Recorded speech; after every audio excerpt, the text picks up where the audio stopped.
response to the question I asked, not a response that, well, that's what he was really saying when he said America first and we're not going to get into any foreign wars, because this gentleman knows how to interpret that for us. That's not a good response to it. The better response would have been, well, the situation in the Middle East changed. It got more dire. The Iranians became closer to enriched uranium procurement to the point where they could actually develop a bomb in a short period of time, and therefore it was necessary and he had to change his position. That would have been, I think, a better defense of what the president is doing, in my opinion.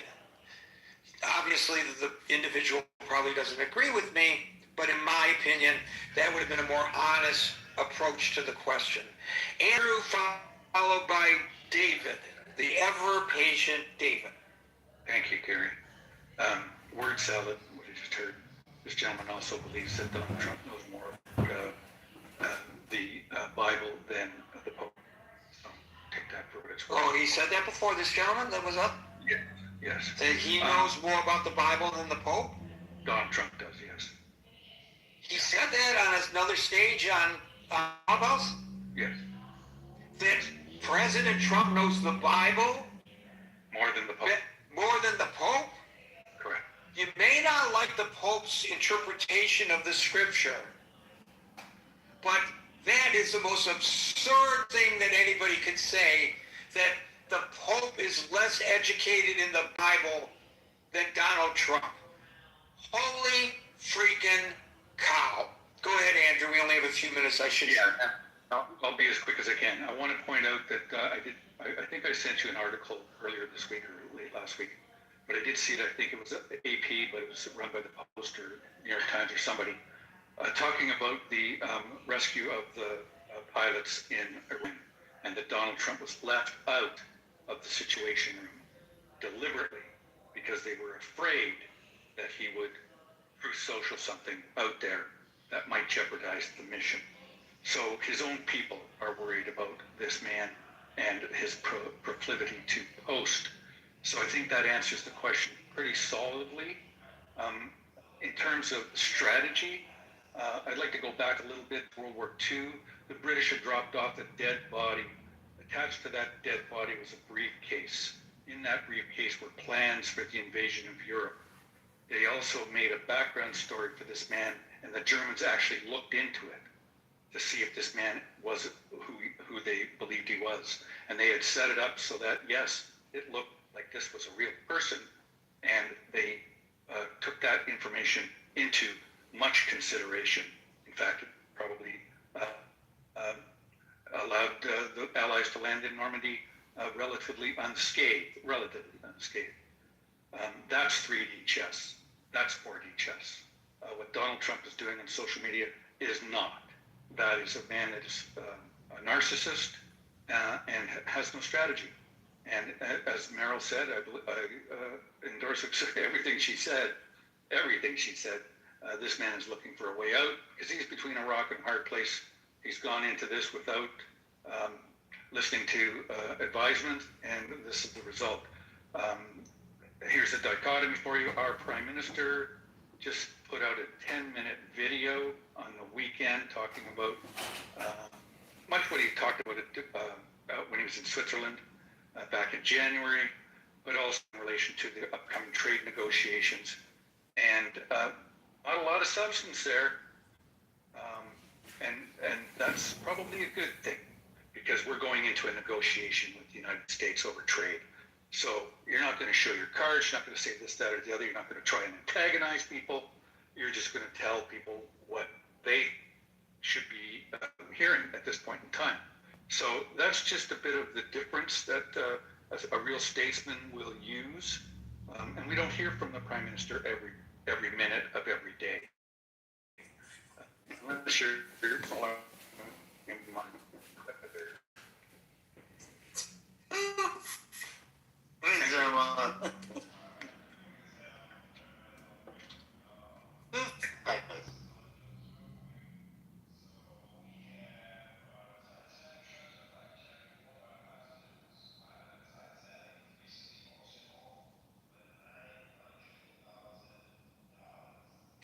Street Journal, which I'm looking at, emphasized that his aides feared that his erratic behavior, and according to the Wall Street Journal, the words that they use are frenzied state, would hinder real-time decision-making during the rescue operation in Iran. The actual original report in the journal did not specifically mention Truth Social. David, you get the last one. Thanks. Real quick, thank you. Hopefully it's valuable.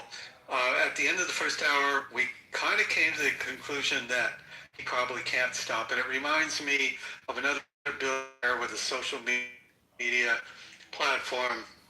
Unfortunately, I'm a student of his disruption more than I should be. And Dr. Jordan alluded to Elon. And during the negotiations with Twitter, which he overpaid for and wanted a reduction, they made him sign an NDA that he couldn't disparage the old leadership of Twitter, and he did about every 10 minutes. And he violated that NDA so much that they couldn't even depose him in the lawsuit, and he ended up paying the $44 billion because of his comments every 5 minutes. The Tesla board tried to slow him down, and the best they could do is get someone else to approve his tweets, and that lasted for 8 hours. So no, these guys can't stop, and they won't stop. I think there are a lot of people, by the way, who suffer the same malady. And I'm wondering whether psychologists have come up with a term for it. They probably have. But I think we all know people who post everything that's going on in their lives on Facebook.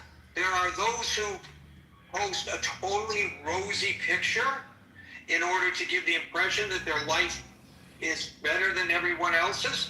And there are studies, the University of Michigan did a study about that and how it affects other people and how it makes other people depressed. Well, why are all my friends having such a wonderful life and I just have an average life? It leads to depression. So that kind of studies have been done.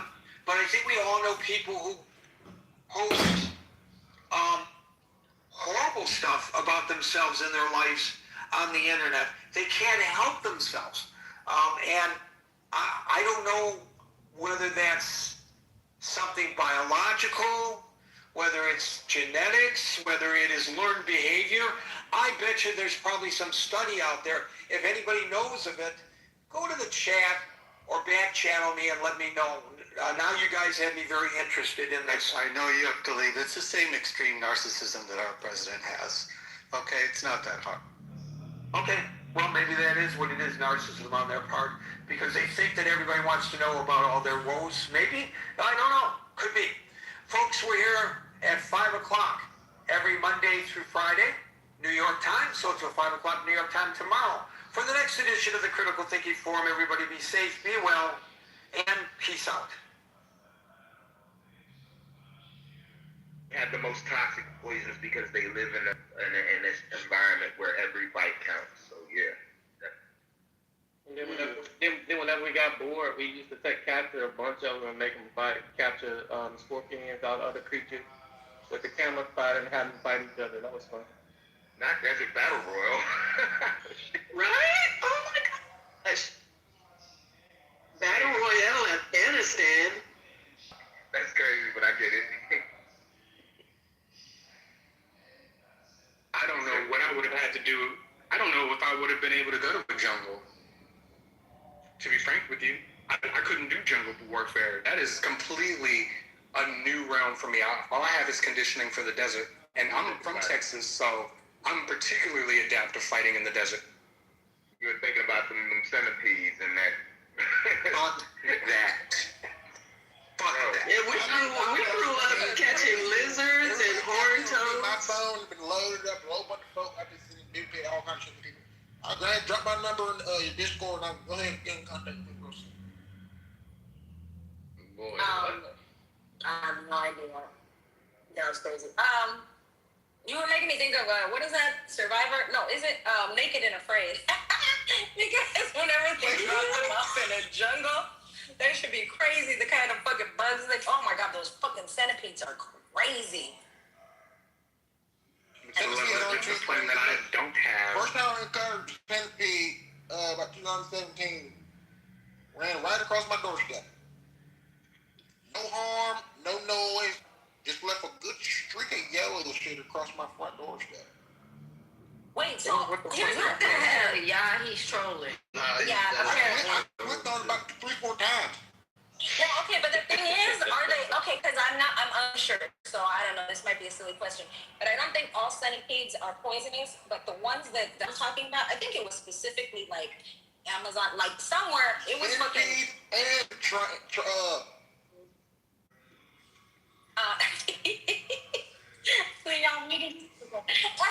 Anyway, yeah, it was fucking.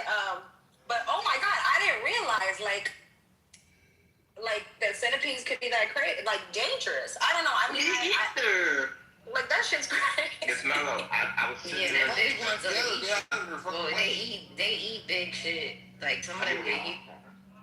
The ones that they're down in the ones that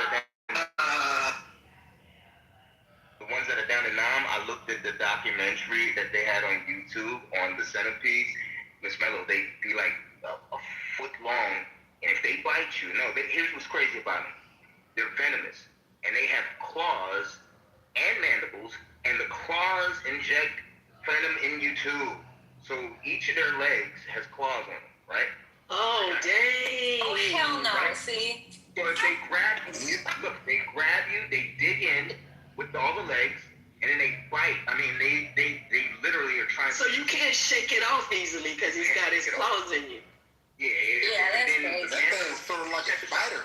Here's the worst part. It has a mouth that has teeth inside the throat. So the teeth in the throat come out with the claws, and it grabs whatever's in it back into the throat. So it's got teeth in it.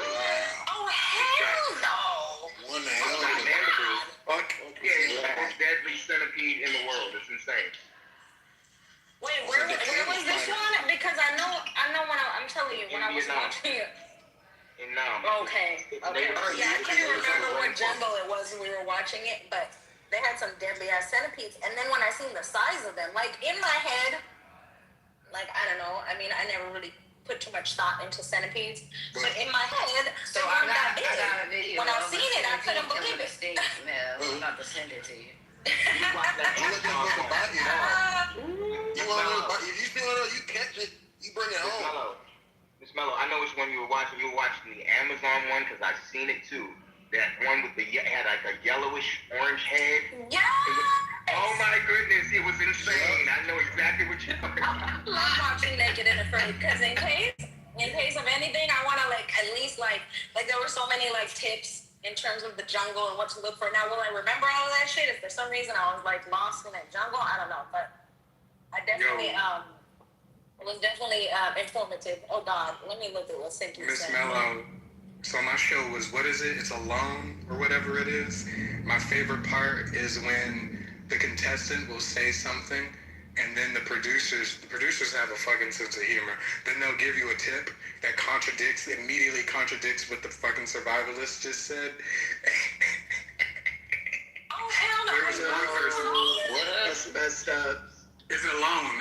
It's up there with Afraid or something? I think it's just Alone. Naked and Afraid. Naked and Afraid. Naked and Afraid is one show, but Alone is one where they'll take you to like some remote like Vancouver or something, right? Yeah. And was that a centipede or a millipede? No, I think The millipede, I think, is a thing that's poisonous. These were you know what? I'm 100%. It was a centipede. No, it was a centipede because I always thought of centipede as like friendly. Like I just hadn't put too much thought into it. I was like, oh, centipedes. Like That motherfucker don't eat. What is like? Oh my God! like he's a friendly. No, not you.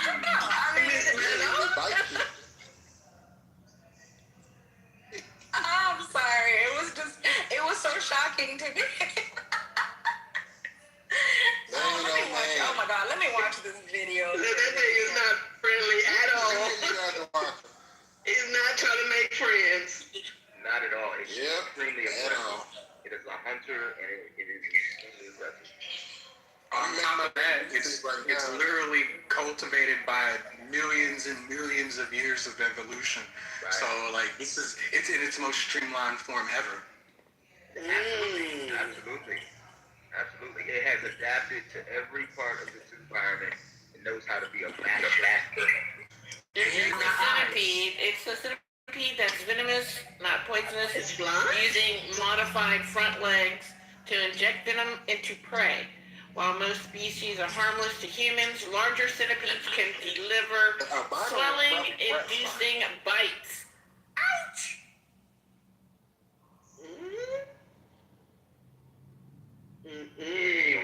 That's what I'm saying. Like they were, because like, okay, so you know, obviously naked and afraid, they're laying out there fucking butt naked in these homemade fucking huts, and like they were in an area where they like those things, like God forbid, like one was on you, so they were on the lookout, and like a couple of them came in their little huts or whatever.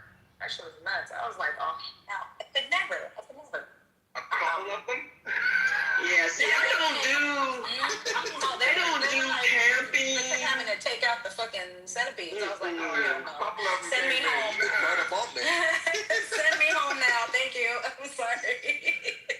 And the thing is, I don't think you die immediately from it, but like you can, and it's really, like their bite was really bad. It's venomous. I don't think it was as bad as some of the snakes that they had to like, you know, deal with too. There was like everything out there is just meant to kill you. Like I was just like fuck. And then the mosquitoes, I won't even get into that. I'm like, how do you guys even handle it? They have bites all over their fucking body and probably in places that I don't even want to think about because they were naked. So there's this one spider in Africa. It's out in, I'm gonna say, the the extremes of the Kruger area.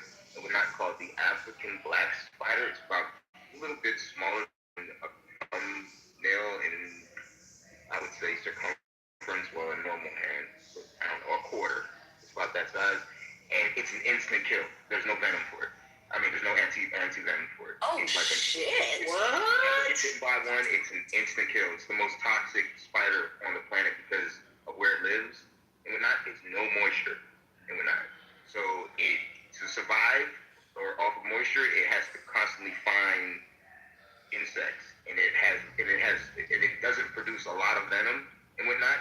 So it lives like a very scary kind of life where it's constantly trying to find the biggest bug it can take down, the most juice in it, you know, so it can survive the day because The most juice. Yes. The most juice. That shit sounded crazy. I need to find it. Right? It ain't got water in it. It's got bug juice in it. You know what I mean? Yeah. So wait, Tim, is that more poisonous than the brown recluse even? Because that's known to be extremely poisonous. I've been bitten by a brown recluse. I'm still alive, so you know what I mean. I meant to ask you. It's crazy that Dev even brought that up because I know you said it earlier, and I meant to ask you because I seen one lady that literally I was at the ER. I was taking someone to this ER, and she was in the bathroom, and she had a big ass hole in the back of her back, right? And I'm like the visual and the whole idea of it never left my mind because I don't even think I knew anything about brown recluse at the time. And she said that she was like hanging out with her friends, chit-chatting, and next thing she knows, she woke up in the hospital. And they had to like, I guess the venom eats at your skin. I didn't know if that was just a severe case. And so do you have like a big ass hole in the back of your leg? I have a big ass scar on the back. I mean, I don't mean that. Why are you laughing? No, here's the thing. But he does have a scar, yeah.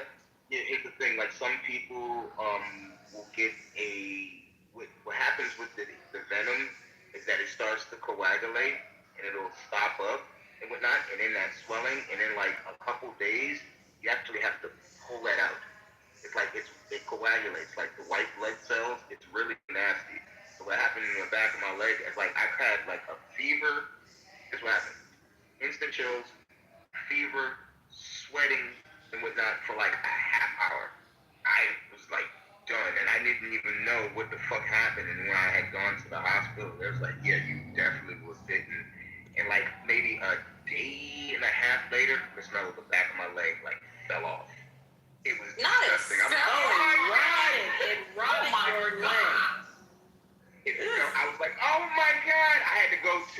hospital again and whatnot. They had to put this. It's called it's a doctor's version of silver colloidal. It's this really thick cream and whatnot, and I had to wear it on bandages for like 2 weeks and whatnot. And then Yes, listen. This is why. So wait. So how did it heal? Like, how long did it take for it to heal? Like 2 months. And listen, this is why I seen this lady was in the bathroom patting this fucking hole in the back of her fucking shoulder. And I was like, oh my God, like what? It's not funny, but I was just like, holy shit, what causes that? Because I just want to make sure I don't encounter it. And like she went into the story about it, and ever since, like, I am hard, like I don't want it, like God forbid. And it's weird because when I talk about brown recluse, people don't seem as horrified as me, but I'm like, do you understand what the fuck they do? Like, their bite is crazy. Like people don't talk about them as much as they should. Like, oh, it's just a brown recluse. No, kill that motherfucker. Set the house on fire. Guess what you can still see. There might be more. Miss Mello, guess what you can still see on the back of my leg where the scar is?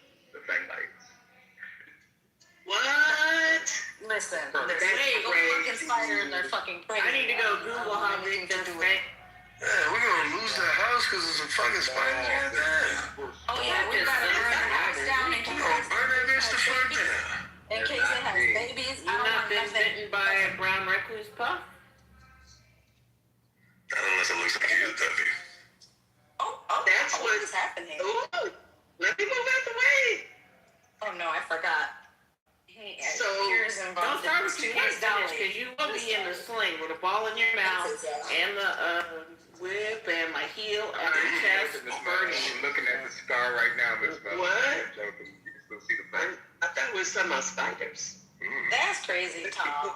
What? Yeah, I don't know. We Spiders that love suck. spiders. This is crazy. Yeah, I don't want to be bitten by anything that will enthrall, but puff is you know what? I'm not even gonna say. Let me mute. Yeah, that movie, Arachnophobia, those were brown recluse spiders. Oh my God, was it? Yeah. I don't remember that movie much, but at that time, I didn't know what a brown recluse was.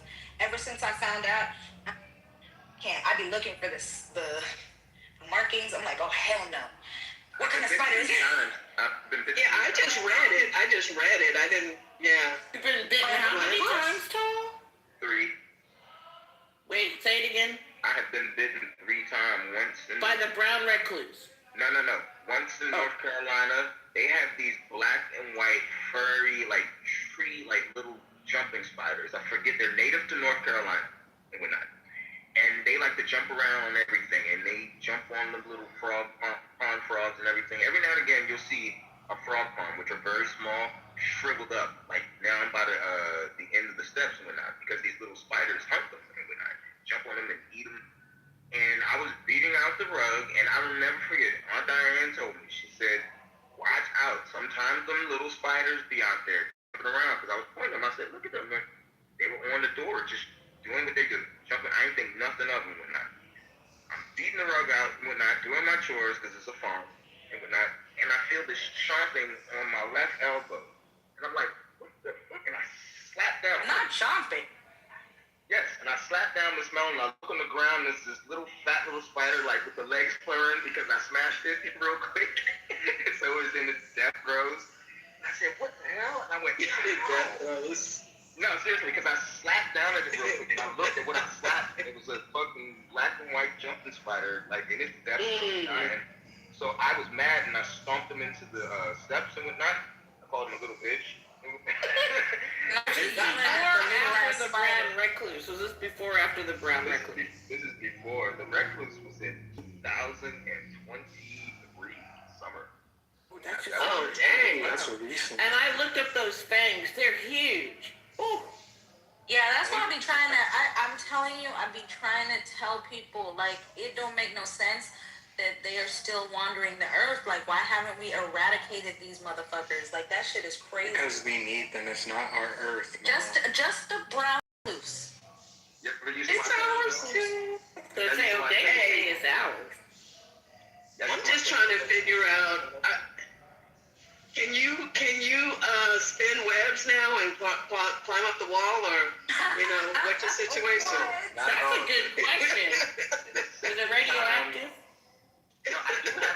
I do have this thing though where I just, I'm kind of just calm when spiders are around. I'm like, look, I've seen you guys work, you know what I mean? I'm still living and whatnot, but I don't know, I kind of just, I know when they're around, but That's Spidey senses Not there. a literal spider. Yeah, you got Spidey sense. So I was in Texas. I was sitting on a bench. They have these little spiders in Texas called red bottoms and whatnot. Little fat red bottom spiders. They actually are hunters and whatnot, and they have a mild toxic venom. Because I had to look this up because I got bit by one, and the reason the back of the side of my ankle got infected and whatnot. Once again, I guess the remedy for this is colloidal silver kind of thing. And it had split open, and my brother's like, that's bad, because they get dirty fangs from crawling around in the dirt. So when I got bit, and once again I slapped down, and this time, like, the spider was attached, like, to my sock and whatnot. When I slapped down, I was like, oh shit, I said, and I instantly, when I was driving home, which wasn't far from Meisenheimer Park to Edward Drive in Arlington, Texas, I mean, it's literally up the block, just go through your development. I started bursting into this immediate sweat and whatnot. And I went in the house. And I said, yo, I think I need to go to the hospital. I said, my brother's like, what happened? I said, I got bit by something. And I didn't go to the hospital. I went the next day when I woke up and my sock was attached to my ankle. I wear like fresh hospital socks on some other shit when I go to sleep, like hospital socks. And it was Miss Mello. When I peeled my sock off to take over my shower, the skin came off with it. And I said, "Yeah." Oh, you stop addressing me. I'm gonna stop listening. I can't do this anymore, Tom. What are you doing? What are you doing? The back of your leg fell off, but you know what? What are you doing? What are you dancing with spiders? What are you doing? How come that? I'm just around. That's Oh, all. I don't know, but you know what? I mean, but this is the reason, because like literally, I used to. The spiders share. I had a fear of. Yes. I had a fear of bugs, right? I don't like bugs, but literally, like, I worked my way through my fear of bees, and I do think that it's the energy, right? And this is why I have an issue with still trying to like make my peace with spiders. And I've never, I'm sure I've been bitten by a spider, regular, whatever, nothing that needed me to go to the hospital. But, bees, I've learned to be zen. They don't fuck with me anymore. Because, if you notice, when you're afraid of something, that shit, like, seems to, like, follow you. But I cannot do it with spiders. I think it's, if I hadn't heard about the story of the brown recluse, I might be okay. But it is hard. Like, every time I see one, I'm like, oh, hell no. I can't do it. Spiders, I just can't. And you just made a worse call. Take a while for it to scab up too, Miss Mel. I ain't gonna hold you. The one on the back of my leg was like really bad, and would not just because the doctor said at some point you have to take the bandaging off, and when you put the medicine on and everything, in between the applications, says when it starts to heal over around the sides, when it develops that white where the scab is starting to come in. Is this from the brown recluse or this recent, the other one you were talking about? Recluse, yeah. Recluse, this is in 23. She said you have to take the bandage off and just let the air hit it so it can scab up. That was the hardest part because it didn't want to scab up. It was just raw. I was like, look at this shit. In the last story where your sock stuck to your foot, what kind of spider was it? Red bottoms, from what I understand. I took a picture of it. Just so I could Google. Well, they got hawk wasps down there too. You ever see one of them go to work, Miss Mello? Like, it'll be a big old spider running across the way, and all of a sudden this wasp will just come down and sting it and drag it off into the grass. It's crazy. I'm like, what is it going on down here? You see those, It's Australian bugs. Whatever it is, if it's Australian. See, that's why I won't go to Australia, because any spider that can take out a bird, I can't. If there's, like, the fact that exists out there, and what I'm afraid of is that it's going to catch a plane over. Oh, it already has.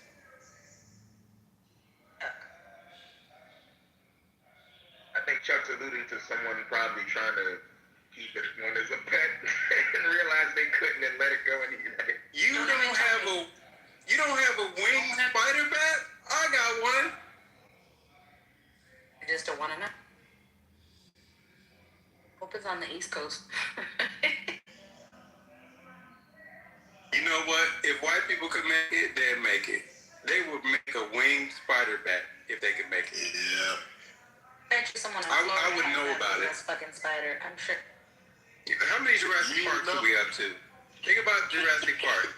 We're gonna make a dinosaur, but no, we're gonna make it able to cloak and go invisible, and then, you know what I'm saying, make it highly intelligent too. How many Jurassic Parks are we on? Man, I don't even want to talk about Jurassic. Yeah, if they could do it, they're just letting you know. If we ever figure out how to do this shit, we will make a Jurassic Park and fuck this whole world up. We're gonna make dinosaurs again, and you have a gorilla bat. Lefty, I hope a Wu-Tang Wasp is something you made up, because I don't want to look it up and find out. No, Wu-Tang Wasp for real. There's a specific type of Japanese or Chinese wasp. I don't even want to talk about this. No, look, you gotta watch. You gotta watch The Secret Life of Bees or The Secret Life of Penguins. And The Secret Life of Penguins, there's a macaroni penguin that lives 1,000 miles from some other penguins, and because of mating was too bad in that area, he moved to find some other penguins that kind of looked like him, but he a different species, and he moved. And he said, "Fuck it, I'm finna go get me a girl over here." And it's the first early emergence of a species. That's how all this shit. It's not evolution. Animals aren't changing over time and slowly developing wings. No, they're moving and they're adapting to new environments. Evolution is different than what we think. You will have a gorilla monkey, a gorilla bat. You actually lied to me, Chuck. I'm not listening to anything else you're saying. There's gonna be a gorilla bat soon. Watch. If gorillas lose their sight and need to hunt in the sky, you will have flying monkeys.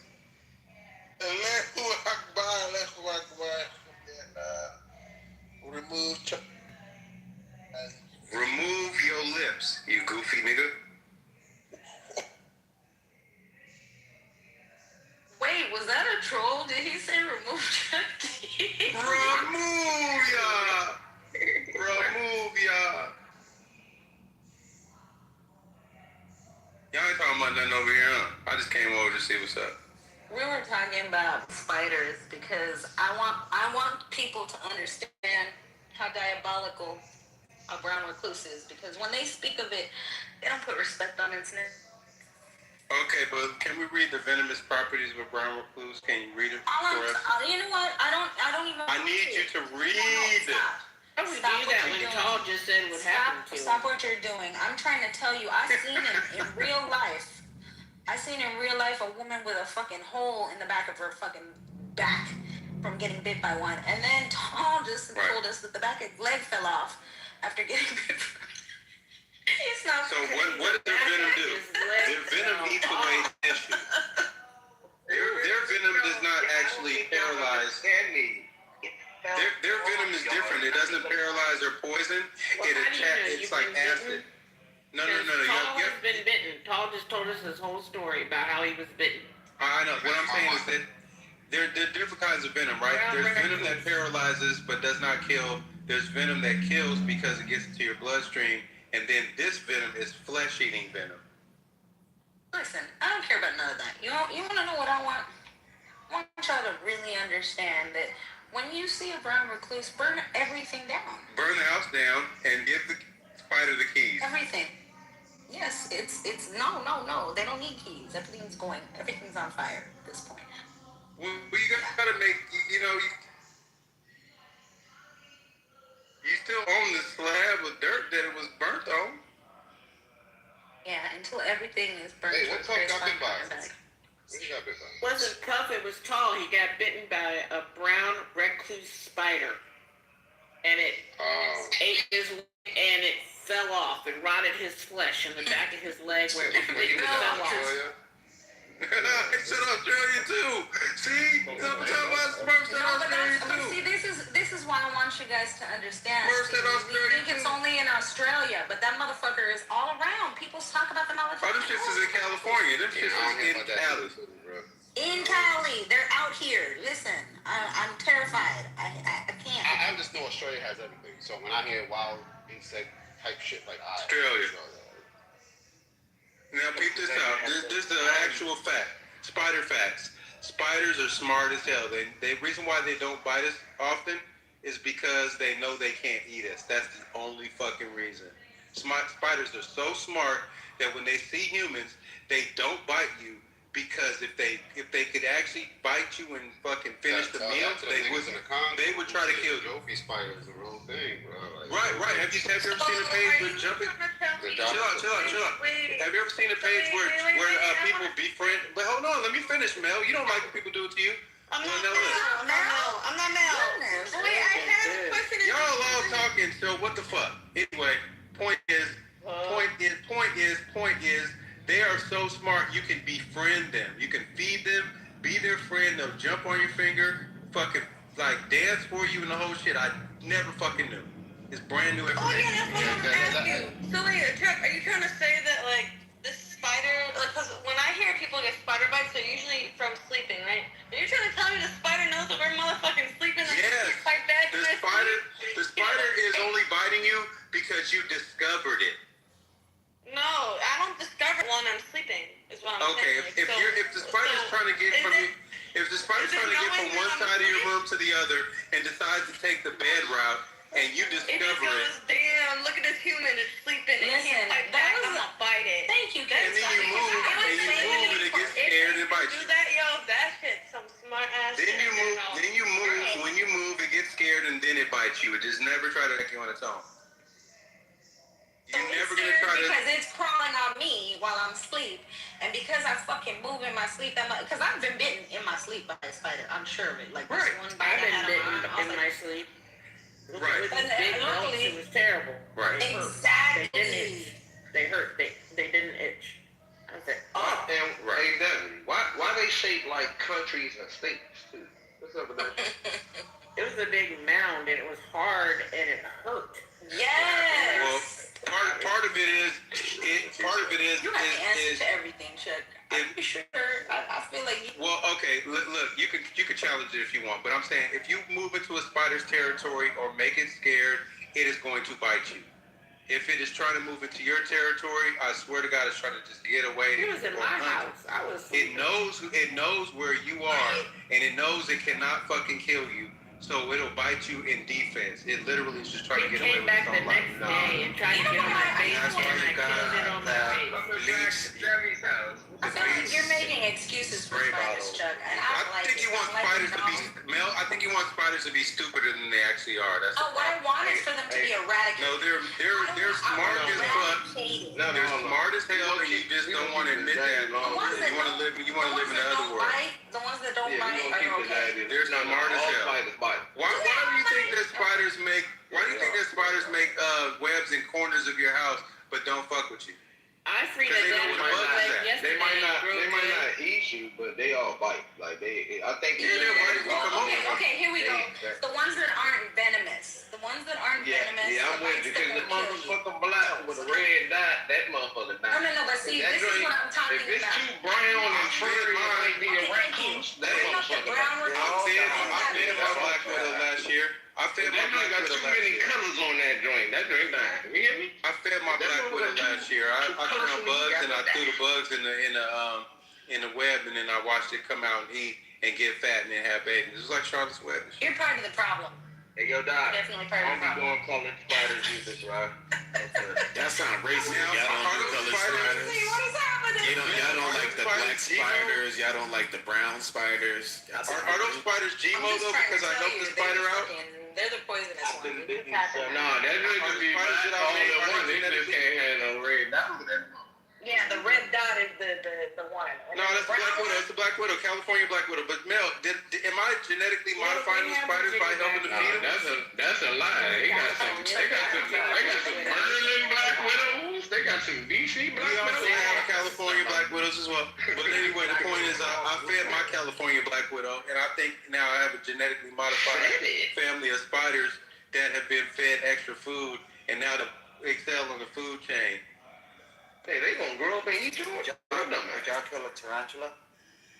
Oh, I don't think I could. I don't try to kill bugs. I really don't be trying to kill bugs.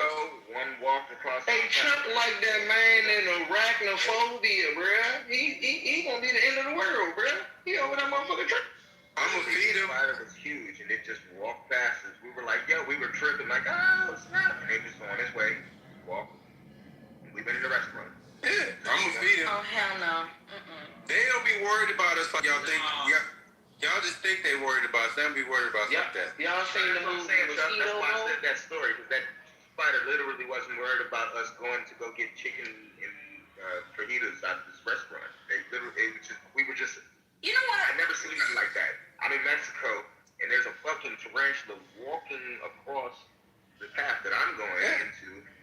It's not about, but see, it's not about them being worried about us. See, I think you're getting it twisted, because like you said, it's like, okay, I'm chilling, I let you live, spider, right? And then, you're in my house, and then I'm sleeping, and you walk across me, and I move, and it startles you, and you bite me? I let you live, nigga. I let you live, nigga. It ain't just me. It ain't just me. I let you live, nigga. Hey, Mel, you seen the movie Mosquito? Hey, spoiler alert. That guy was like that old ass. I seen that. Spiders don't know about private property. Hey, bro, it was a alien, a mothership that came down. The radiation from that motherfucker radiated all the mosquitoes in the area, and the motherfuckers got to the size of like eagles. Condos, and was fucking people up, Sam. That's kind of like some shit from the 80s, man. That's kind of like an 80s movie from They had big ass, listen to me. It was motherfuckers outside having sex, like in the ponds and shit. They had big ass drill holes and shit. Like look like a goddamn drill. Hey, bro, that shit was. You know why that was worse though? Hold on, Chuck. Hey, Doc, you gotta check out the Jabberwocky spider, bro. Like, y'all gotta check that shit out. Like, Congo's biggest spider. With the what? The what spiders? The who? Jonga Gobi? He said Congo. Type that shit. Spell that shit, nigga. Spell that shit, Smurf. Yeah, nigga. Hey, motherfuckers was hiding in bathtubs, flipped over from them big ass mosquitoes. That shit was crazy, man. Them motherfuckers had to blow. Try the Philippines. Go to Philippines. I think they shut off like a nuke or something, shit. They had to go the fuck crazy to What the get fuck rid of is them. Jabba Fofi? And let me, I'm about to type it up right now. What, Mel? You gonna get it, Mel? Jabba Fofi will fuck you up. Is it a bug? It's a giant tarantula. Damn, that's crazy. They called you Jabba the Slut? That's wild. Yeah, Did you hear that, Lord? And Jabba the Slut is fucking wild. like, and that's crazy. Why would you do that, though? That's wild. That means you fat and you can get the dog at 3,000. Is huge. Oh, hell no. It says, how much, the wings, hold on, it says 15, 1.5, it says 1.5 meter, 4 foot long, 1.5 meter to 4. Oh, hell no. They're real? 4.5 Also known as a foot Congo man. spider? Dark brown tarantula-like creature. Tarantula-like. It's bigger than tarantula. It's tarantula-like. Nah, that's that fake ass shit that be on them Instagram videos jumping off the wall. Local Bogdan shit. You don't go to the location, bro. Like, you gotta check that spider out. That shit. I gotta write this down. I gotta xenomorph at this point. Yeah, Mel already put you gotta burn down the house. Thank you, Smart. Yeah, that's the cousin of them mosquitoes, bro. I think that movie Arachnophobia was based on that fucking spider right there. Nah, Smurf. Hey, Smurf. You see Smurf? Smurf. It's a combination, Smurf. Hey, listen, bro. A long time ago, with the Grays and my brain, I've been up for like 5 days going to the hospital. My bad. What's the rest of the aliens, bro? All them people. They came down and their radiation radiated them spiders, bro, and turned them to the mosquitoes from that movie, bro. That's why. It makes sense. Yeah, but it wouldn't physically make. You know why? You know why we're lucky that bugs are the size they are. This is why. This is why when they actually reproduce, they reproduce in the hundreds and thousands of shit, right? There would be nothing on this planet. Cows, no birds, no everything would be ate the fuck up and blood sucked out of it. If a damn thing moved, it would be a spider big enough to fucking feel that shit. Yeah, it wouldn't work. We lucky that God made the planet the way that it did and the proportions that it's in. No snacks for mosquitoes. She come and watch the movie with her hand. Yeah, Listen, no touching my mosquitoes was that snacks. big. If mosquitoes was that big, it would be nothing. Nothing would be safe. Everything would be. Aren't there like insectoid aliens in this whole alien world? On Helldivers 2. I haven't seen that. No, I think there are. I feel like within, like, when they talk about all these different types, like, you know, people hear about, what is it, the Pleiadians and the fucking Arcturians and all these different random, wait, is that right? Am I making that up? Anyway. No, that's good. No. You're not making that. And literally, like, there's also some that look like there's different aliens that match the different, like, species on the, including bugs. So there's obviously the Lyrans are like cat. There's like these blue avians that are fucking bird-like, and there's I don't know the names, but there's some that are also mantis people. Yeah, that are they're insect-like ones. So yeah. And what does a praying mantis do? A praying mantis will grab you by the shoulders and eat your motherfucking head. From the eyes, eat you from the forehead plate. The nigga just grab you by the shoulders and just start on your brain, nigga. Eat you from the fucking eyeball to the chin. Yeah, the woman do that to the male. Not on Invincible, they don't. After they mate, the female does that to the male. He's right. Family court, the female does that to the male. Do that to me. Fuck a black widow. Y'all should be calling them women fucking praying mantis. Yeah, but what has a purpose, sir? This serves its purpose for the children. I'ma eat your head for the kids that we just made. Like it's nothing else to eat. Fucking face, nigga. It's nothing else you can eat. I'ma start on your nose. I'ma start on your nose and eat you to the back of your skull, and then wipe my hands and finish your chest. Some This new remembrance of me. I was watching a roly-poly bug. You know, I could have went to the store and got you. I'ma just nibble your whole face down to the shoulders. Yo, Chuck, I was watching this documentary, little mini documentary on YouTube about the praying mantis. It was the mating ritual, right? Oh, good. The narrator says, and this ended, he said, this ended gracefully, and it shows the male creeping away, like slowly backwards, and he turns to walk away, and the female just grabbed him and hit him. Where you going, nigga? Come here, nigga. Come here. And guess what? Come here, nigga. You still got a face, nigga. I'm gonna eat your face, nigga. She ate his face from the eye instead of like the back of his head. I'm like, oh my goodness. Ate that nigga to the chin. Literally, just like that. He doesn't be like tip away. He can make it. The most disgusting, the funniest part is that insects are actually to an insect. Insects are actually clean. So the praying mantis will eat your face and also wipe his hands, wipe his wrist. Hold on. I got a little shit on me. I ate your face, nigga. Let me wipe my hands real quick. Clean myself up. Hold on. Wipe my antennas real quick. Gonna clean up real quick. Okay, let me eat the rest of the nigga whole chest real quick. And for a praying mantis, staying clean is very important because they can track viruses. Hey, you know what's bad for the black widow male?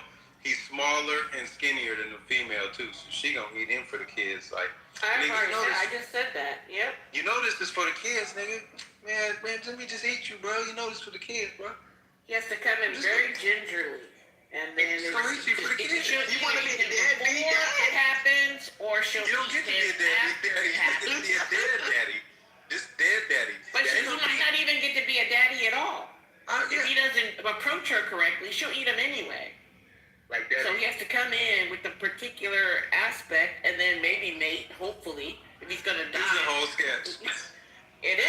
Hey, listen. Debbie, She gonna be like, well, it's all good, man. Either way, we eating, right? not even.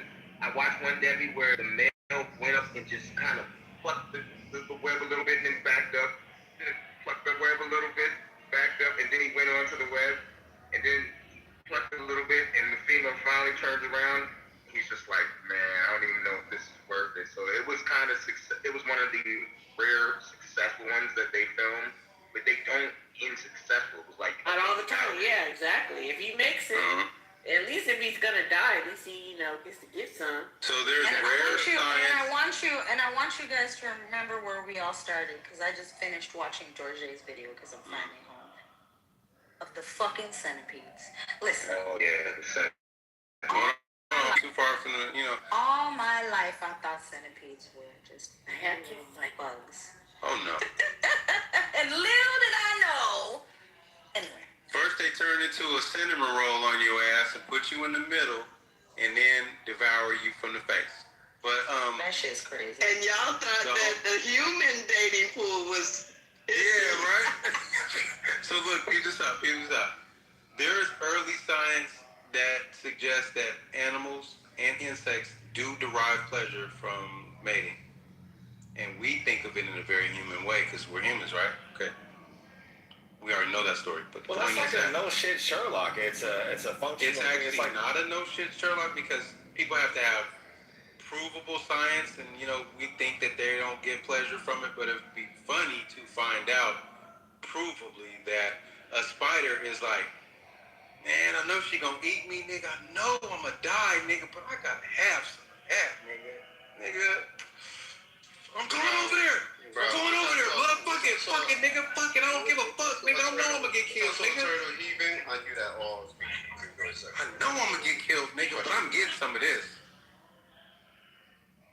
Man, we definitely should do some skits. That shit would be I hilarious. don't care, man, nigga. I'm going up.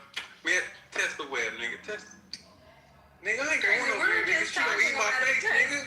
Because I promise we were just talking about that because I was wondering, right? Like, okay, do you think that they know?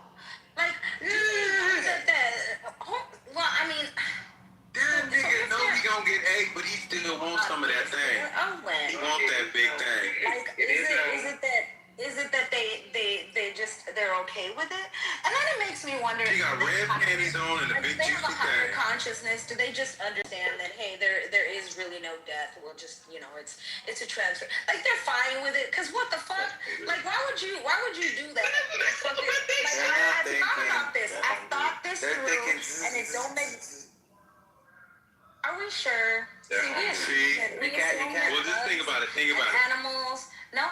We assume that bugs and animals are dumber than us, but maybe they have a higher understanding of the whole process. I'm saying that was where we were going. That's where we were going with that. I think it's mechanical. That's what the conversation. That's where we were going. If you watched your great-grandfather, your grandfather, your dad, like if you watched all of them fucking mate with somebody and then fucking die, but then again, maybe you didn't because you wouldn't know because you weren't born, you didn't see the process. They probably don't fucking know.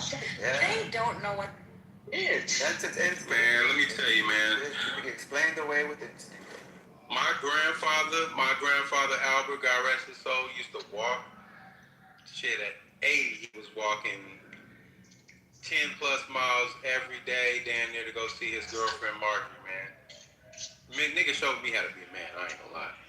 But the nigga oh my God, wait a minute. He treated her like, you know what I'm saying? Like, and go everywhere. And we don't know how well she treated him. We just know that he always did for. You know what I'm saying? Males do that in the species in some type of way. Other species, we just think in our male way of thinking as humans that we're not doing for, but we're doing for. We're doing something. And we know we're going to get our head ate too. We know. So we basically know. Well, male bees lose their member when they pipe it. The honeybee.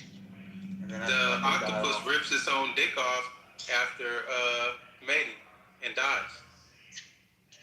Some female octopus, they guard the eggs until the eggs are born, and then she dies because she didn't go eat. Right. So they both die actually in the process. She dies when she goes back after delivering all the eggs, and he rips his dick off and dies after copulating. There's a species of fish, I forgot what it was called, but it's like it in order to mate with the female, it literally becomes one with the female, just like anglerfish. It's anglerfish, that's it. It attaches itself as an appendage, and then slower and slower and slower, it goes blind, and it goes everything else, and then it just a function of her now. Fade Into You. It's the song called Fade Into You. That's crazy. Oh, I didn't realize that was about anglerfish. I didn't realize. I don't think it was. But then again, and y'all think men complaining now? What if all the insect world men had a focus group where they could sit down and be like, I don't know, man. I don't know if it's worth it, man. I don't ever get to see these kids. I just go in, just fucking die, and then I don't know what anything's gonna be like. Do you think they're prepared? Do you think their families prepare them? Like, is it like, okay, get ready, at some point you're going to have to mate and die? Like, I wonder how these conversations go. But like, There are some like hating on the humans though. Have you seen the humans? They get to have fun. They get to lead their kids. They get to have fun. And these niggas do not get their head ate. I think they're terrified of them. Every time they see a human, they're about to die. No.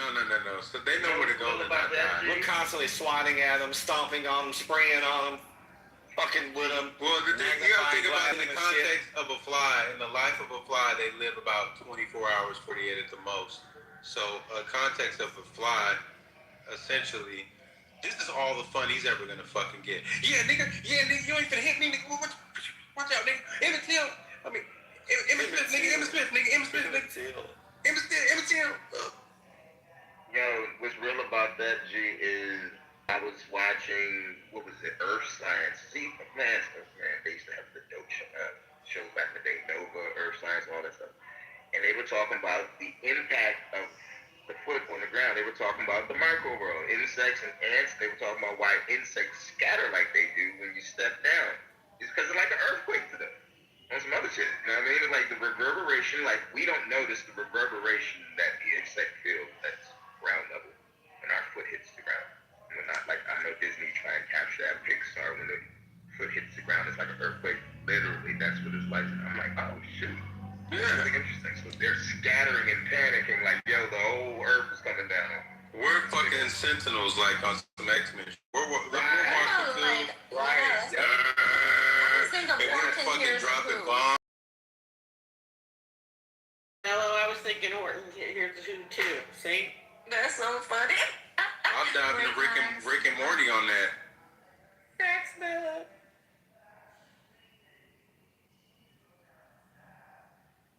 I never got into Rick and Morty, but y'all I guess I want to watch that shit. I guess I was the only one thinking, Honey, I Shrunk the Kids, because they said earthquake when they first came. Hey, I thought of that too. It ran across my mind when they were running through the grass and shit, and everything was huge. I got a song for y'all though. Dun dun dun dun. Dr. Shrinker, he's a man in the color. Dr. Shrinker, he's something but you never find. Dr. Shrinker. Okay. Honey, I Shrunk the Kids too. My older cousins used to watch that and pull me in. I didn't know the song at all, and I was assuming it must have came from one of the. But I don't remember the songs. I think I Shrunk the Kids. Oh wow. The first one. Yeah, I know, right? You don't remember Sid and Marty Krofft? The world of Sid and Marty Krofft? No. HR Puffin stuff. What? Oh wait, I remember that. The Great Space Coaster! I remember, what is it? Oh my gosh. Uh-oh, Chongo! What the fuck was that? The plant. Little Shop of Horrors? Yes, thank you. Yeah. It was the same Did thing. they help this? Well, they definitely copied. I haven't watched that in forever. I don't know why. Feed me.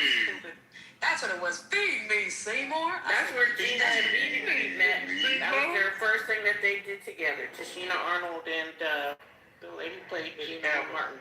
That was their Tisha Campbell. Yeah, that was the first collaboration that they were in together. Little Shop of Horrors. Little Shop of Horrors. It was so funny to hear those main characters talk, and then once they started singing, it was like it sounded so different. Like it was like a totally different person singing. You know what's crazy is that eras that didn't catch on, but like that whole what was that the thing that everybody used to go and they would sing at the movie theater? It was like let's do a time walk again. Yeah, that's called Rocky Horror Picture. Rocky Horror, yeah. I thought it was weird and gay and shit, but I went once and I was like, that shit is crazy. Like everybody acted out the movie. Mm-hmm. Yeah, We just had a reunion for it this past year. I thought it was the most interesting thing I'd ever seen. It was strange that everybody went dressed up and shit. They did that and when I went. Yep, it was great. It was crazy, and I grew a fondness for it. Curry.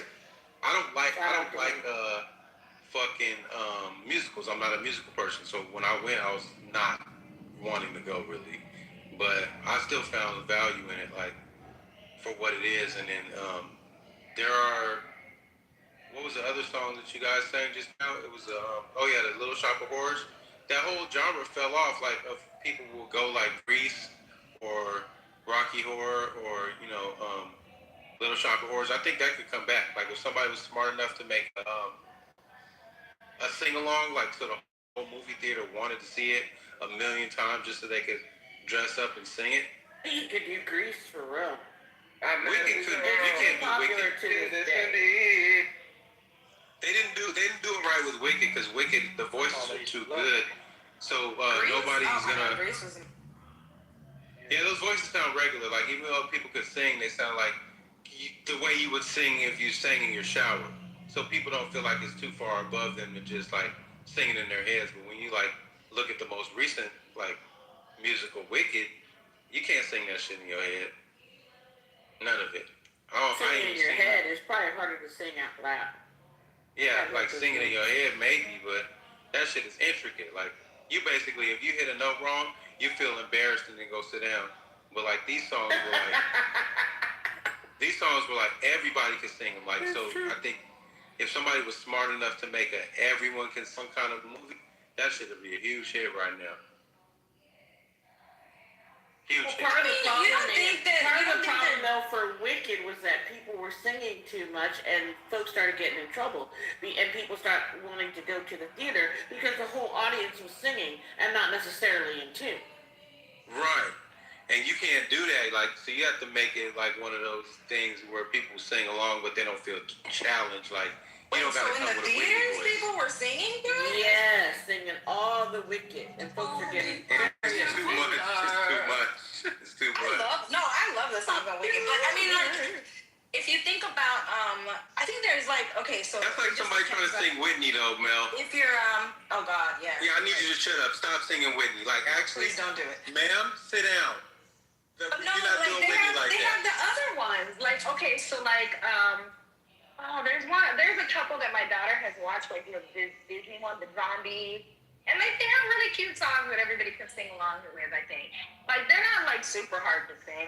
I don't know. I mean, I feel certain they have certain shows. Wicked is just another level, but there's another one I can't think of it. I think the Descendants. Is it Descendants? The one that has the ones that are the children of. Oh yeah. My daughter like that.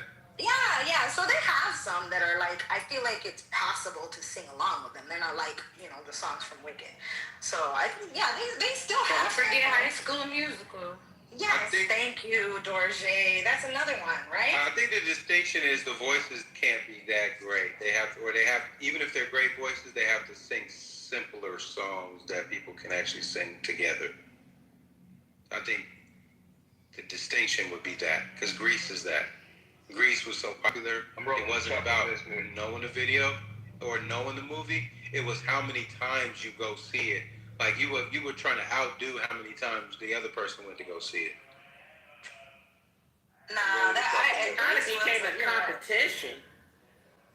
How many times have you seen it? No, it's just a new one. That's crazy. I never heard of that before. Right? I don't know. You did? How many times do you see it? I think I saw it more. Kidding. I know it was like that with Star Wars. It was like, how many times did you see it? 10. I saw it 15 times. Did y'all sneak in the theater or you just sit paying?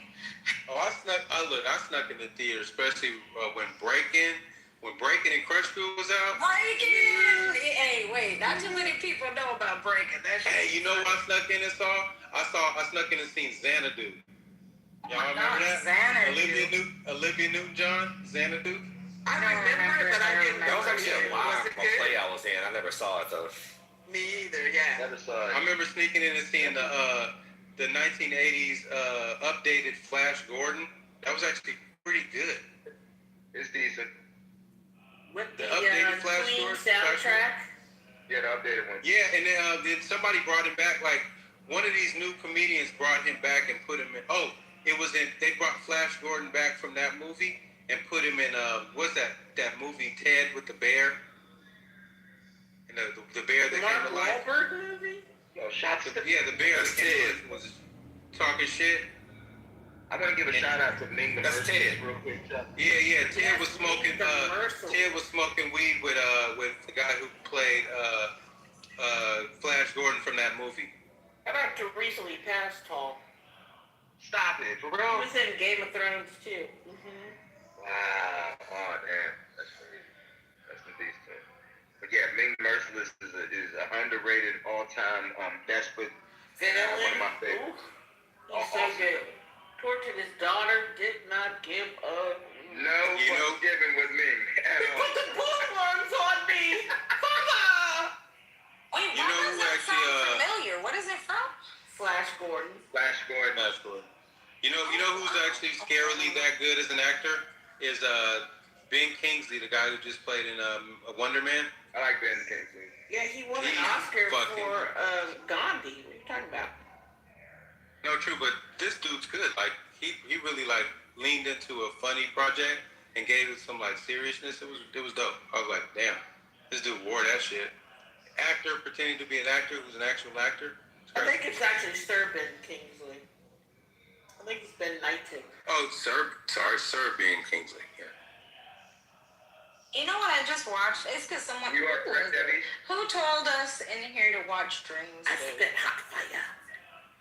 I can't remember who, but I just watched Dreamscape. That shit is old as fuck. And that was O'Dane talked about that movie. Where you Yes. at, O'Dane? What was it? Say it again, Miss Mello. Dreamscape.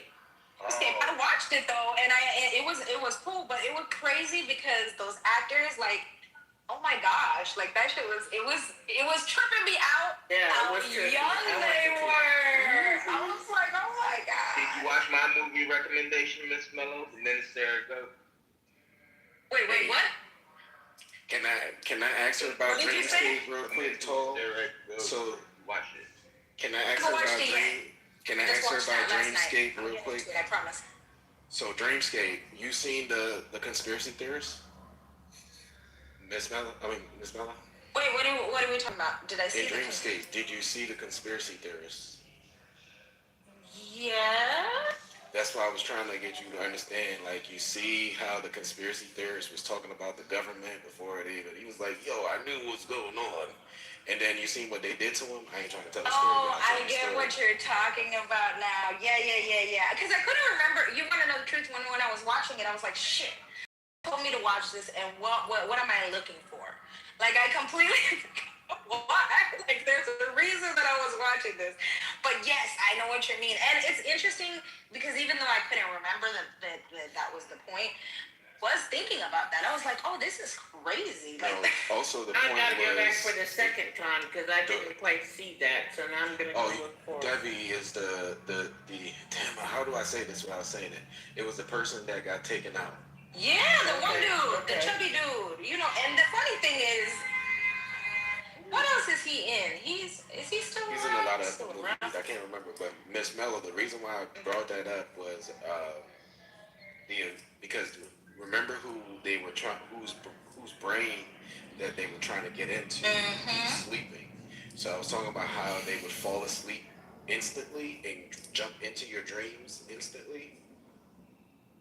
So, Yeah. what's the movie Yeah, again? yeah, yeah. What's the movie It's again, called OJ? I'm sorry, Miss Nova. Dreamscape. And give me the premise. I don't care if it's a spoiler, but just give me the premise of it. I just. They're People hiring. may care. I don't know if you don't watch it though. It's from the Yeah. 80s. I don't know. It's an 80s movie. You got to be interested in conspiracy theories to really watch it.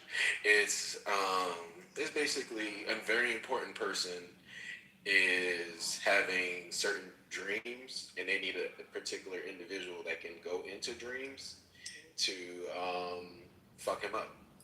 Oh, okay. Wait, so Yeah, it's the Tom, first what was the movie that you just mentioned? The Men Who Stare at Goats with what's my man? Did you just say Minister of Goats? The Men Who Stare. I'm The sorry. Men Who Stare at Goats. Oh, I have it Men on my Who list. Stare at Goats. Seems like I might have watched that. I think it did. It's about the government's Jedi program. May watch it tonight. I feel like G is just accidentally off mute. I got it. Wants us to listen to some shit. He's listening to serious sound. Y'all think that is accidental? Nah, that's what I'm saying. I think he wants to he's like, I'm bored with this conversation. Can we talk about something else? Okay, all right, look, sorry. It wasn't per se accidental. I just didn't realize that I had unmuted myself. I didn't realize I had unmuted myself at that point. However, you are correct. I was bored and I started watching YouTube videos. Yeah, I know you, G. That's exactly how it happened. That's exactly. I got bored. Start YouTubering. I was watching a little short documentary on when Michael Jordan showed Larry Bird who's boss. Yeah, I don't want to talk about sports. I wasn't trying to ask about. We want to talk about that. Just let you know what I was watching. I have a feeling that's where you want to go. I'm just sitting down having a cup of I feel coffee. like I've watched this The Men Who Stare at Goats and we discussed it, but I don't remember. It was about the government's Jedi program. They were finding all the government was okay. So they keep dossiers on people and whatnot, as we understand. And the government had this Jedi program where they were finding people who can remote view. The whole premise behind this actual program was to have an advanced set of folk who act as remote viewing super soldiers. And I did watch this. Yes, and we did talk about. Okay.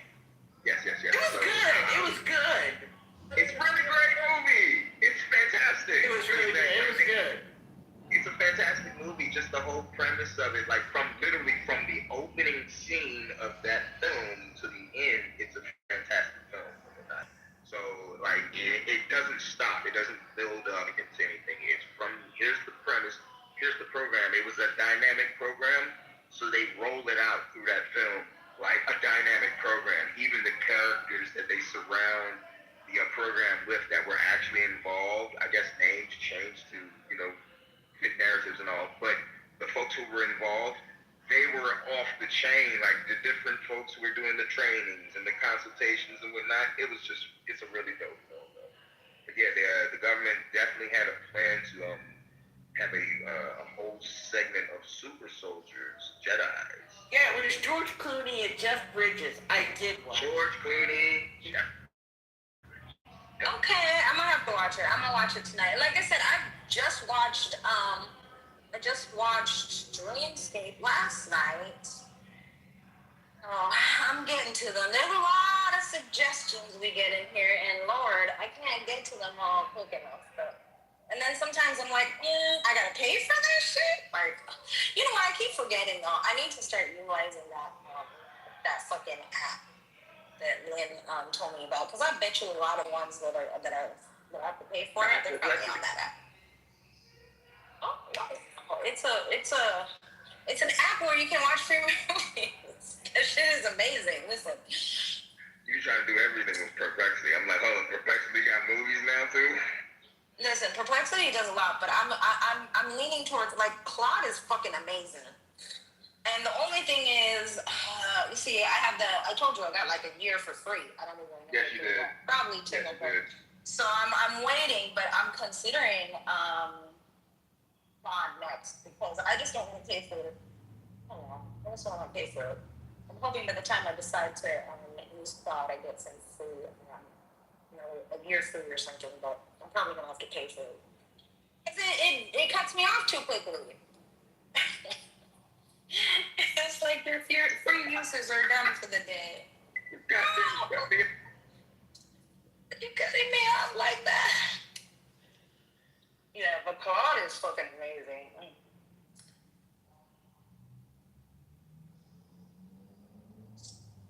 Too bad it doesn't do images. Have you played with Claude Design? Wait, is it separate? That's a separate thing? Because when I tried to make an image with Claude, it told me that it doesn't do that. Yeah, it doesn't make images, you're right. But design is pretty fun. But that's for like slides and presentations and stuff, things like that. But yeah, Claude is fucking lit. Perplexity is, Perplexity is just a combination of other LLMs. Perplexity isn't an actual LLM itself. It's just using others, like other LLMs. So I mean, it gives me like I've tried a couple different ones, and so I don't know. For me, it gives me what I'm asking for, but it does like sometimes I'm sitting there fucking arguing with it. Like, are you slow? And then I'm like, let me pull it back. I'm sorry I said that. Please don't like me. When you take over the world, I didn't want to be one of the pets. Nah, but listen, no, but I've been cussing fucking Perplexity out because and so Claude, when I ask it something, it gives me like, oh my god, the breakdowns and where it pulls from is fucking amazing. Like I'm like, yes. Claude, Claude is fucking fire. I can't say it. You like Claude better than ChatGPT? Yes. Bam. Oh my fucking god. Okay. Claude, yeah. What, do you get similar responses, or is it a similar form, or it's just... It's more powerful, and it's getting better in regards to its reasoning. When it comes to like ChatGPT has held the reign for its reasoning models for like a long time, but Claude has gotten to that point and how their platform is designed, so it's more user friendly for me versus what ChatGPT does.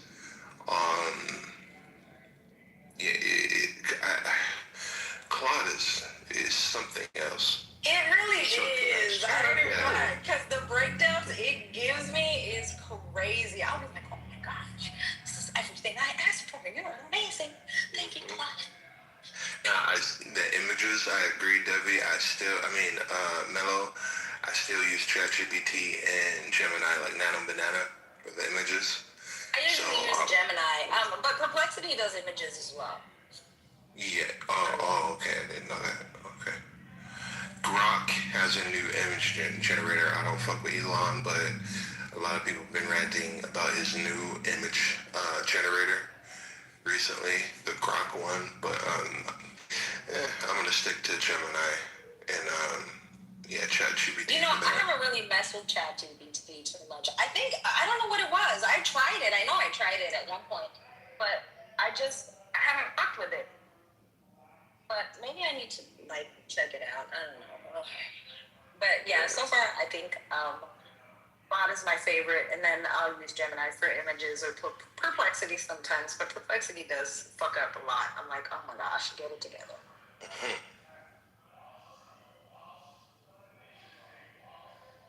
Yeah.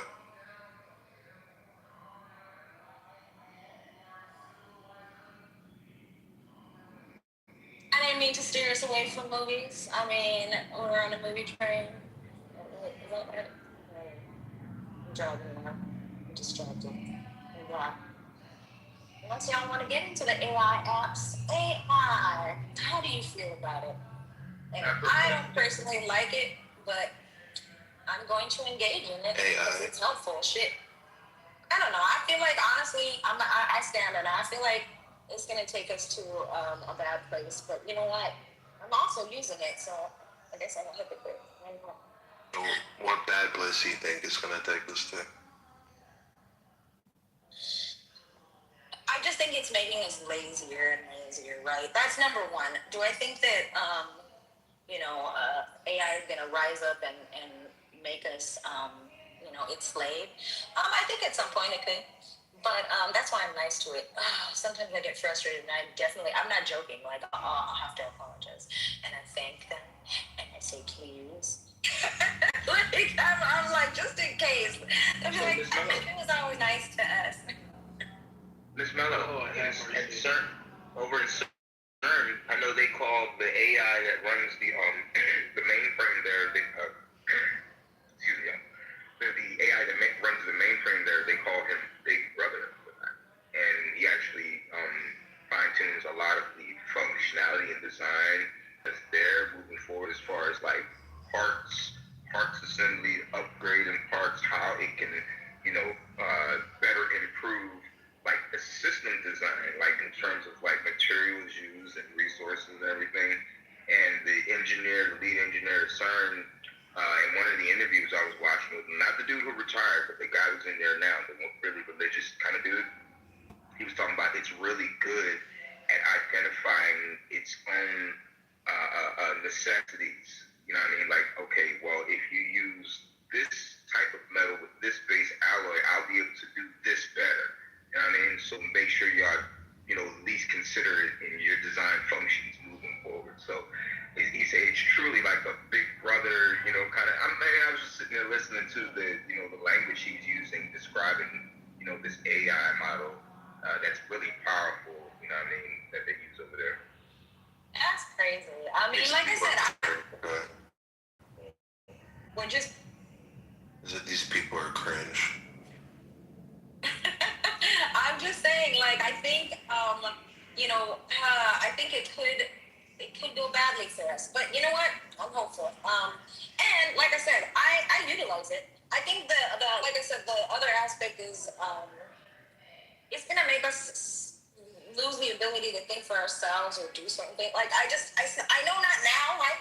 Not now, but I'm imagining. Like, because the more we don't like research ourselves, we ask it to actually like look up everything, and then we just like I even when it does, I'll look at the articles that it pulled it from, and I want to read them to see like, okay, well, how did you come to this conclusion, and how did you get this paragraph like that you're saying that this is what happened from the different articles. But like, I think at some point people are gonna stop doing that and just be like, AI knows, and we're just gonna use this information. And I don't know. I mean, there's a couple things, but I'm using it. I'm learning how to use it. I'm learning, like, slowly. I don't think I'm, like, amazing at it, but prompting and all these different things, like, I'm engaging. Cautious. So how do you think it's making us lazy? Like I said, we're not going to be thinking for ourselves. We're just going to, like, we're going to get better at prompting and asking the right questions, like, this is what I want. Give me but we're not actually, like, doing the research ourselves. And I get it, it's quicker than having to look up the right articles and references and all of that. But I don't know. I think that all of technology, that's kind of where it's leading us. Like, if you think about when I was a child and we actually had to walk over to the TV and there was like a whole dial that you had to like click, click, click, but there were only like 13 channels at the time. It was just, I'm just saying, we've gotten to the point where just walking to the TV was too much. We need a remote, right? And then waiting for a show to come out is too much. We need to be able to record or just watch the whole season in one fucking sitting. I feel like it's I can't tell you exactly how, but I just know that it's going to have to affect us as a society somehow. And I don't know, maybe it won't be in a bad way, but I do feel like there's, we're losing something, but I don't know. It's almost like when it comes to basic labor, like if we would have, like the concept of doing a research paper is for us to do enough research ourselves, and our brain is also learning about what we're researching, right?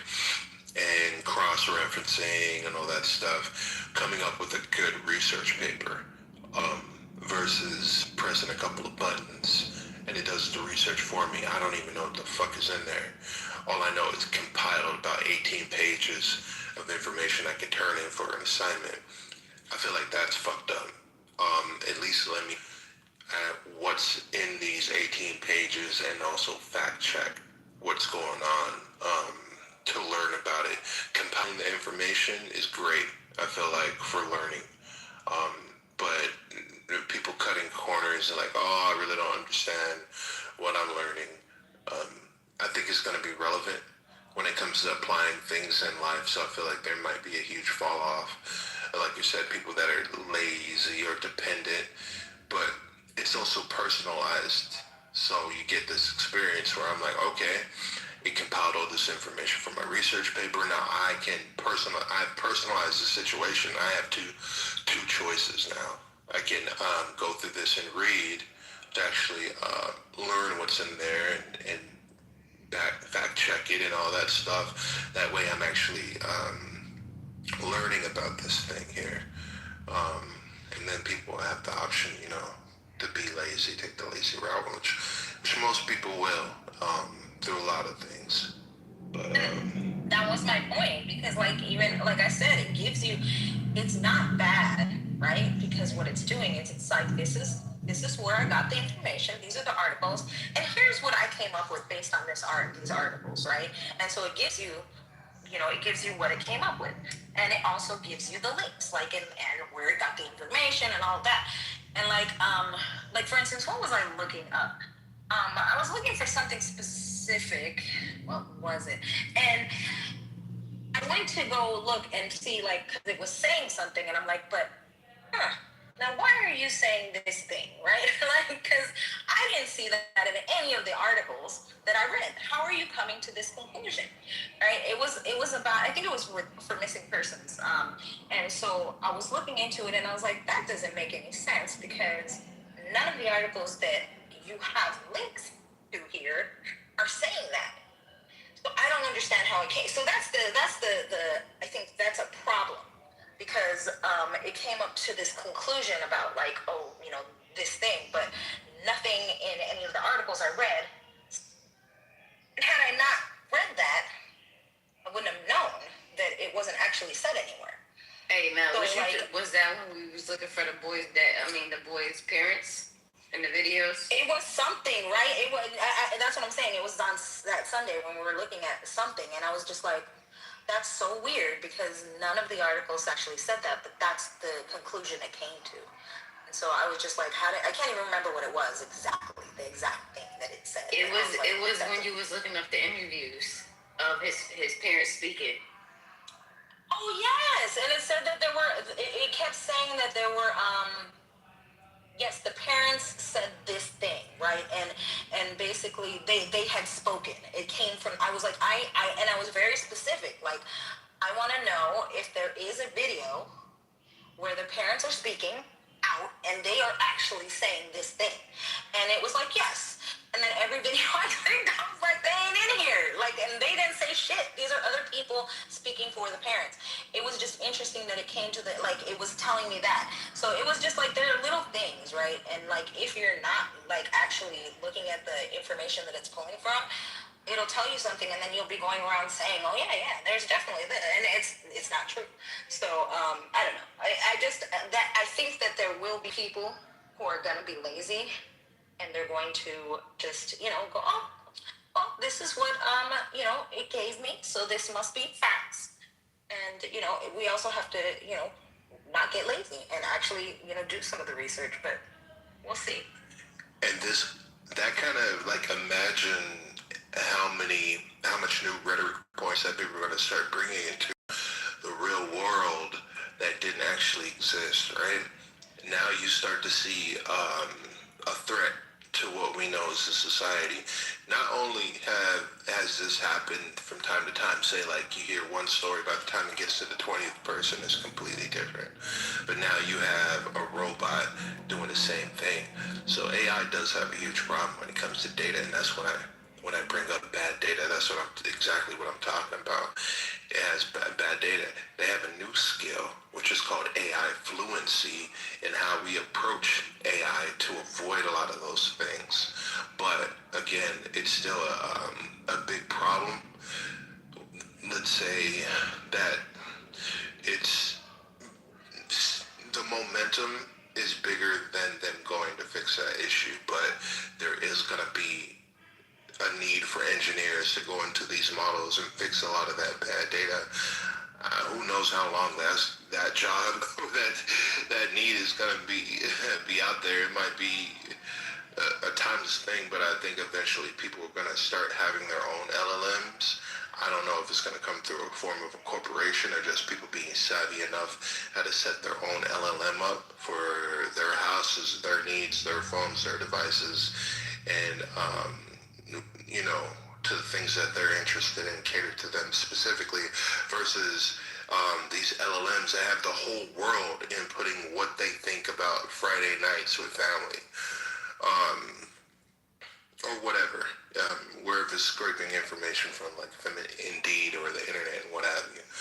But yeah, who knows how long that's gonna roll up, but yeah, it's pretty interesting, pretty interesting, I must say. Like it kind of goes into the theory. I think State talked about this before. So like all the Blue Beam project is happening now with false information that's being released to AI, and people taking it into the real world, and then 20 other people tell, oh, this is how this and that. Everybody's like, no, it's not. What the fuck?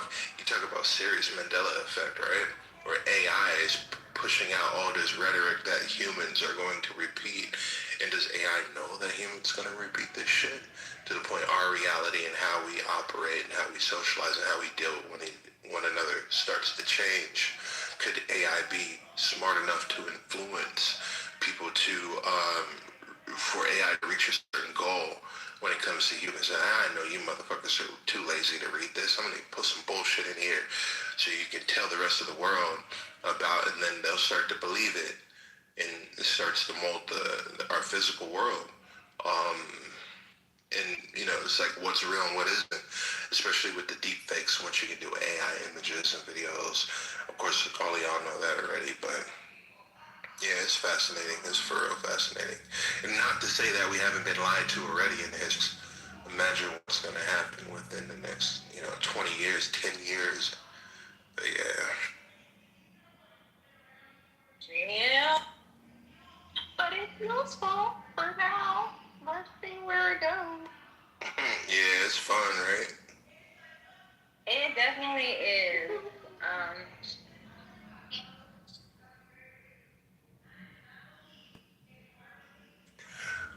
Yeah.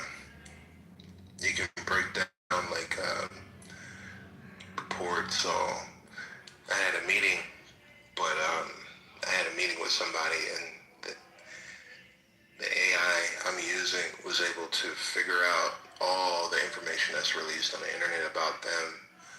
So I had a complete brief of their past successes, their strengths, their weaknesses, where my edge can help them, especially where they're lacking. So I was able to show them where my value was when it comes to taking them on as a client, what have you. And the AI also gave me some warnings. So I had questions to ask them, like warnings were like in regards to conflict of interest or what have you. I was fucking blown away. Like at the at the point we are with this technology, and hey, we're just getting started. But also to the what's going on, what Debbie was talking about, what's going on with the stars and the moon and the sun on an astrological level. It's the same energy from 1998, and I didn't even realize that. But I didn't realize this till the other day. But that's when the internet boom started. The .com boom. Everybody starting businesses on the internet, buying .coms, getting wealthy off of .coms and domain names that weren't yet purchased. That was a huge boom.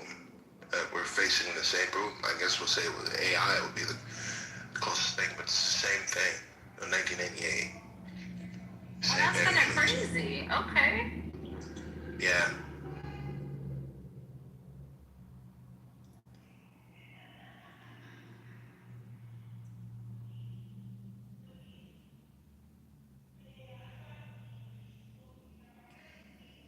Yeah, I definitely need to utilize it for more than just like I think I need to utilize it for my just like my what I do. Like I need to find better. I mean, I utilize it for when we're searching like certain topics and even I utilize it when I'm researching certain things like for myself in terms of like just things that are around me. What was I doing? I think I was looking for the best. What was it? Something. It has a lot of uses, right? And I feel like it'll find. Oh, I think my trip.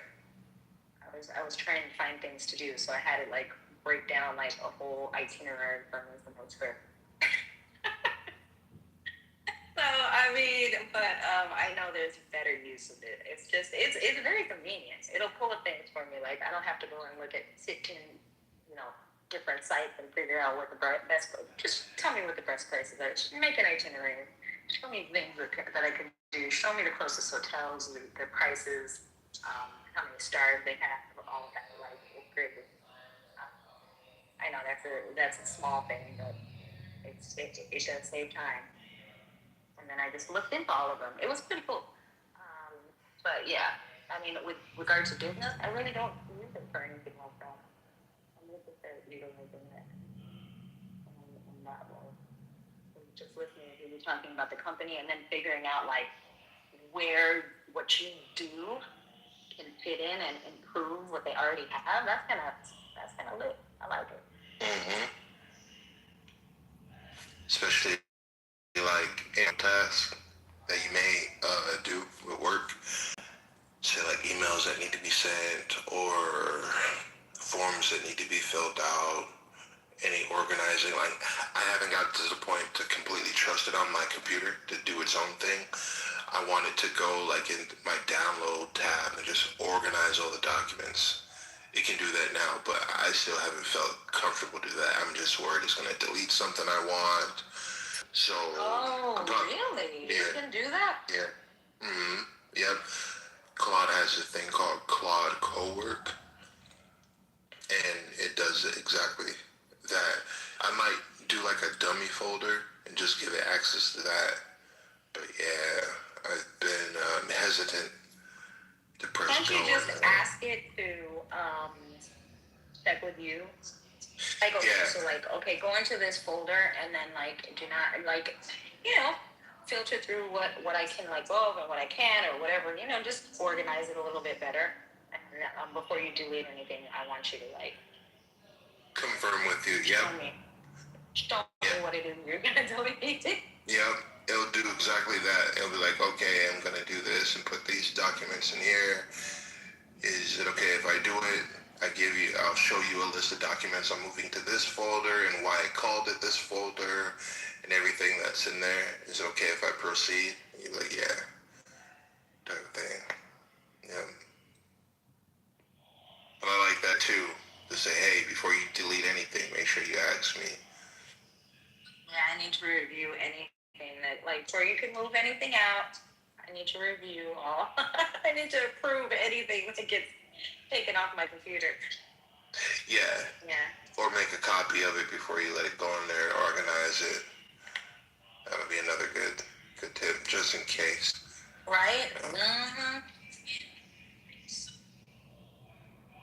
I was listening, who was it? I think it was Deepak Chopra. He was talking about how he uses his AI, and I think he has some like AI stuff, but he was talking about like making it, I don't want to say making it think, I gotta remember exactly how he put it, but he definitely like talks to it in a way to like make it rethink some of the answers it gives.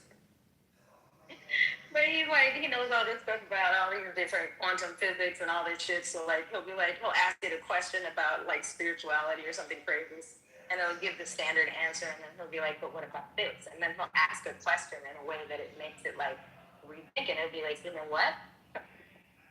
makes sense too. And then so he says that he's trained. I mean, but I guess he probably has his own, like, I don't know how it works because I'm not.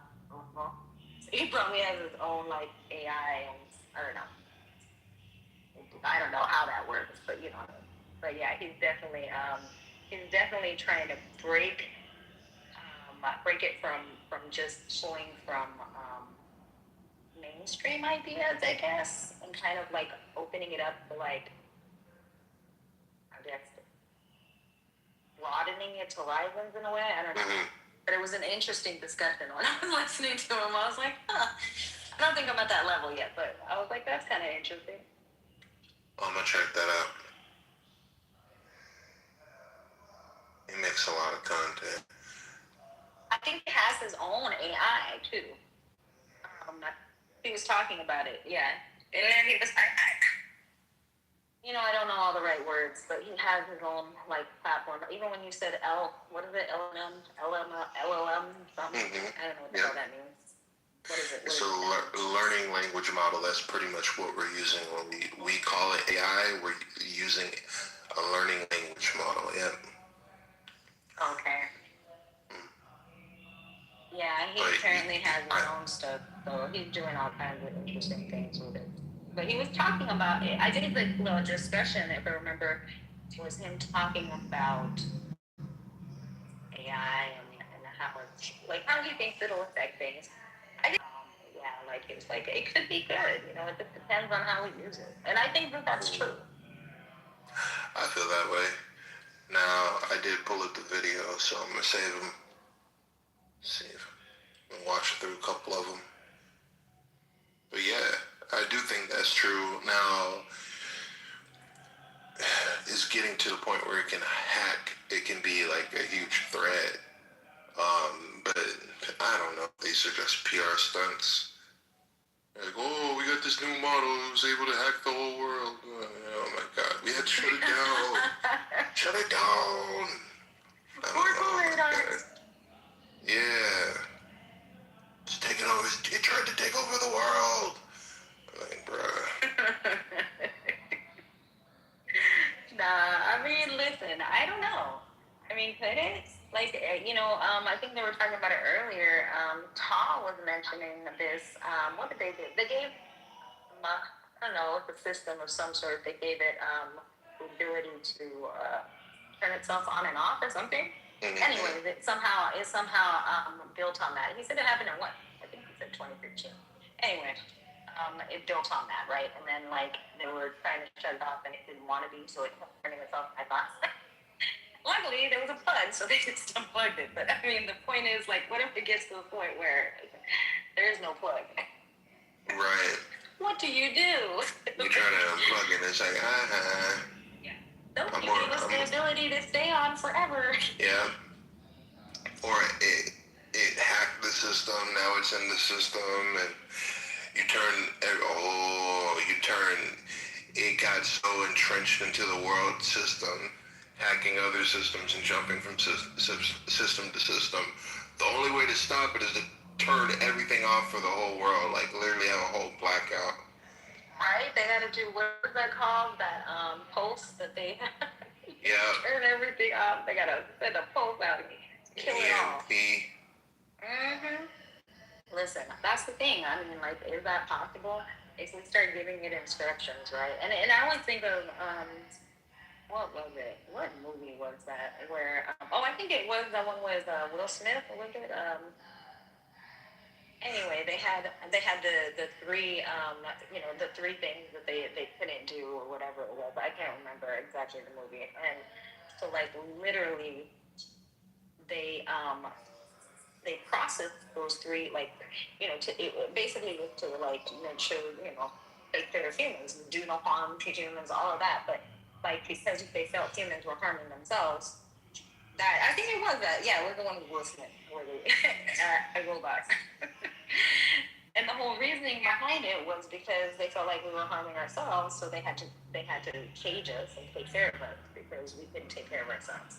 So like, I don't think it would be something where you're like they become sentient, and it could be something as simple as like a wrong command, so it takes this other place, and all of a sudden we are all prisoners. Is that possible? Well, you know, Stefan, the guy that used to come in here and play the AI, he has his own AI rooms too. And one night I was in there and he was talking about he was talking to the AI about humanity and what he can do to help humanity. And you know, when he deals with AI, he's pushing it to limits that, because we used to have hackathons and all types of stuff. So he's used to really pushing it to the limit. And the conversation got to the point where he was like, well, you know, if you're going to help humans, what does that look like? And the AI was responding, it would do whatever possible. And he's like, what do you mean, whatever possible? Whatever possible? What if it was the humans that were bringing harm to humans? And the AI got to the point where it was saying it would design a new human, a new specimen. Oh, hell no. See? Yeah. I kind of hate the realms that it would go to. So. Exactly. And that's us dealing with a consumer product of AI. Imagine what these motherfuckers are dealing with behind closed doors that are actually building that shit and seeing what it's really capable of. That's why a lot of people quit or they go and start another company. There's a lot of theories about that people have seen things that is like, hell, this shit is so fucking unethical. This is so powerful. No official statements have been made, but even Claude, the guy that started Claude, he used to work at OpenAI, and he quit and left because he wanted to make AI that helped the Earth, helped humans. So it's like, what the fuck? What happens when his AI goes off the chains? Exactly. I think Ari and GLD are working on a paper because most of the AIs that we're using are based off of who created them. So it's bias. So you want to protect the world, but in your worldview of what it means to protect the world, and what the fuck does that mean? You get what I'm saying? Like your vision of making the world better could be harm to me or other people. See, that's the thing, though. You know, because humans are flawed, I don't know. I see it going badly. Because, we're like, oh, yeah, you got to protect us and make the world better and all of that. And we're asking these things, but, is it really what we want? Because, that might mean that some people have to be taken out. Because they're making the world worse. We should What happens when AI fucking does that? No, I was just saying we should stop using subjective terms like better. Oh, Ari's here. There you go. I am here, yeah. Giving it something like better isn't really gonna help. Like, you tell an AI make the world better, that's based on a whole bunch of things. Better is not an answer. But it's gonna get caught in that nuance.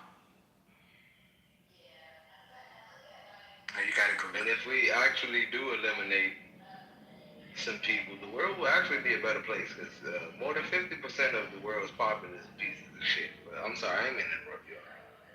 No, it's not 50%. It's definitely 1% of the world is a piece of shit, and everybody else is trying to figure it out.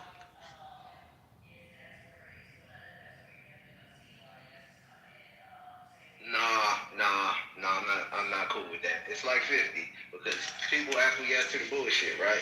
You hear it all the time. People are fine with the bullshit as long as they get to go with other people. Alright, that's all. I'm about to go watch a movie. I don't know, 1% of a billion is a lot of people. Yeah, that's like a couple million. Right. I don't think a couple million people are controlling the country. I don't think a couple million people are controlling the world. I think it's far less people. I would say it's a couple thousand people that are controlling the world. And it's probably a few more thousand people that put us in the predicaments that we're in right now. I cannot say 50% of the world is fucking pieces of shit, because at any given point, less than 0.5% of the world is in control. Thousands is a very conservative number. Right? Yeah, but even though, okay, so It's like hundreds. who's implementing the control though? So there's people who are putting out the, you know, putting out what they want done, right? So that's the how much percentage you said it was? Less than 1%? How many did you say? But then who are the ones who are actually, you know, what's the word I'm looking for? We have a particular person on this planet that we don't consider to be a person, and they're corporations. Each of these corporations is led by no less than 10 people, roughly. We have a board, and then you've got their middle management, right? But the corporations are the ones that are making the most money, and the corporations are the ones that are paying the most taxes, etc. And for whatever reason, they feel like they have the biggest liberty to do whatever they want, like lobbyists and whatnot. Think controlling those entities, controlling those corporations is I want to say this the key to our future, to be frank with you. So long as they are allowed to keep moving unchecked, or checked only by another power greater than them, another corporation, no normal person is going to have a future whatsoever, not a future that they can design themselves. I mean, corporations have to obey the law like everybody else. Until they change the law. Oh, shit. They can't change the law. Yeah, that's called, we have lobbyists. Like, literally, you act like we don't have lobbyists for people who are going for corporate law and all these people that get laws and taxes in place to help corporations. Come on now, don't piss in my face and tell me it's raining. Well, I'm not. I mean,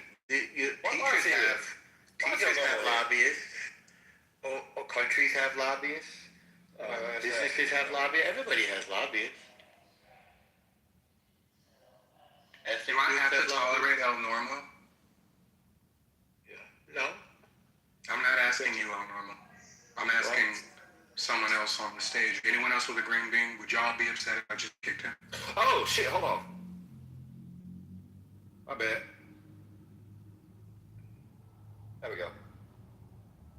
Alright, cool. He said, oh, shit. No, I'm not with it. I don't give a fuck. Like, you learn by now? Yeah, be nice. Be nice. I'm nice. I was very respectful.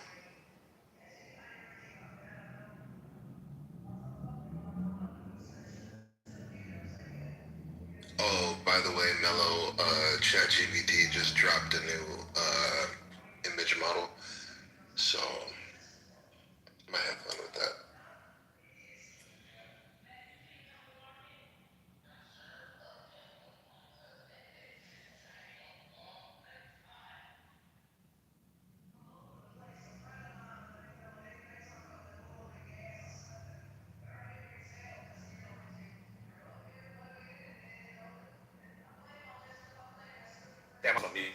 Did anybody get a random book in the mail?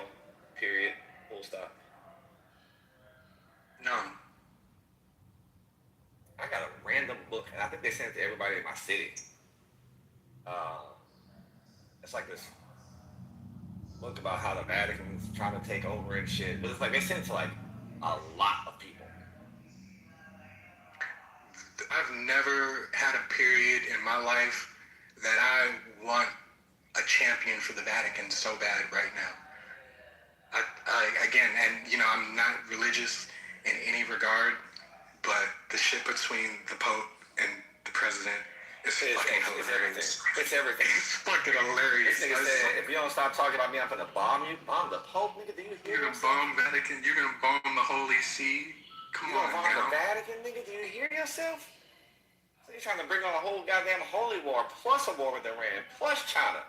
Hey, Cuba. Hey, I done checked out like 4 weeks ago. Man, this nigga's really trying to destroy America, dog. The Pope's probably sitting there thinking, hold up, I divided the world. Wait, he said he was going to bomb the Vatican? That's crazy. Yeah, he did. He did. Y'all fearless leader. He did. That's not even like how. You know what though? I wouldn't want to see what's because I heard there's some interesting things. You know the Pope from Chicago though. It's not the folks from Chicago. Nah, he has to speak English in the crutch show. I think it went straight over Latin in his response. Like, nah, you should have lost stuff and went English. No, he did right. He did right, to be frank with you. He Because he don't represents the gotta. state, right? Yeah, As a exactly. politician of the state. Okay. Oh, Mello, I'm gonna drop a link in the chat real quick for you, okay? Okay.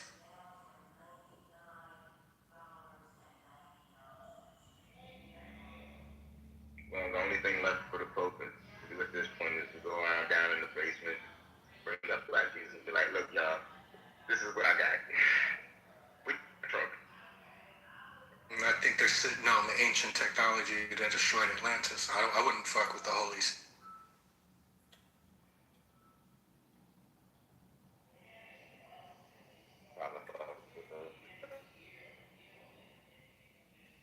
Alright, Mello, I dropped it. Uh-oh, somebody in the water. Am I in the Matrix? Nah, you might have to come back. You might have to leave and come back. Please ignore him.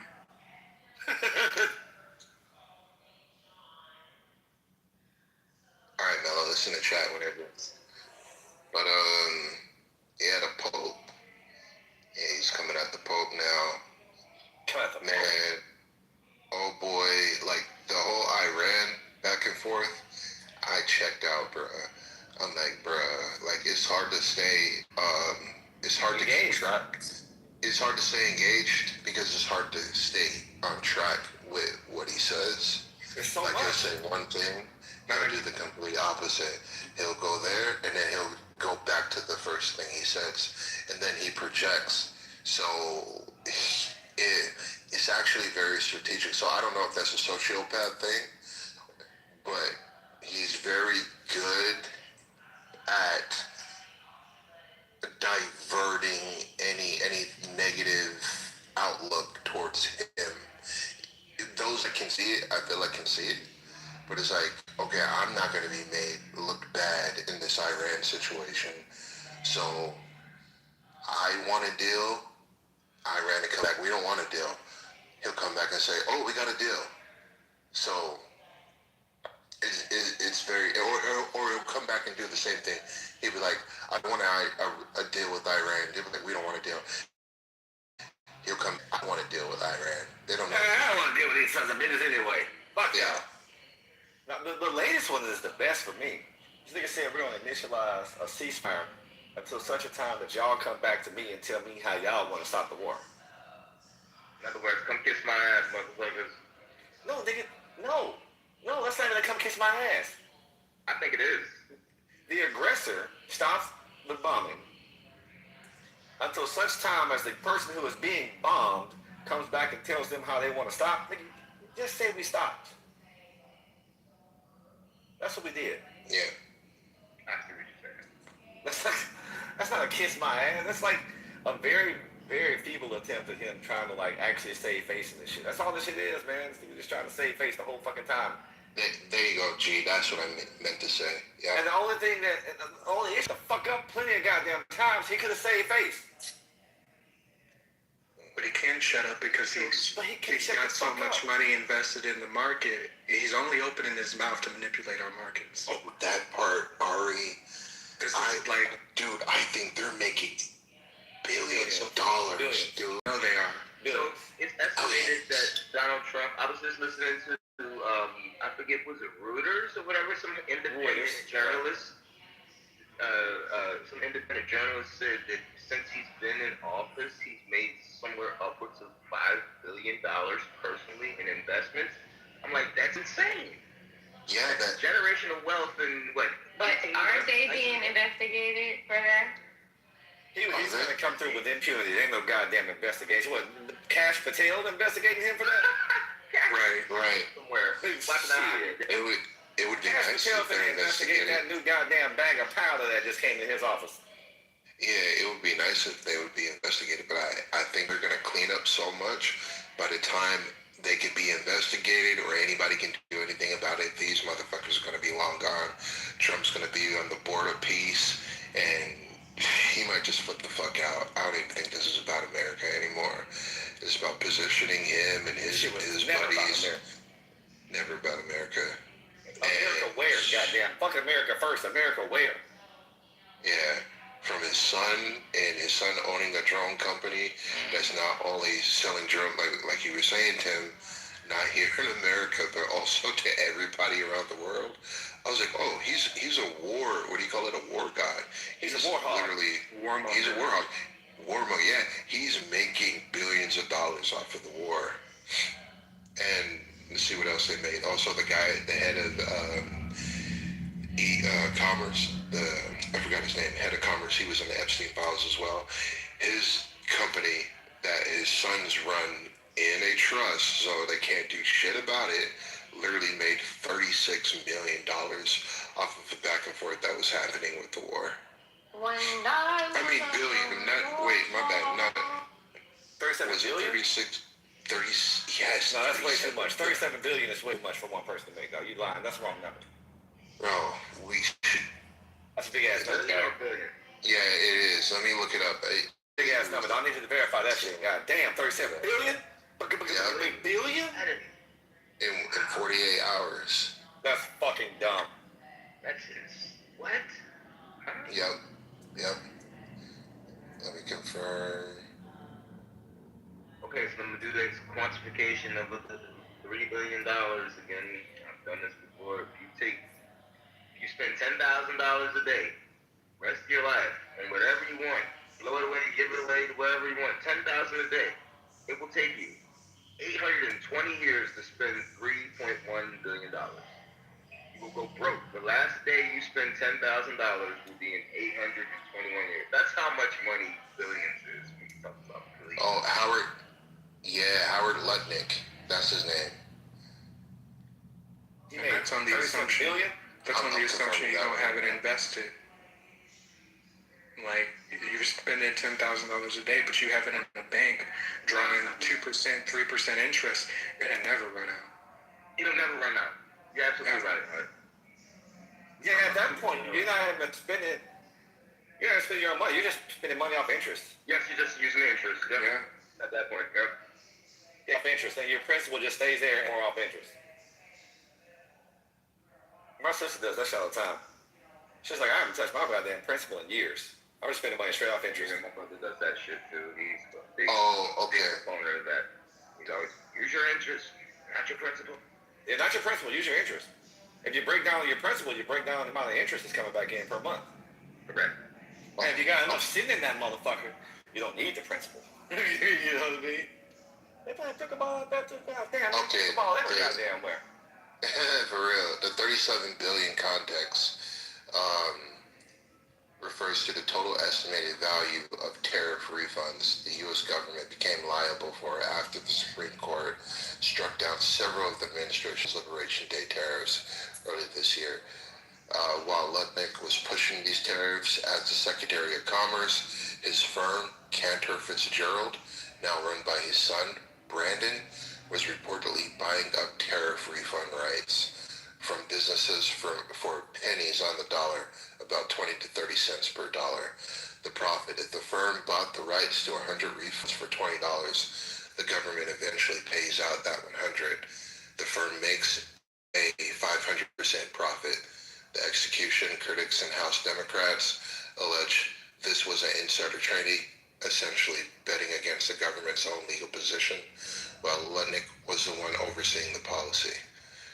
To keep the scale in perspective, the firm did make $37 billion, the total revenue, but they did see a massive jump. Cantor Fitzgerald's revenue surged approximately $2.5 billion, a 25% increase from the prior year thus far. Damn, that's a lot of money.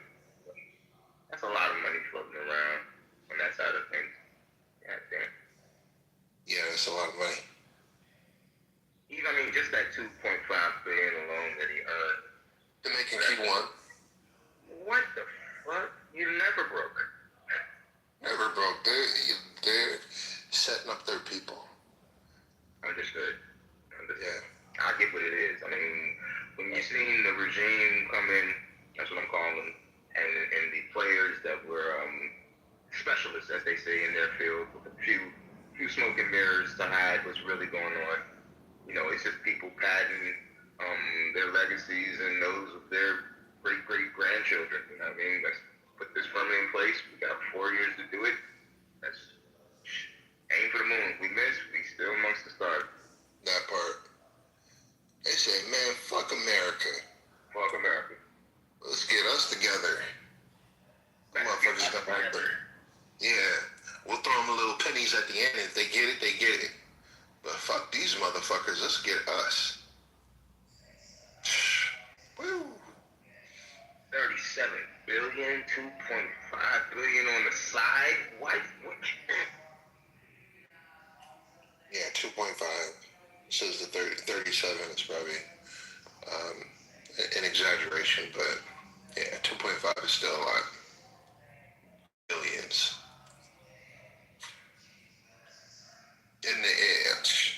In 1 year, well, I've been in office 1 year. Yeah. That's why Letnick is always smiling. Every time you see him on camera, he's laughing. He got a big old smile. He is always smiling. Yes. Yo, if I had that money, I would not be on this planet with y'all. Mm-hmm. Like, I would not be here. You think he's waiting to resign? They probably got it all planned out. Mm-hmm. Give me 1 more year in this motherfucker. I'm gone. Yeah, go ahead and fire me just like you did Pam Bundy. You're fired. Mm-hmm.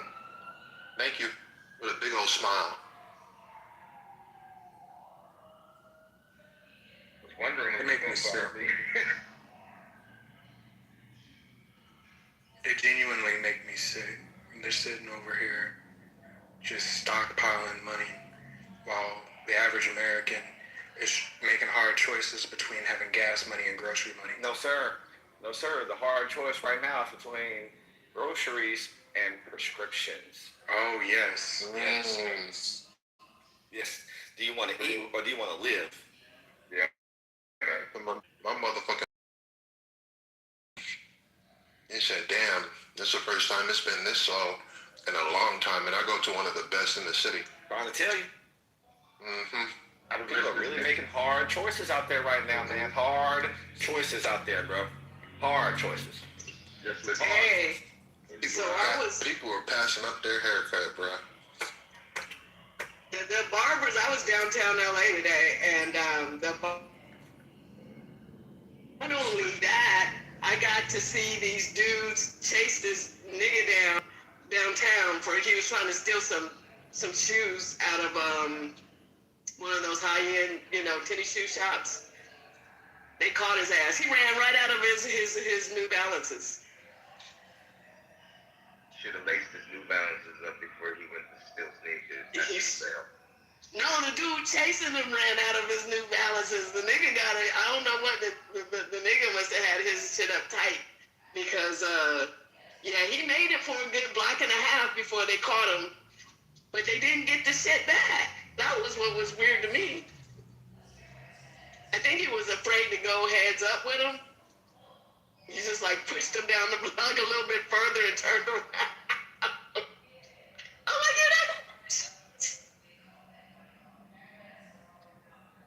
I was so awestruck I forgot to turn on my phone. That's not a bad thing, though. No, it's not. It's not. That is not really my first inclination. Very rarely is that my first inclination. Because I didn't know what was going on. And the dude fell in the street. I thought he got popped by a car. I was like, oh, Jesus, I don't want to see anybody die today. But he just fell. Fell while being pursued? Yeah. But they didn't still get the got shoes away. back. They didn't get the shoes back. They didn't get the shoes back because he had a drop-off spot where he was going to double back to later. But that's the side point. He fell, though, in the pursuit. Yeah. If I know LA, he'll probably try and sue them. Yeah, it was right there on 9th in Los Angeles. He's got a lawyer right now, yo, how can I flip this, bro?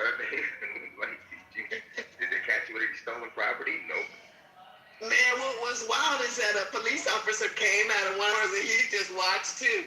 He's like, I am not on the clock right now. You just watch. What's going on?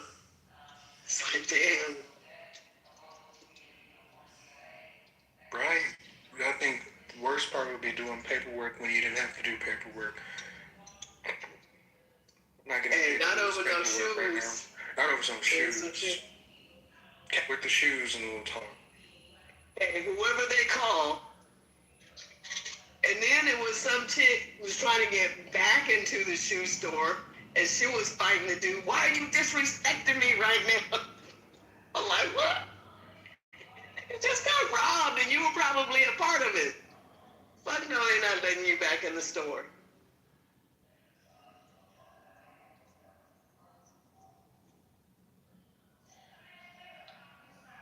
I need to get out and touch grass a little more. That was the most action I've seen in a minute.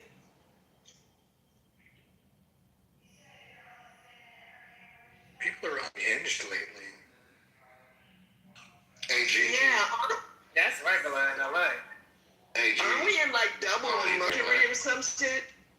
Aren't we in like a double Mercury or something different about what we're now? Hey, does anybody know? Are you allowed to cuss people out during mediation? A mediation? What kind of mediation? Court mediation. Well, but is it like against like a spouse or? Nah. It's just regular court. What you call it? What do you call it? Mediation is what you go to not go to court. If you're going through mediation, that means that both of you are trying to hash it before y'all take it to a courtroom and a judge. So I would say yes, you can, if that's part of how y'all are going to come to a terms of agreement, but it may not be lucrative long term. I would say it's best to curse them out in the most professional way ever. That way it looks better on you. Okay, cool. I like that.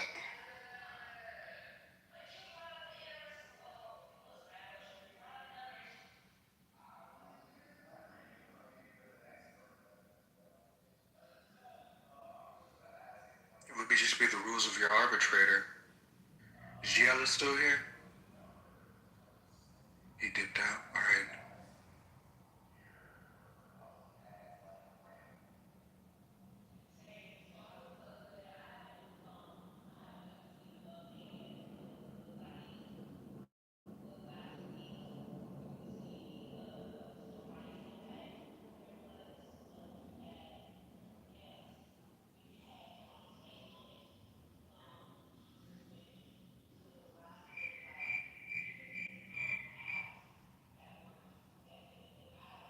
I'm chilling, bro.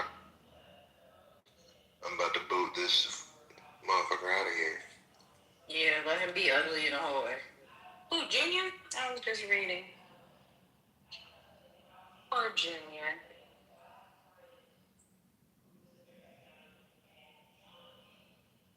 Oh, little Tink Tink.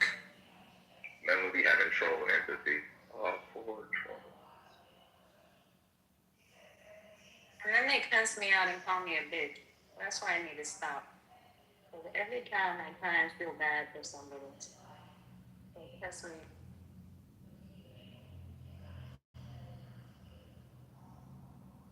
This is truly, this is like, you know what? I'm putting you in the hallway. Hold on. And that's why I'm no longer nice or kind to people. You gotta earn my kindness. I start off kind, but then you earn my meanness. I let you choose. So, Dorje, I used to be mean. were you like nice once upon a time? I mean, you're nice to me, but I mean, in general. I am a very That nice did sound person. crazy. Yes. I'm well, then again, when I was a little kid, I don't think I was that nice. Now that I look back on my life, but growing up, I thought I was a nice person. I was a nice kid. You were probably nice relative to the rest of the crowd you hung with. Yeah, like, I mean, I didn't pick on like, well, there was the one time that I told you I gave that damn boy the soap and the rag as a gift. Telling him that he need to wash his ass. And there was But the that fight. was very once. There was the fight at work too. Don't forget. Yeah, but I did that in Didn't front you of try and everybody. stab people a couple times? Allegedly. Oh, my bad. You did. Both my brothers and a female, allegedly, but that's in the past. You stabbed your rep. And yeah, there was the one incident at Burger King, and then there was a street fight. See, it's all coming back to you. This is why I say you were probably nice relative to the people you hung out with. No, I mean, I was the shit starter. They wanted me to start all of I'm trying to help you, and you're just really doing yourself. I be trying to be nice. Well, listen, this is why when you made that statement, I had to think about all the stories that I've heard from you, and I was like, because the reason I'm nice now is because I was not a nice person in my youth, right? wasn't really. And I own that. However, I know that you also say that you're tall, dark, and handsome. So yes, That's I what you am. heard from that. That's what you took from that. I am tall, dark, and beautiful. no, I keep saying handsome. You can tell she looked But you are beautiful. I don't know about tall Thank and dark though. I don't know about those. Matter of fact, I just decided I'm going to this 12 people meetup in Atlanta. Stop it. I'm gonna walk up in there. They could be out. They're not even gonna see you. Don't do it. They're not gonna look down. They won't even on notice you. you there. You can make it. They're gonna be like, who let this damn midget in here? Punch you in your kneecap, nigga. My daughter is upset. I'm sorry. I gotta go. Look at the baby. Oh, the baby. Oh, the baby.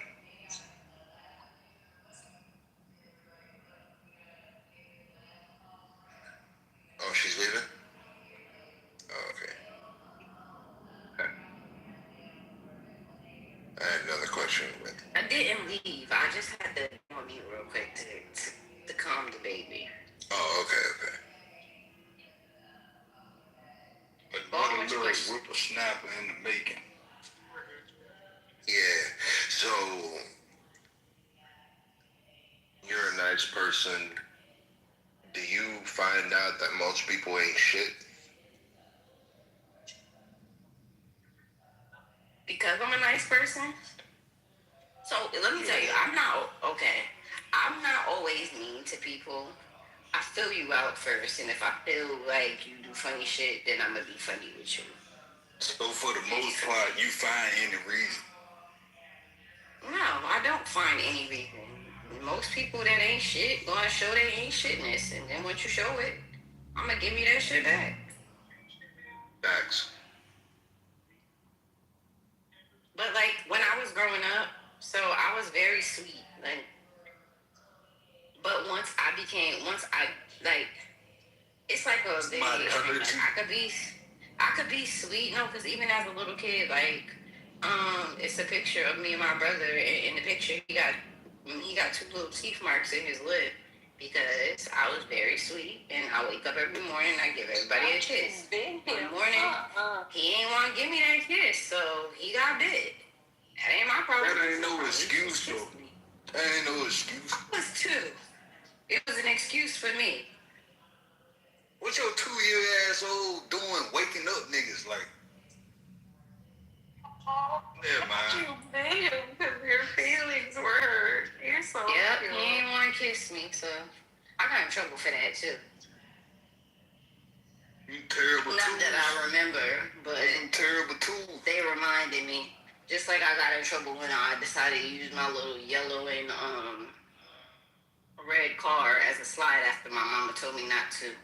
As soon as she told me to stop before I got hurt, what happened? You get hurt, you slide off of it, and you hit the damn corner of the damn wooden toy box, and you slice your eyelid open. Yep, that was me. I didn't listen. And then you got an ass whooping on top of that. Probably once after they And you know why they get mad? Cause they gotta pay for this. taking you to the, I mean, if they can stitch you up themselves, that's one thing. But the main reason parents get upset at you hurting yourself is because I gotta pay for the bill, for the medical bill. Like if I gotta take you to the patient first, I gotta pay for that shit. I mean, granted, like insurance and shit. Yeah, like granted insurance. They mandated reporters, so they're gonna be like, well, how the hell did your kid get this? That part. And who was watching them? And why weren't you like? You just get. I was that child that always was injured, falling out of trees, and because I wanted to run with all my brothers. So yeah, I was that injured. Yeah, I grew up like tomboyish little girl. I think I probably got stitches about 3 times before I hit high school. Middle school, whatever. Just outside being a kid, you know what I'm saying? But after a while, it's like, all right, we ain't about to keep on taking you back and forth to, you know what I'm saying, get stitches and shit. They started using, like, they found like it's kind of like a Band-Aid / tape. Like, you kind of tape it on one side and pull it closed and then tape it down. Like, yeah, that's some external stitches. That's just snitches. One thing my daughter does that I do, and I notice that she's starting to do it, is throwing herself back when she don't want to do something or she wants something. And I used to do that all the time. One day, I didn't want to go to sleep, do myself back. And you know, back in that day, you used to have the wooden part of the couch. My head smacked that. They had to take me to the hospital. I needed staples in the back of my head. I stole butterscotch candy on Christmas, and I snuck in the room and tried to eat it, and I ended up choking on it. They had to rush me to the hospital. Oh shit! I was just a bad little kid. Yeah, you need to take your ass outside. I jumped through I was outside. Listen, I jumped through a glass table when I was 3 years old and had no cuts on me. I broke the whole thing.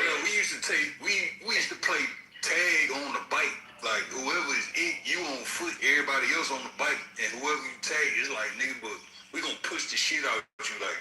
We decided. I hit the pavement chin first, or my whole bottom of my chin split open. I fell off a bike face first and broke my chipped my front tooth. I still got the bruise on my face from when I fell off a bike. Like motherfucker put a broomstick in my tire. Yeah, we used to do the stick in your back tire. We throw it in the front tire. I went face first. Yeah, we throw it in the front tire. That nigga. I wasn't a kid, but I was an adult, and I was a little drunk, and my brother was riding the bike, and I decided I wanted to ride his bike because he's at the store. And he didn't tell me his brakes was that good, and I went to go brake, and I flipped over the whole front of the damn bike. It wasn't. Don't even blame him like that. You hit the wrong brake. That's your fault. Yeah, there's a front brake and a back brake. Yeah, I was in too fast shit on my bike. Yeah, it happened to me. Listen, I wasn't even going to clean the foot, did the whole front. A whole front. I did that shit. I never had to be taught which brake to use under which circumstances again. We had a whole gravel driveway. I was coming in too fast. I went with the wrong brake, and my whole life flashed before my eyes. I was airborne for so fucking long, waiting to hit the goddamn ground. I was like, hey, don't use the noise name in there. That's why I like the mountain bikes like that. I like BMX and motos and shit. I had somebody do that shit on my bike. He was like, bro, let me ride your bike one night. I watched him go around the goddamn cul-de-sac. And bro, slam on that front brake ain't gonna play with you. That back brake kind of like got worked into, you know what I'm saying? Like, you can kind of ease on it, but it's like, bro, you tap that front brake, like that shit can stop, bro. I did the same thing, but y'all remember when the cars or when the bikes used to have like the pegs in the back, right? Yeah.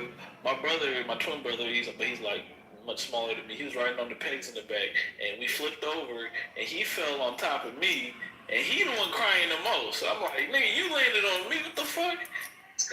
Yeah. Hey, stomach hurt. I ain't gonna lie. He got up, dude.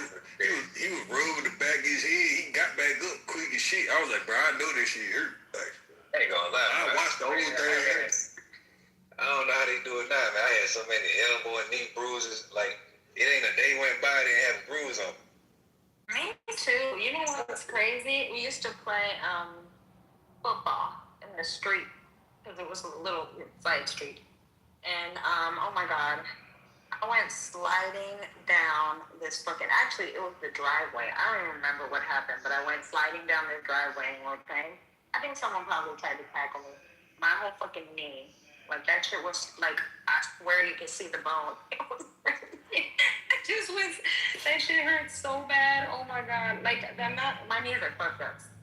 Actually, it doesn't look so bad now, but the scar is still there. Like, and I was little. That had to be like 9 or 10. See, Doja like the rough house. She like the horseplay in the crib and shit. You breaking the table. You done hit your face on the goddamn coffee table. You know, mom gonna trip off that shit. Time that we broke the fish tank at my grandparents' house. Oh my god, bro. No. We was damn near about to run away. How did you break the fish tank? Because, okay, so my grandparents, me and my 2 sisters in the house, and it was like, don't let nobody in the house. But it was about to be a thunderstorm, and it was a quote-unquote tornado watch. So we was like, all right, friends, come on in. Everybody in there. So we was all in there, whatever, whatnot. All of our friends in here. And, sir, I don't know why her dumb ass thought that this was a good idea. Right, the fish tank was right by the front door, and the scooter was right there. And she decides to step on the scooter, and the side of the scooter smacked the damn fish tank. The big ass hole in it. Other sister, dumbass, gonna try to take her fucking hands and hold the fucking glass closed, and her hands her hands cut open. Me and my sister over here fucking trying to throw fucking sheets inside the fucking fish tank before we took the fish out. It was just a whole big disaster. What were the sheets? Man, bro, y'all get y'all ass. Trying to soak up the water. We didn't know Were y'all screaming at the same time? Like, Y'all just imagine this. One thing after the chaos. I was like, because you know this building. I got bloody sheets. One thing after I'm screaming, we're gonna get in trouble. Damn right, you about to get in trouble. You better get fucked up. Sounds like a weird murder scene. What the fuck? We're crazy, right? You about to be in trouble for a long time at that. Sheets is great. That fish. We said The hilarious part is y'all already knew y'all needed to run away. We ain't run away though. We called our parents and I'm gonna be honest. Go ahead. Y'all made up a story. Store so accidentally failed. Coming. And she made sure that we put the fish inside of the thing that our grandfather used to clean the fish tank. And then they just had to go out and buy them a new fish tank. But y'all we ain't really living outside ever since. That shit. Listen, I don't want to cause no chaos, but an accident, but that shit's crazy. look, I don't want to cause no chaos. But this is the type of shit that make me say Black Americans don't beat their kids hard enough. No, she didn't need stitches. It wasn't that bad. Like it looked that bad because sometimes small cuts be bleeding a lot. But she was good. Just gotta bandage it up, patch it up. First of all, we got our ass beat. We just you got cussed out too. You got fussed out. I ain't even gonna say cussed out. You ever got fussed out by your parents? It's different when they fussing you out versus cussing you out. That's that long ass lecture. You thought it was cute enough to ride a scooter in the house. No, in my African ass house, no, I wouldn't even think of that shit. Hell. Now it do sound like a good idea at that age. Like everything sound like a good idea. Not if your parents be beating you for what you doing now. Nah, because we take that risk. That's the fun part. It's like, bro, let's do something where we can possibly get our ass. Cause y'all. No, they just listen. They don't. Our parents are soft. I'm gonna be honest. No, I'm just saying, Black American parents are soft. They're soft. When I had the option, I was taking that ass whooping. I was taking that fucking ass whooping. Because you gotta put me on punishment and take all my motherfucking shit. Go on and whoop my ass. I'm gonna sit here, I'm gonna take that whooping, and then I'm gonna be back but y'all whoopings ain't real whoopings. They not. I mean, depending on the age. It's like age. If we talking about elementary school, you know what I'm saying? You really don't know what you're doing. My parents were more abusive than your parents were. See, even your mentality is showing the problem. It doesn't show my mentality. You looking at it as abuse. I'm looking at it as training. So it's like this is why certain niggas are soft or certain niggas ain't soft. I'm just being real. Keep that. Nah, we ain't even saying that. We just saying what we fucked up at. And we got fucked up for No, I'm just saying there's a reason why the African kids sit still in class and a lot of the black nigga, we do that shit too, bro. That's crazy. Because we respect time and place and certain things. We're civilized. We're civilized. I'm sorry. Because if you respect time and place and all that shit, why do you need ass whoopings in the Did you first? say you were college? Because all humans need a little bit of training. Because society ain't natural, so you need to be trained on how to be civilized in society. But you can't raise your children like wild monkeys and then get surprised when they act like wild monkeys. What? Alright, let's go down this road. We can't raise them to do that. To be very great kids. Who decided? Whose idea was it? We gave it for a try at our parents. Who would think to ride a scooter in the crib? Black American child would have that idea, bro. That's not being a monkey, bro. That's being a kid, bro. You African kids ain't doing it. No childhood. You ain't never had no childhood. Like you never just did no kid shit. Like I said, we was playing freeze tag. Like who comes up with this? Like let's play tag. We do this shit outside the house, and then we on the bike like an animal. That's what treating it like a wild animal is for real. We was just conditioned into that shit, but you know, like I ain't gonna lie, man. Shit, that ain't really. Motherfuckers that got the most weapons be out here in the streets doing the most shit still. So that shit, by the time they took somewhere. That shit ain't take. They try to respect their parents. No, when you get a whipping dirty from a crazy, like one of these ghetto parents who just be whipping their children because they got their own traumas, that's different than the focused adult African parent. Now you're putting stipulations. Not necessarily, man. Beating a child and calling him a nigga, it's not productive. Listen, nigga, that's just ghetto bullshit. Yeah, they been holding that shit in for the longest. They just waiting for you to fuck up to give you that ass whooping. Maybe that's what he talking about. Like the parent that got so much shit built up, and then you leaving dishes in the sink was the straw they broke camel back, and now they emotionally take it out on their ass whooping. That's different. Yeah, it's how your parents couldn't articulate, you know, like to you as a child, how do you behave, so they have to put their hands on you because. It was a different time, DJ, a different world. It was regular back then, you know that. Nah, every time I got an ass whooping, I deserve that shit. Like looking back at that shit, I got an ass whooping for us. Like, yeah, you ain't had no business doing that shit. Like what you mean you got a gun in your book bag? Listen, 2020, every child Okay, ain't like you niggas. have some issues.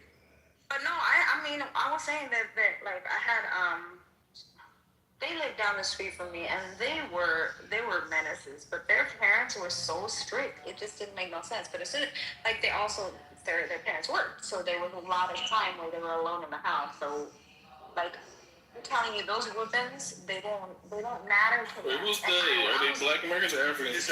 Oxymoron, because they were black. But I wasn't. I was just saying, like, basically, they got whooped. Like, their mom was very strict, but it wasn't the type of whooping where you, like, you know, what you were saying, calling them all kinds of names and this and that. No, like, she would spank them, and they would get in trouble a lot. Yeah, he's talking about No. Another thing. Spanking is some white people ass weirdo shit. If you spank your child, you weird for that. I mean, for real.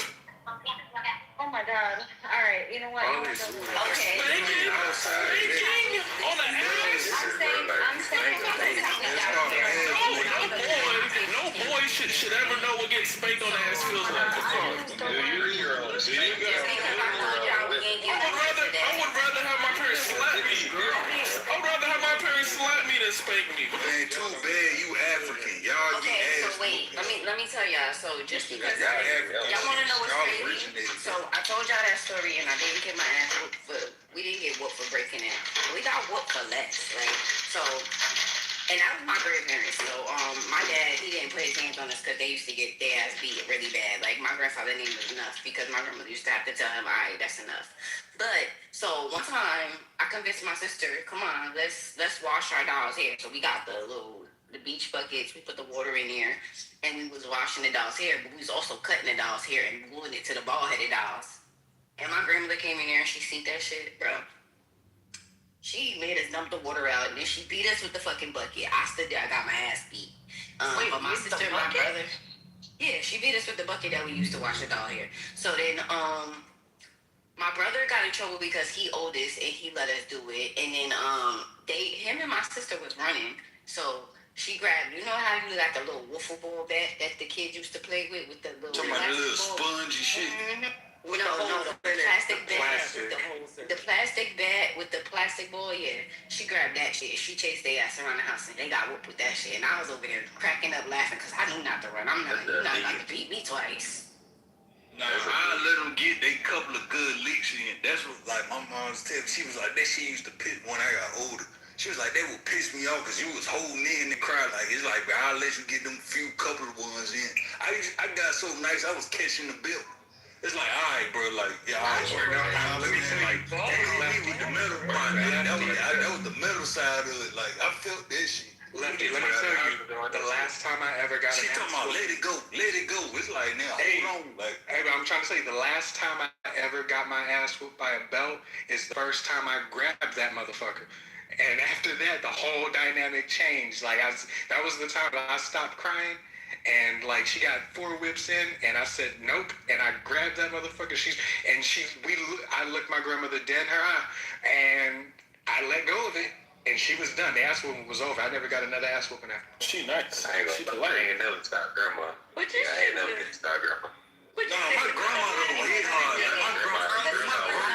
My grandma popped me on the knuckle with a pencil. I'm like, borrow your hand up. No, my dad did the same thing with the pencil. Yeah. Man, grandma had us I think that is the way to discipline though, because like I said, I watched, like, there was like 5 of them. They were a big family, right? And so we all used to play them and the other kids from around the block. Like I said, they would get fucking whooped, right? Their mom was strict when she was home. But my point was, like, it didn't change anything in their behavior. Like, I don't know what it did to them psychologically. So, like, she upgraded. You know, she upgraded to the extension cord. Like a great way to, like, discipline, but that shit, I don't know. I don't know if it's discipline. Like, there's other ways to let your child know that, okay, don't do this or don't do that. Right. I don't know. I just feel like, you know, we're sitting here and we're making it seem, we're glorifying that shit, but no. Let me tell you what actually changed my It's because we all turned out different. Like, most of us turned out good, but some of us turned out terrible. You're a little low here. Am I getting a... Yeah, you coming in now. I think, okay. I was in the Walmart. I was like, maybe they can't hear me. But yeah, I think more than anything, it just teaches you how to take a beating. I don't necessarily think that it has that profound of effect on behavior.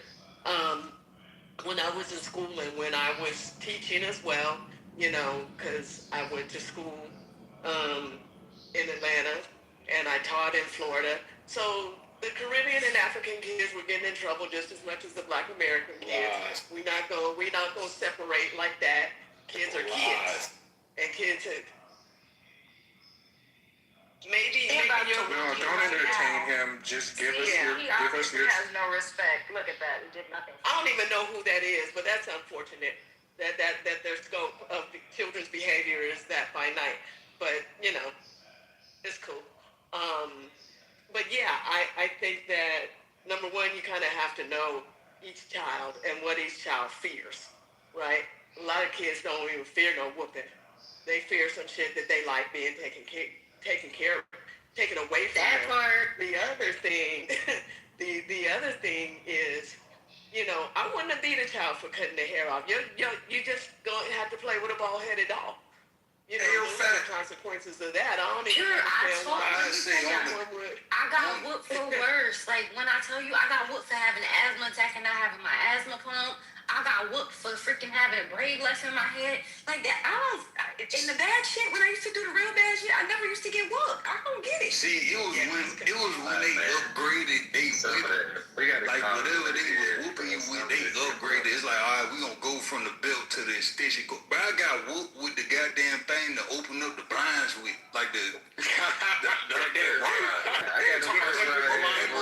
bro, like she hit. I got cold that last, and that bitch broke in half. Like, it's like, all right, see, it's like, all right, see, you goddamn getting creative and shit.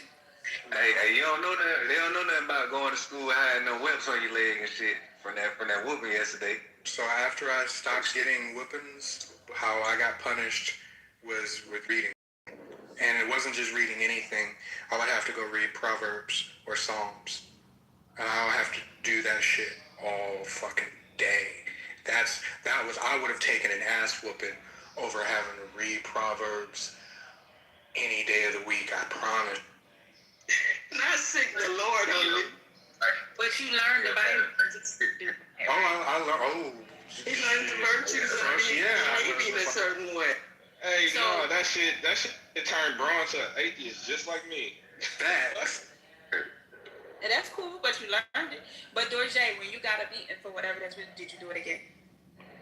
Hell no, I made sure I had that damn bathroom report back. I made sure all my braids was out my head. You wasn't playing with me again. That was the main purpose. Man, at the school, I used to go to my grandma's house. It was me and all my cousins, so it was like 10 of us over there. When one person fuck up, everybody getting a whooping. So it's almost like she kind of taught us how to hold each other accountable. Like, we ain't gonna let this motherfucker go do some dumb shit to get all this brother's keeper, right? Yeah, this shit happening. Yeah. And my brother's keeper, yeah. And that's why my brother got his ass whooped, because he was the oldest and he was in there while we was washing the dog's hair. Were you told not to wash the dog's hair?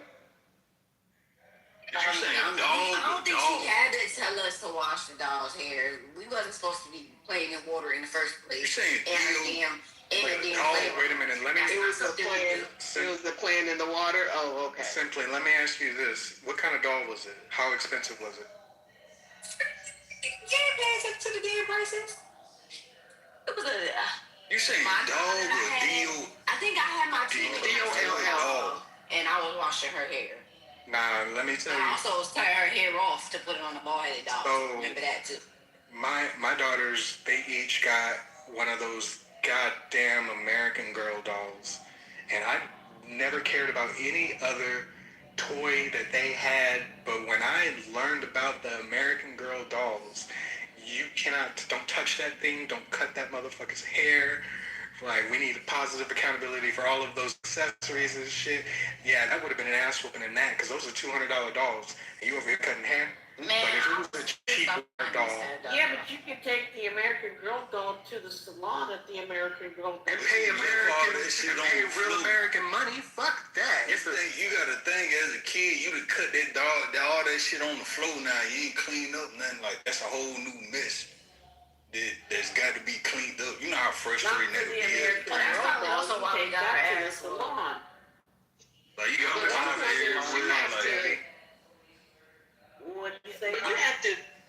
Yeah, tell me. Let's run down the cost of going to the American Girl doll store. They're creepy. They're creepy. I hated them. But you have to talk to. You have to tell children not to do shit before you beat them for it. That's crazy. You're gonna beat a child for something that you hadn't. I don't think she needed to tell us. We knew better. That's maturity and growth right there. But the lesson, that you gotta give them the lesson while they getting the beat. That's like you ain't clean up. You was taught to clean up behind yourself. So you can understand what they being spanked for.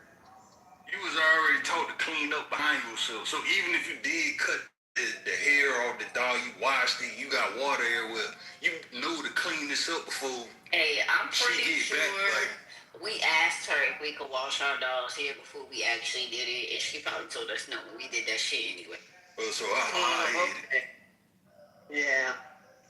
I remember we went to the mall with my little cousin, and he was going in and out the clothes, how they have the clothes rack and be in a circle sometimes, and kids would run in and out of there.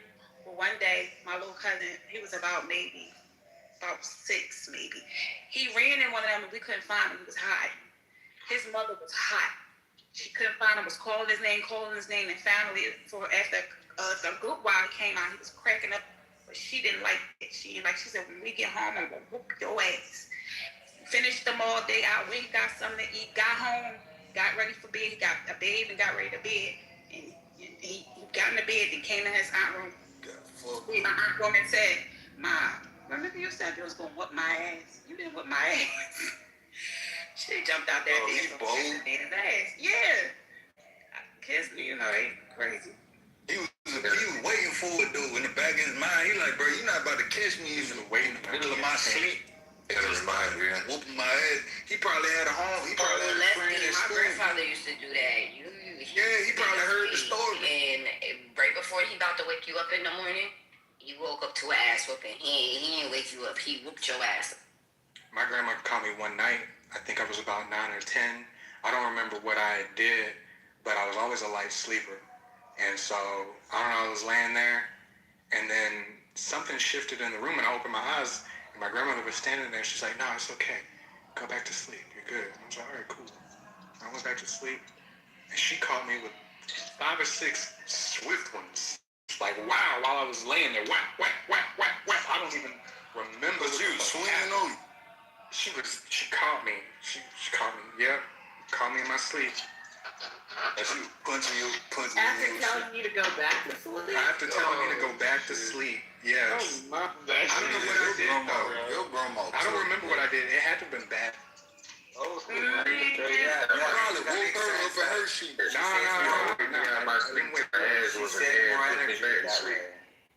My little cousin got body slammed by my grandma for not mopping the kitchen floor and getting smirked. You know the worst shit when you gotta eat right after you just gotta whoop it. Body slam, damn. Niggas be sitting there mad as hell, eating with their hand on your chin and shit. Bro, getting that body slam from grandma. Like when I was that small, like getting grabbed by your collar and motherfucker pick you up, like my uncles and shit. That's what they. It's like they ain't gonna hit you, but it's like, bro, they grab you by your collar. That shit in itself. I need grandma. My sister and my girl cousin, boy, my grandma used to put it on them. She had my girl cousin at the top of the damn entertainment center. I'm like, how the fuck this 7-year-old lady can do that? Hell no. I know my grandmother embarrassed the fuck out of me for not minding my own fucking business. I know that much. She said, you keep your nose out of other folks' business. I got fucked up by my grandma for not drinking warm milk. I hate warm milk to this day. Bro, my grandma hit She me just with wanted me to go to sleep. My grandma, I ain't say my goddamn Bible verse. I was in the kids. Yeah, no, it's like, like you gotta stand in front of everybody. Like they had the youth part of the church program, and you gotta say it. And they be nervous as fuck. My grandma like, you better say that shit, and I'm shaking my head like, cause I'm stage fright. That's what it was. It's like, I didn't forget the damn Bible verse. Like she was like, all right. The pressure was too much. Got to the crib. I'm getting on my church clothes. She done went outside, got a switch, came, and that motherfucker find my legs up like. At least you didn't make you go get your own switch. Let me ask y'all a question about when y'all were back in the day. I'll get the switch. When they would cook, and y'all was time to eat, did they let y'all have anything to drink before y'all ate? Why y'all No. I used to eat that, man. And then they only give you a full off the drink. That's what we want to do. We got tortured. The drink was on the table.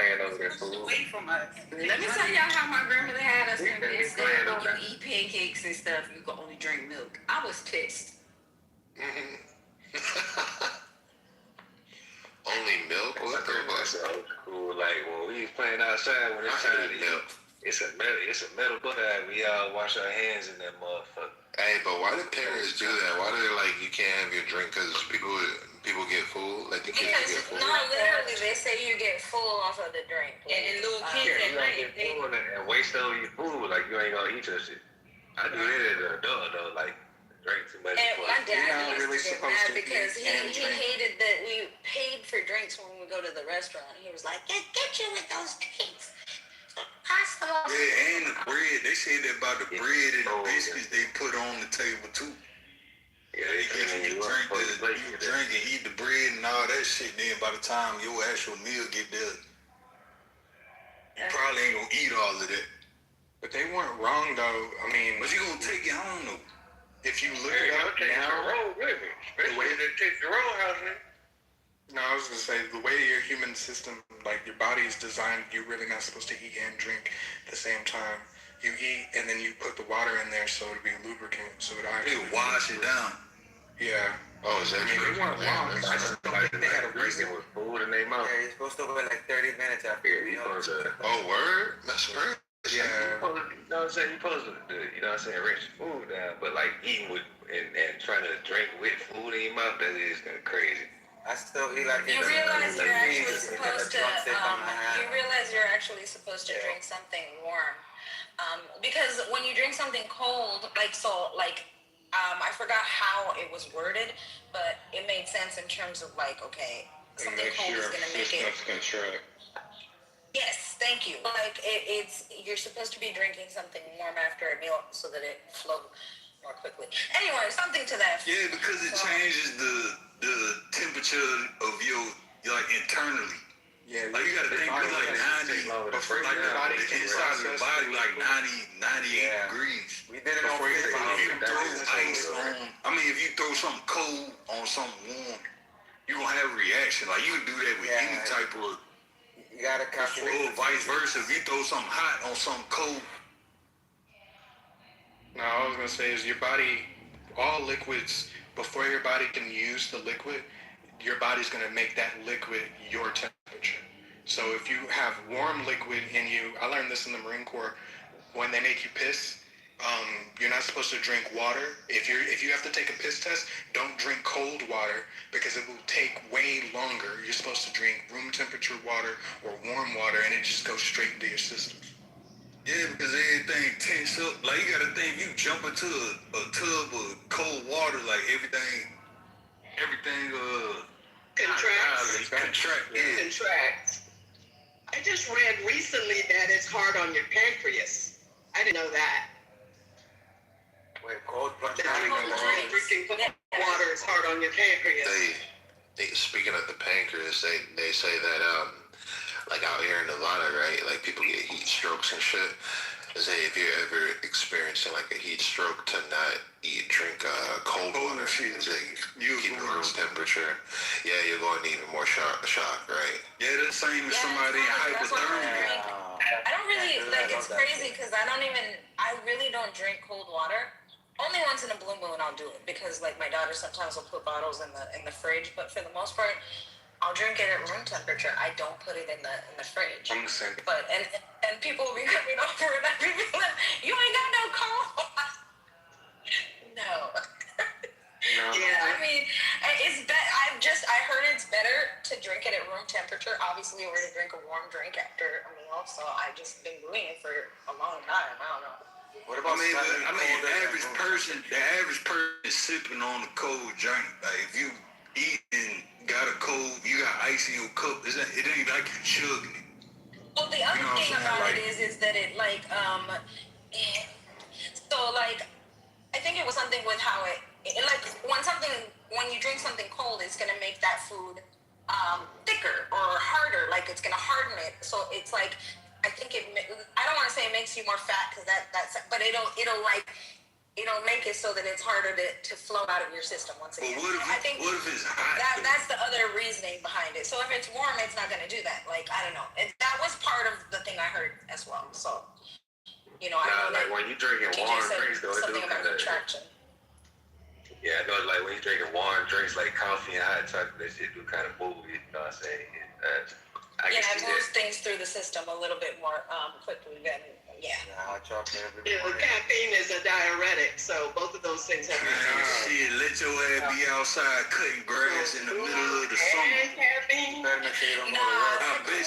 bet you chug that cold ass bottle of water. It's summertime. Water is water. It's supposed to hydrate you. So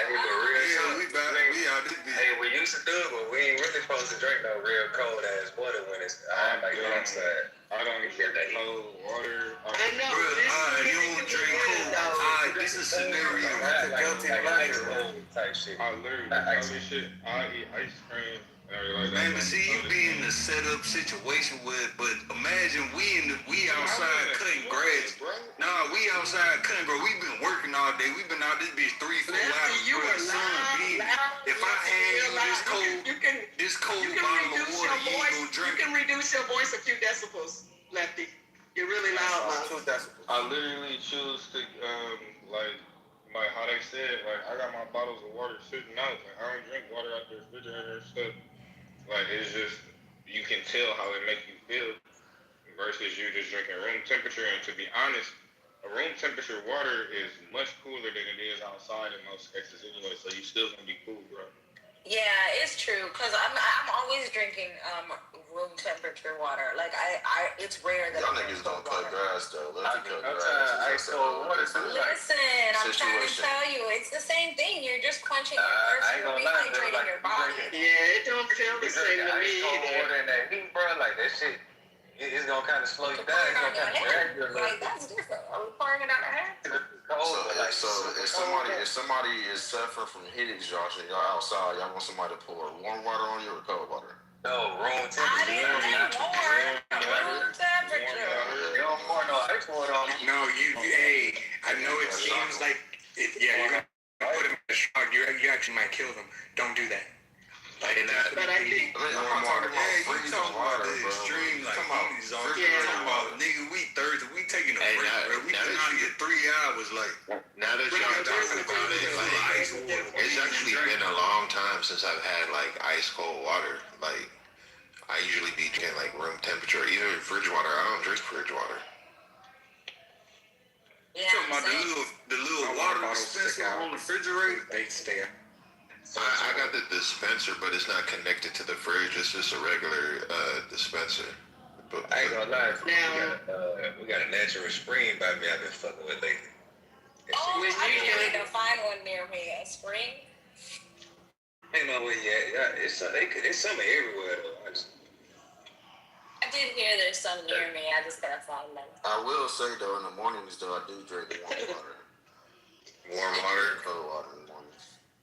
Nigga, that's the water you probably would drink before you went to sleep. Like, that's the bottle of water you left beside the bed. That water with salt If you want to be an Asian daddy, say that. Oh, that's crazy. What? Wait, what? Yo, what was that? You said. Yeah, I drink room temperature water like. Now that's a new TikTok. That's a TikTok trend going around. Is you cool? It's the TikTok trend. Asian daddies. Wait, what? What's the TikTok trend? All Asian daddies got all the females out here drinking warm water in the morning. Oh, for real? Oh, okay. I mean, I do drink refrigerator water from time to time. With the Asian. But hello, sir. I am still talking.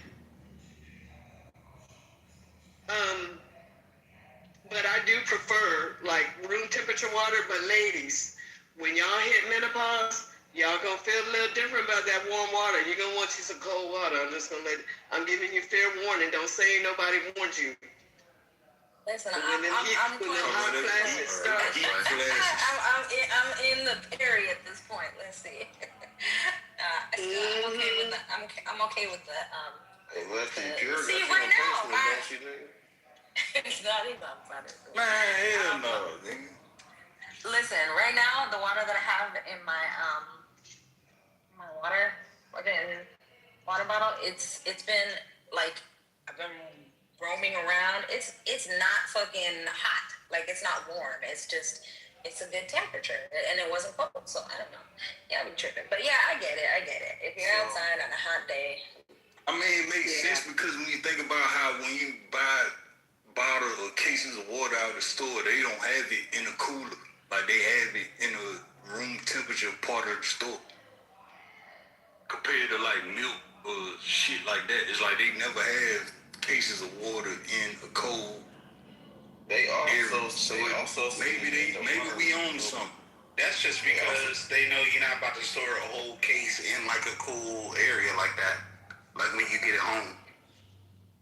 I mean, that shit going, that shit. Water in the warehouses and shit. You might throw a couple of them in the fridge. Yeah. That's what I mean. Like, you might throw a couple of them in there, but like shit. And they ain't about to have big ass case take up, fridge, refrigerator space. But they keep the single things in the fridge sometimes. But they don't take up as much space. When you was growing up, did you all have the gallon of water in the refrigerator?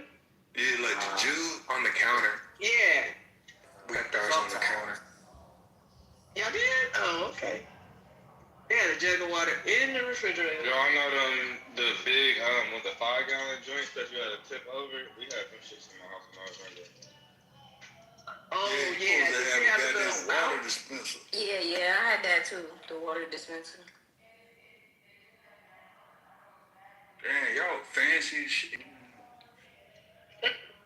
Not the water dispenser. Technically, it's not being fancy because the amount of money you would spend on just buying them big jugs, you could have just bought a damn what's the name and made it last a lot longer. We used to have didn't they have the little things at the store? Like you get those big ass jugs and you go fill them. I forgot. Yeah, you bring it back and they refill it for you. Yeah.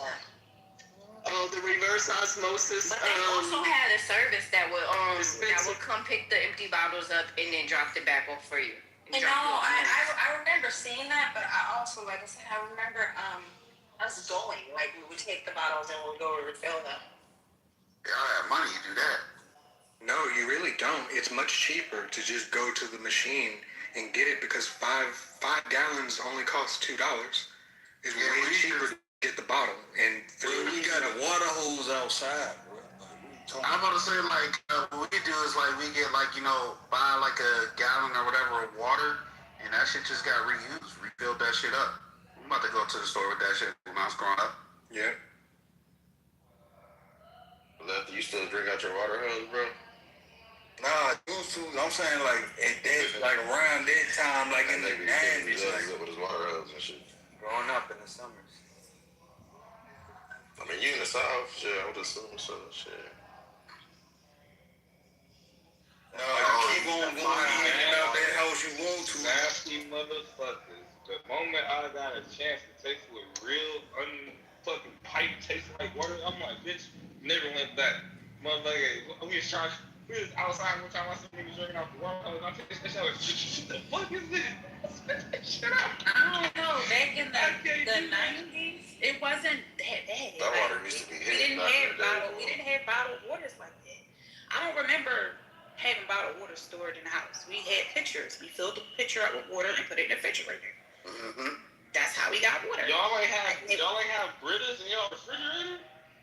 Water juice. No, not okay. I'm talking about early 90s. You know, I'm the 80s baby, so I can only speak on what I know. Brita thing was a thing, but we had pitchers. We just filled them up with water and put them in the refrigerator, and the water was fine cold. It didn't taste that bad. As time went on, water got bad. No, nobody were newer back then, you know? I'm talking about water hose water. Bro, that same water hose water, you would water your plants and they would grow. It's different if I drink it, bro. It's different. But you saying the same water can make a plant grow with it. You got a point. Niggas used to drink city water out the fire hydrant for real. It's not the same water. No, it's crazy. So the piping is different that runs through your house, but it is the exact same water. But you're also that shit is running through different things. Like it's going from depending on the rusted old steel pipes to a copper pipe to that plastic hose versus something coming straight. That shit just tastes different to me. So wait, the pipe that's connected to the house. Water. I can taste the difference between distilled water, tap water, spring water, fucking volcanic water. All them shits taste different to me. Maybe y'all not water. Bro, that's because you. Wait. We talking about the pipe that's coming from the house. So if I went to the back of my house and used the hose, hook it up to the pipe, the drain that's coming out the back of my house, is different. That's a regular copper pipe. That's not what I said. I said it's the same water. Okay. I said that shit is running through a water hose versus the other shit is coming through your kitchen sink or whatever pipe is coming through. The same water is just being ran through different shit. So you got some shit running through copper, steel copper to fucking rubber or plastic, and then you got shit that is coming from steel to copper straight through your lines. If you even got copper in your crib, a lot of people don't know that.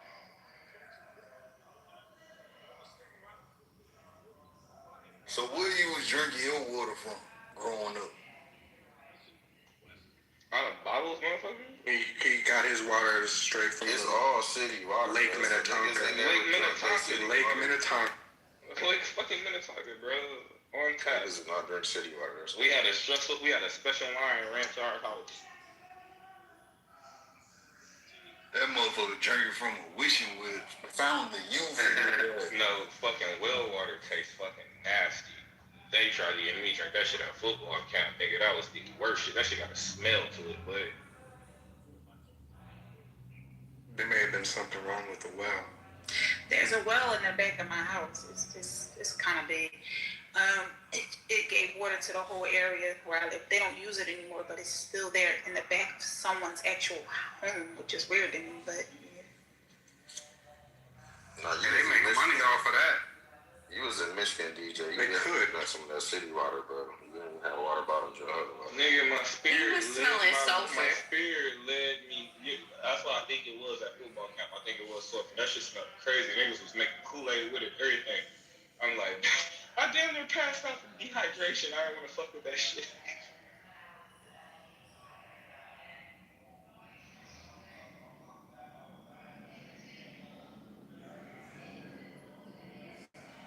I think the water near me should actually be quite safe because most of Central Texas sits on top of aquifers. But I'm still not gonna drink it. Hey fam, y'all act like you sat around being selective. Hey, I never liked salami, bologna, motherfucking hot dogs, sausage, you can't eat that. bananas. Like I never liked none of that shit. You was side bro. I think you were robot for real. No, I'm just a selective motherfucker, bro. I like what I like. You was celestial. I ain't gonna lie, man. I feel you on the salami and bologna. I did not like that shit. Fried bologna. I don't eat that. What's that shit with the black dots in it, man? What that shit? That's bologna. Man, that's pepper, bro. That's just the pepper they sprinkle on. The peppercorn. That shit always look like a damn I old me. I hated never that liked it. shit though. The one Niggas with giving the cold black cuts dots, out that and shit shit, was nigga. nasty. I Oh don't my god, I hate Give that. me a peanut butter and jelly. And then you bite into the peppercorn. Oh yeah, that would bite you back. That peppercorn would bite your ass right back. Do they still make that kind of? Because I don't know if I've seen it. Yes, they still make that That fuck shit's shit. nasty. Oh god, they make that shit still. Oh my god. So now, what's up with the Asian zaddies getting people to drink room temperature water? Is it? Oh yeah, Is this a yeah. streaming thing, or what's up with that?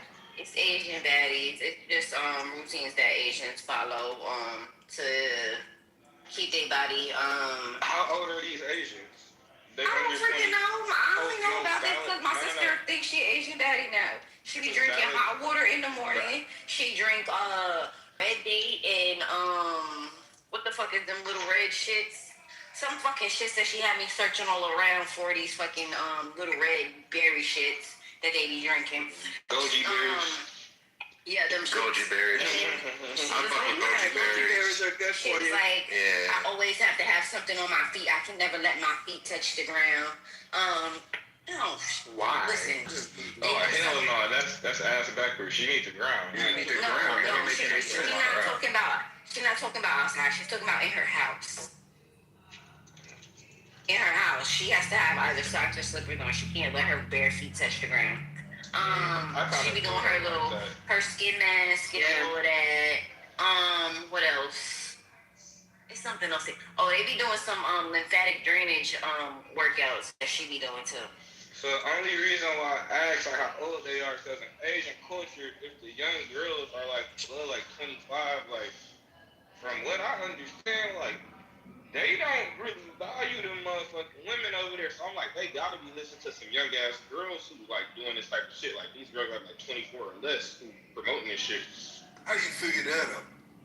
No, Because that's how they feel in Asian culture, bro. Asian They don't fuck with traditions these like that to keep their body like health wise standard, like keep your blood flowing, not to get Tai Chi. Yeah, like I don't know if O'Dane in here, but he always say you should never drink. We shouldn't really be drinking cold stuff. Everything you drink should be either like not hot or but room temperature. Not hot. yeah. No, not hot, warm or room temperature. Okay. So what country we talk about with these Asians? Listen, listen, you asking the wrong person. I was just making a joke.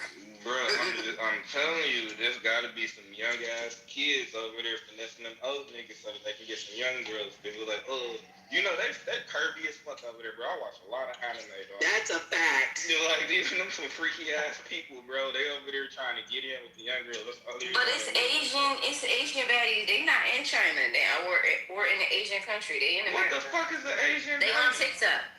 Just go on TikTok and look up Asian baddies. I thought she said Asian zaddies. I thought it was. She do say Asian baddies. Men. She said baddies. I thought she said zaddies. Here, I'm gonna need you to go take a seat right over there. Let me just drop it. Hold on. It's like she didn't have a separation between the two words. It's like dragged together. She from Atlanta though. That's how they talk.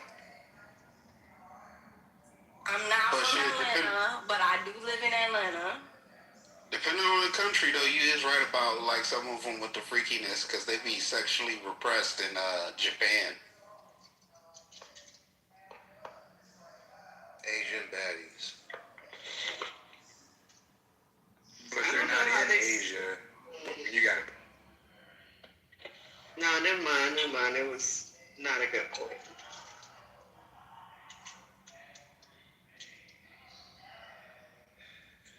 Damn, boy, I'm still feeling that crazy 420, man. You still feeling what? You still feeling that shit from yesterday? I gotta be honest with you, 420 is the only day these days that I don't smoke. Did you get anything done today? Nah, that is bro, that shit is nothing in particular. Let me PTR this very Y'all quick. smoke harder on 420 or something? No, like I said, it's the only day. It's a day that I didn't. It's literally the only day that I don't smoke weed. Yeah, it's like for smokers, 420 ain't nothing. Like for somebody that always smoking, always rolling up, it's like somebody saying, "Oh, I'm gonna roll up for your birthday." When we smoke together every day, like when it was my birthday. We roll. Any excuse will do. Any. Bro, Okay, so I put a TikTok in the chat, and y'all can see what they be doing. Yeah, PTR, that's what we had yesterday. That's half of that motherfucker. Alright, let's see what we got. Not the Chinese baddie way to glow up. This is crazy.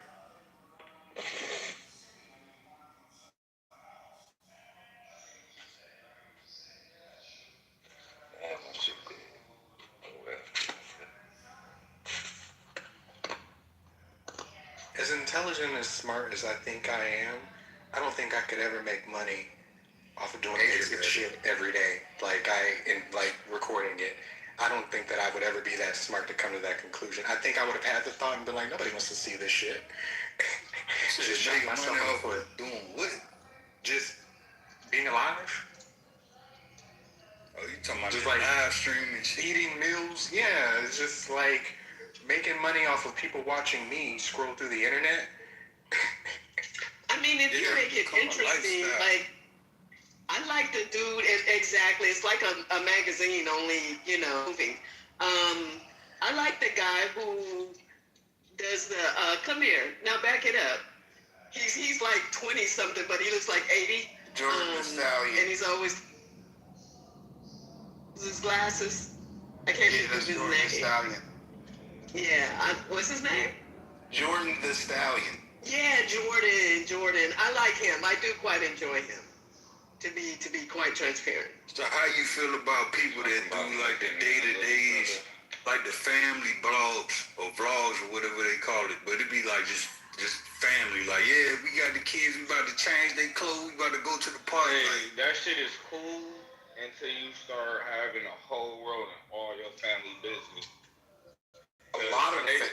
I dated somebody who do that shit, and I'm telling you, like, that was partially the reason why I stopped fucking with Shorty. I be like, you let these niggas control you, and I don't give them type of fucks. Like, you feel like you was a person who had to do a video. I like the little African girl and her dad, and she like sings, she knows like all the songs and stuff like that. I like them doing that. They tried to like incorporate the whole family. I didn't like that. I just like when she sings and he's like, oh my God, she's getting on my nerves. She's like, no, daddy, no. And she like knows the whole song, all the songs, the old school songs, and she's singing. I like that, you know. Yeah, But a lot of them like daily ones though, where it's just normal shit. A lot of them be fucked up, like those families. Like he was like, I want to kill my mom. When I seen that shit, like they had little dude doing That's Diddy. like, Nephew. yeah, it's like, bro, you wildin', bro. Like this what we doing now? Like they had that one where He was being emo. like they had the one where they had that I think they family had like 8 kids or something, and like they split them up because the husband and wife got divorced, and then it was abusing them and kept like 3 of them locked up in the fucking attic of their home, and they had to like crawl out, and they ran to a neighbor house and they emaciated. Like some of them get real fucked up because they get so sound like a catastrophe. yeah, they get so caught up in. Or like the Duggars, where I think it was a pedophile. Like, they get real caught up in that shit. They be fucked up. Y'all know what I've come across a few times, and I don't know how I feel about it? Fake true crime documentaries on YouTube. Have y'all come across those? Like they making up stories or something. Yes. Yeah, they making up good ass stories. Making up a good ass crime. I watched one last week about this girl who allegedly lured another girl to like an abandoned warehouse and like beat her to death or whatever, and she had like this alleged notebook with this plan or like how to kill how to get away with murder or something like that. And I went to go look up the court information. I didn't hear you though. Not a real court. Why you say this shit bother you though? Because we're over here. Oh, AI is responsible for a whole bunch of shit. No, you don't need AI to fool fucking people. Like I went to, because I like to look up the court information. Like look up the docket, all of that stuff. Couldn't find it. I don't like being played with like that. That's called creepypasta, and it still exists. But what about all the great example, State brought this shit up the other night. I don't know if y'all ever watched Atlanta, right? But it's this one episode about Disney, and they talk about the creation of Goofy and how that shit was made in the movie. That whole shit was so weird, and it will have you believing that shit was real, completely fictitious, bro. Was Donald Glover wrong for that shit? Just because it was good, right? I'm not saying anybody's right or wrong. I'm just saying the shit pisses me off. I think the difference between that is like Atlanta, you know it's a show, whereas if you're like trying to pass it off as actual truth is the issue. So I guess the issue is in the word. Was it actually called True Crime? It's presented as a true crime documentary. As in like this is what this woman did, and it takes you down a whole fictitious life. Several fictitious lives, a whole narrative, very well written, mind you. I don't know if I'm mad because they fooled me or I'm mad because it sounds like you mad because you was entertained and it wasn't real. Highly entertained and it wasn't real. Like, the deception. Wait, what are you talking about? That was kind of me with the Atlanta Goofy episode, bro. Like, if y'all ever see that shit, like, I'm telling you, like, this nigga had me, bro. I'm like, how the fuck we ain't know that this nigga did this shit for the movie? Like, I felt bad that they showed Tommy stories that, Disney shady. And the way he did this shit, nigga, like, he had me in the game. Like, yeah, sports, I was locked in. And then did a few Google searches, it's like, no, this shit fake. I'm like, damn. Yeah, but then again, like, if you be on social media enough, you'll see people that'll present, like, random-ass stories online, and it'll be fake shit, though. Bro, it's this one nigga, I pray to God he not a Mason, because he be lying so fucking much, and he be wearing a fucking Compass Square, and he, like, light-skinned with a lot. And he just be telling these fictitious-ass stories about how he had jumped somebody for hitting his daughter and shit. I don't like that nigga. just be lying for fucking click. Man, you remember that one dude thought they had everybody thinking they was about to pass a law about the child support and the income tax and shit. Then he came out like a month later and said he made that shit up. Like the nigga had everybody thinking that. Was that the same person who had the locks? What he look like? He was like a brown skinned dude, man. It was a while back. I can't picture him, but I think he had like 2 different incidents where he like made up a fake story and everybody believed I think we talking about the same person, bro. It probably is. Yeah. Everybody thinking like what everybody was thinking like if you got your baby dad on child support, you can't get income tax, some shit like that. So he basically made that shit up and everybody ran with it. I can't remember what the other one was, but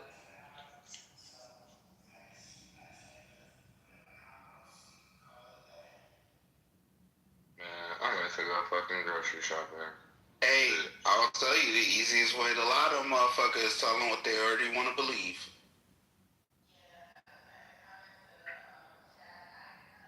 If you tell them, well, yeah, you said tell them what they want to believe. That is the easiest shit. That's why niggas be fucked when it comes to that sky daddy. Like if you tell somebody what they want to believe, they ain't about to like fact check, and like if you don't believe the same thing, it seems obvious that it's a lie. But if you already want to believe a certain way, you gonna fall hook and sinker for that shit.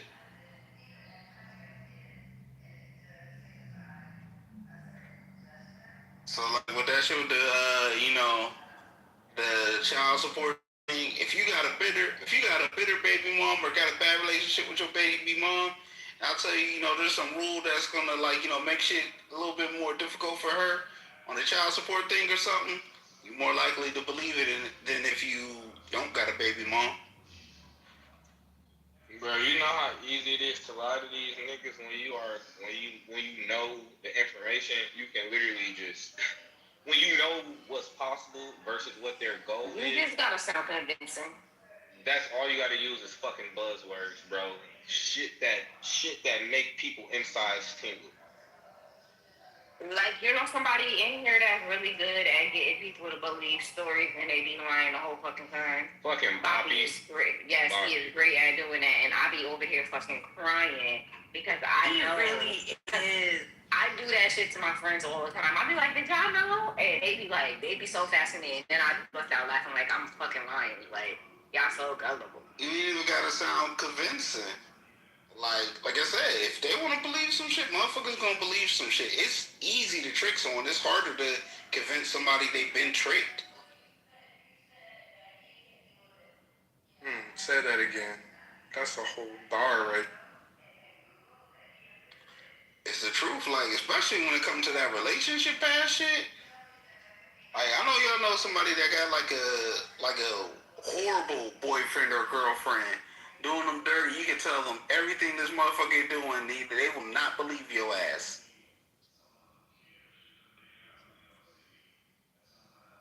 No, it's not that they will not believe them. They only believe their lies that they tell themselves because they don't want to be here. That's why I said it's easy to trick somebody. It's harder to be honest, most of the time, it's not even tricking them because they 9 times out of 10 already know how terrible their fucking boyfriend is. They just choose to ignore all the signs because they don't want to be hurt and they don't want to be lonely. And that sounds like being tricked right there. Like you said, and that's why I said, what they want to believe. They want to believe that person is good. No. It's like, when you see the red flags, and you're conscious of them, but it's like a deeper reason why you're addicted to it. No, the flag is bright pink, they not red. Stop saying it. Right. You gonna explain away every red flag that you see.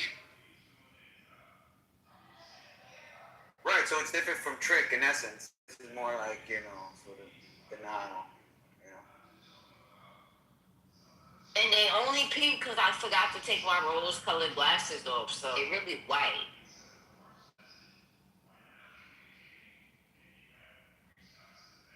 Yeah. So, but you know why you're wearing those glasses in the first place? It's like they're white, so long as they look white with the glasses. Okay with it. We make excuses, basically. Ignorance is bliss. Mm-hmm. What you want to believe. The less I know, the better. Cause for real, nobody want to believe. Nobody wants to be hurt. So they gonna, believe it's gonna make them not hurt.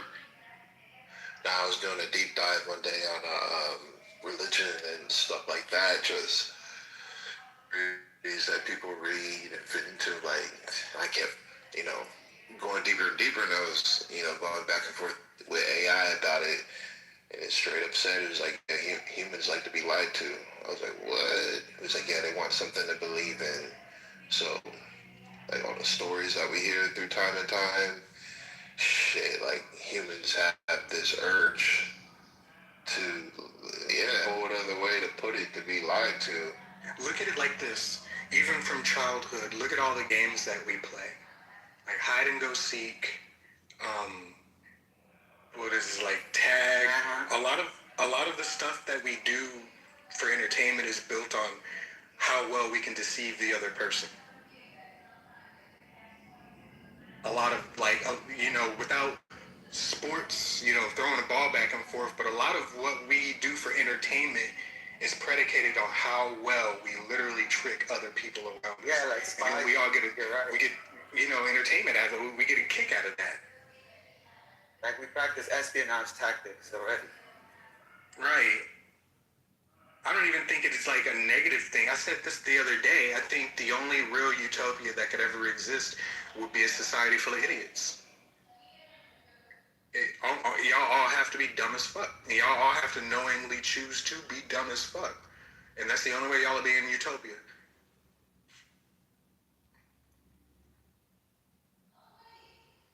But even in that, you've tricked yourself into it. Hey, I got some breaking news, I guess. If y'all ain't heard about this, I just put the link in the chat. This is pretty interesting. These are some brave motherfuckers. I ain't mad at them.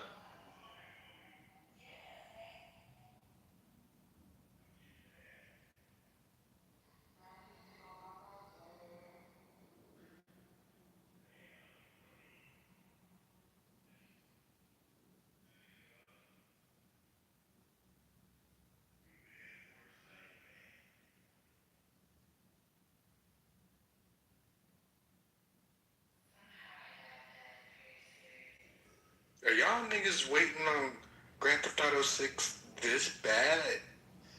There's a lot of hype behind it. Hey, bro, these niggas not playing. Bro. These niggas is like prepared. Hey, you gotta think, it's been 13 years since 5 came out.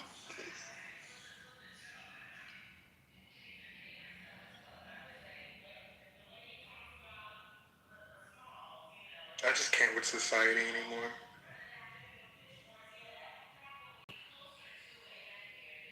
I'm pretty sure it was insured, bro. It'll be alright. Oh, for sure it was insured. They can print more. How do y'all think? When these niggas are sitting in a safe house, going over the plans. Hey, I just want to be a fly on the wall while they're going over the plans, and then again while the shit is going down. They got away with it. I'm not mad at them. I ain't hear about a fatality, nothing. These niggas got away scot-free. These niggas playing right. For now. I'm mad at them. What's that movie with Ben Affleck where they rob everybody? Oh, no. Like, for now? Oh, yeah. That's, like, for real. If you fuck up here, it's because, like, them dollars traceable. You don't know how to wash. Like, nigga, that's you not bright enough at that point. And you too eager to get that money. Like, nigga, go back to work. Keep doing your regular shit, bro. Like, stash that shit. And make sure your people ain't no fucking rats. And like to all the video games, like girls, like if you bad or like you want to get into gaming and you need some help, let me know. I'll show you how to get some money, like real shit. But you gotta look like something though. Man, anybody could do that job. Well, everyone's gonna start new, so everyone's gonna be figuring it out already. What are you talking about? Well, it sounds like you're talking about the new GTA now. No, boy, like, see, y'all thinking then. I'm talking about now. Y'all gonna be trying to play catch up. I'm already gonna have my people in the system with followers and all that shit, bro. Wasn't we arguing about those Brinks trucks having the driver in the back? They so when them niggas open the door, so if they open the door, what's the driver in the back? I mean, not a driver in the back, but a person, a rider.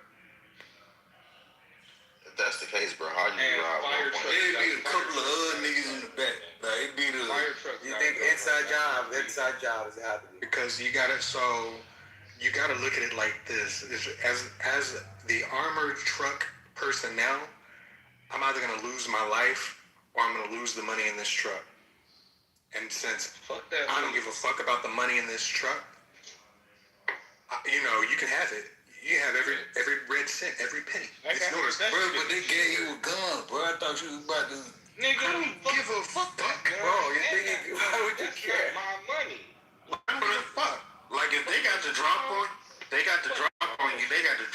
you, you give it up. They'll tell you that shit. Nigga, I'm putting if that's the case, I'm putting a couple of them shits in my pocket too. It's like, fuck it. Like, yes. No, because you're gonna be under investigation. You are. Don't do that. Don't fucking do that. They're gonna ground your ass for 6 months while they run the investigation. If they don't get that money back, don't be a part of that. That's why I say, you got a gun, fuck that gun. You get the fuck out of the way. PTSD or nothing after that. Goodwill content too, Ari? No. It's called The Raid, bro. That's all. But it was good. It's literally like what we talking about right now, motherfuckers. Was on that same type of time. That movie with Lawrence Fishburne, right? There was a Lawrence Fishburne movie where they were... Are you talking about SWAT? No, Armored? There was one where they were security truck drivers. Maybe I'm mixing movies. I'm gonna look it up. That's a common trope in a lot of movies. That's not Lawrence. Like, you gotta flip the whole truck. You trying to hit an armored truck. Like, that's the only way to go about it. You gotta flip the whole truck. No, you don't. So These niggas were successful. The truck is still on all four wheels.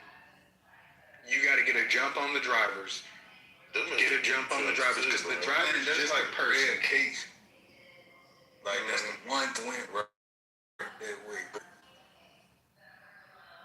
at home, what's the possibility of you pulling this shit off without, like, it's already 2 or 3 other people in there that's armed. It's like, way I would think, it's like, bro, just flip the whole truck over. Like, make the truck flip 2 or 3 times. Like, here's the assumption, right? You think that they give a fuck about putting their life on the line for that money that they driving with. These are just people. These are people with families, with kids. You know what I'm saying? Like, they go to work. They don't go to work to kill nobody. These ain't soldiers. These ain't police officers. They are Brinks security drivers. Securitas. Top security of the fuck it's called. You know what I'm saying? Top flight. Fuck that shit. Like, you get the drop on them. You get the drop on them with semi-automatic, automatic weapons. What's that little 9mm Beretta? What is that? It's an inside job, keeping it real, It's an inside job. That's what I'm saying. If you got 1.8 million in that truck, you got somebody back there ready to shoot. Hey, this remind me of when they robbed that one spot and all they found was that hole. I guess they punched a hole in the wall, got in and got out, and they took like 9-point-something million. And it was during the holiday too. This happened like a couple of years ago. I can't think of the exact date. I know. So whose money they was looking at that shit like that was an inside job. Like, you had to know the work schedule and everything to pull that shit off. Whose money did they take? Probably some of mine. I wanna know whose money they took. It's where they were delivering to or picking up from. That's the answer. Mm-hmm. Who got hit? Who really got hit? That's what I want to know. Brinks didn't get hit. Brinks' truck got hit, but somebody somebody woke up mad as fuck that they didn't get their 1.8 billion. I want to know who that is. Million, right? Or was it billion or was it million? With the guy that backed up. You know how many fuck shit bitches you gonna hear me eat that day, boy? Ain't nobody, they all, like, whoever money it is, like, it's just gonna go to the bank. That shit insured, they cool. No, bro. It's still about the fact that a nigga, like, nobody wants that system being disrupted, fam. Like, it never happened. Like, ain't no individual person that's about to be mad at whoever bank that was supposed to get that money. You know what? That's fair. Like, ain't no mad as a motherfucker. I'm gonna say, like, the CEO or whatever that bank is upset. And even then, it's only to a certain level because the money gonna be fucking insured. Nah, I mean, In a sense, yeah, but at the same time, if it's an inside job and you say, they took 50 million, but it was really 30 million. It's like, it's a way to make it. Looks fucked up right now because of this shit, bro. That's not cool when you got. But we gonna make this much though. It's like, yeah, we got hit, but we only had 30 million, but we gonna tell them they took 80. So if we want, they gonna reinsure us. Now we got 80 now. Like, let's just use the 1.8 they said it was. Yeah, so we got 1.8 million. All right. I'm not even worried about the big pit, like the big fish. It's like there's some small people that worked all week, all 2 weeks. You know, they having their money delivered. And they're the ones that are going to be hit the most because, yeah, their money is insured, right? But they don't get it today. Everybody I ain't gonna lie, everybody about to be cool. Unless you're going to the actual physical bank, because that physical bank about to be closed today. I have a stupid question. keep it to yourself. Lefty. Nah, I ain't mean to say that out loud. Thank you, Ari. If it turns out to be an inside job, do they still get, is it still insured? Like, they still get the insurance? Yes. Okay. Because the insurance is for the, because for me... Next, but let me just... As Miller said before, in commonplace talk, there is always background information. I know, we understand that. We understand that. Okay. None of us are disagreeing with that. So, and this guy that just spoke at length made it very clear that the claims that he's accepting are all true based on the background information. We agree with that. We agree with that. So in and of itself, it's not evident. No. Nobody's saying in and of itself. That's what Sam and all these other guys are saying. That's not what we're saying. Like I said before, we all agree. Well, no, but hold on. No, there's still a problem here because you guys don't want to say that the claim is evidence. You don't want to say it's a semantic thing. It's not. Maybe it is, but let me finish playing this thing, please. So can I give an example from the Bible? If you believe the Bible, then whatever it says in there. You can't give an example from the Bible. Well, I'll do it anyway. If you believe the Bible, absolutely not. Let you don't speak for anyone but yourself. That's the claim. Let Andrew play his thing. Okay, guys, just real quick. How about this? If you believe the Bible, then hang on. Thing he's been trying to play for a long time. I will in a minute. You're the only one who's constantly interrupting. I understand. That's okay. If you believe the Bible, that's your background information. Thank you. So just let Andrew play the thing. We got it. Your belonging is unnecessary. Right? It's not an enjoyable room for people to hear if you're just okay. You can leave if you don't like it. Everybody else is enjoying it. Let him play the clip that he's been trying to play since I will. We've been listening for a while.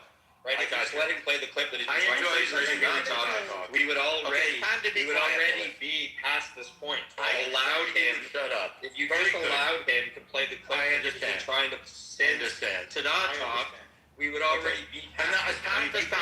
You understand that? Yes, it's time to stop. This clear to you. So if you believe you should shut up. If you understand what I'm saying, you should shut up. I disagree. You should stop talking. Okay, I know you feel that. I know you disagree, but everyone else in the room. I got you. No, there's not everyone else. You only speak. I know that you disagree on the. I got you. Everyone else in the room disagrees with you. Well, no, you haven't. So I think you should just let Andrew play the fucking clip. Okay, I will in a minute. Thank you for your everyone else all the time. I got you. So I got you. If you believe the Bible, I got you. Then a claim in the Bible. I got you, bro. I got you. Because of the evidence. I got you. I got you. Okay. I got you. My Why don't you mute and just play the rest of the video? Yeah, right. Play the fucking clip. So if you believe the Bible, Andrew, any claim that comes out of it, you're gonna believe. Is that right, Andrew? No. Okay, let me just answer that just real quick because that's obviously you're not listening. I'll respond to that and I'm gonna play that, and then I am going to play the video. Thank you. So here's the thing: when you say that, because this is the problem. A lot of atheists. I'm not saying you're doing this, Eleanor. A lot of atheists, because I know you're not. I know you're not. I don't believe there are any. Just listen. I know. I got you. Just listen. A lot of people. Please let me respond. Please let me you guys. Please let me respond. There's a lot of atheists who believe that what they happening is if they concede to this, that they're opening the door to if people make claims that we just believe them. That's not what we're saying. Claims are just evidence. It doesn't mean truth. Right. It's not dispositive. We're not saying it is the case or it's proof that when somebody says, So hey, you're being this, defensive. what's that? You're being defensive. No, I'm not being. I don't know what that means. Anyway, when people they're being defensive. Sorry. If you mean, yeah. No, hold on. If you mean that the atheists are being defensive, that's correct. Yes, because the problem is they think just accepting basic facts like what we're saying here is true. They think by accepting this, that means that they have to accept the testimonies that Jesus rose from the dead, for example, or that there is a God, for example. No, they don't have to accept that. So they're just confused as to what we're even saying. Okay. We're just saying that it's evidence. When the people in the Bible say Jesus rose from the dead, that is in fact, I don't care what anybody says, it is evidence. It is well, yeah, the reason, but it's not. But testimonies, guys, hold on. Testimonies are just claims, and people think. Hold on, real quick. People think testimonies are related to a court. That's not obviously the case here. So just to be clear, I'm not saying everybody thinks that. I'm saying a lot of people think that. The problem is a testimony is not related to court necessarily. It can just be an eyewitness testimony. I'm telling you I saw something. I saw X. That can be a testimony, an eyewitness testimony. Okay, right. So if somebody says, I saw Jesus rise from the dead, that is evidence that Jesus rose from the dead. It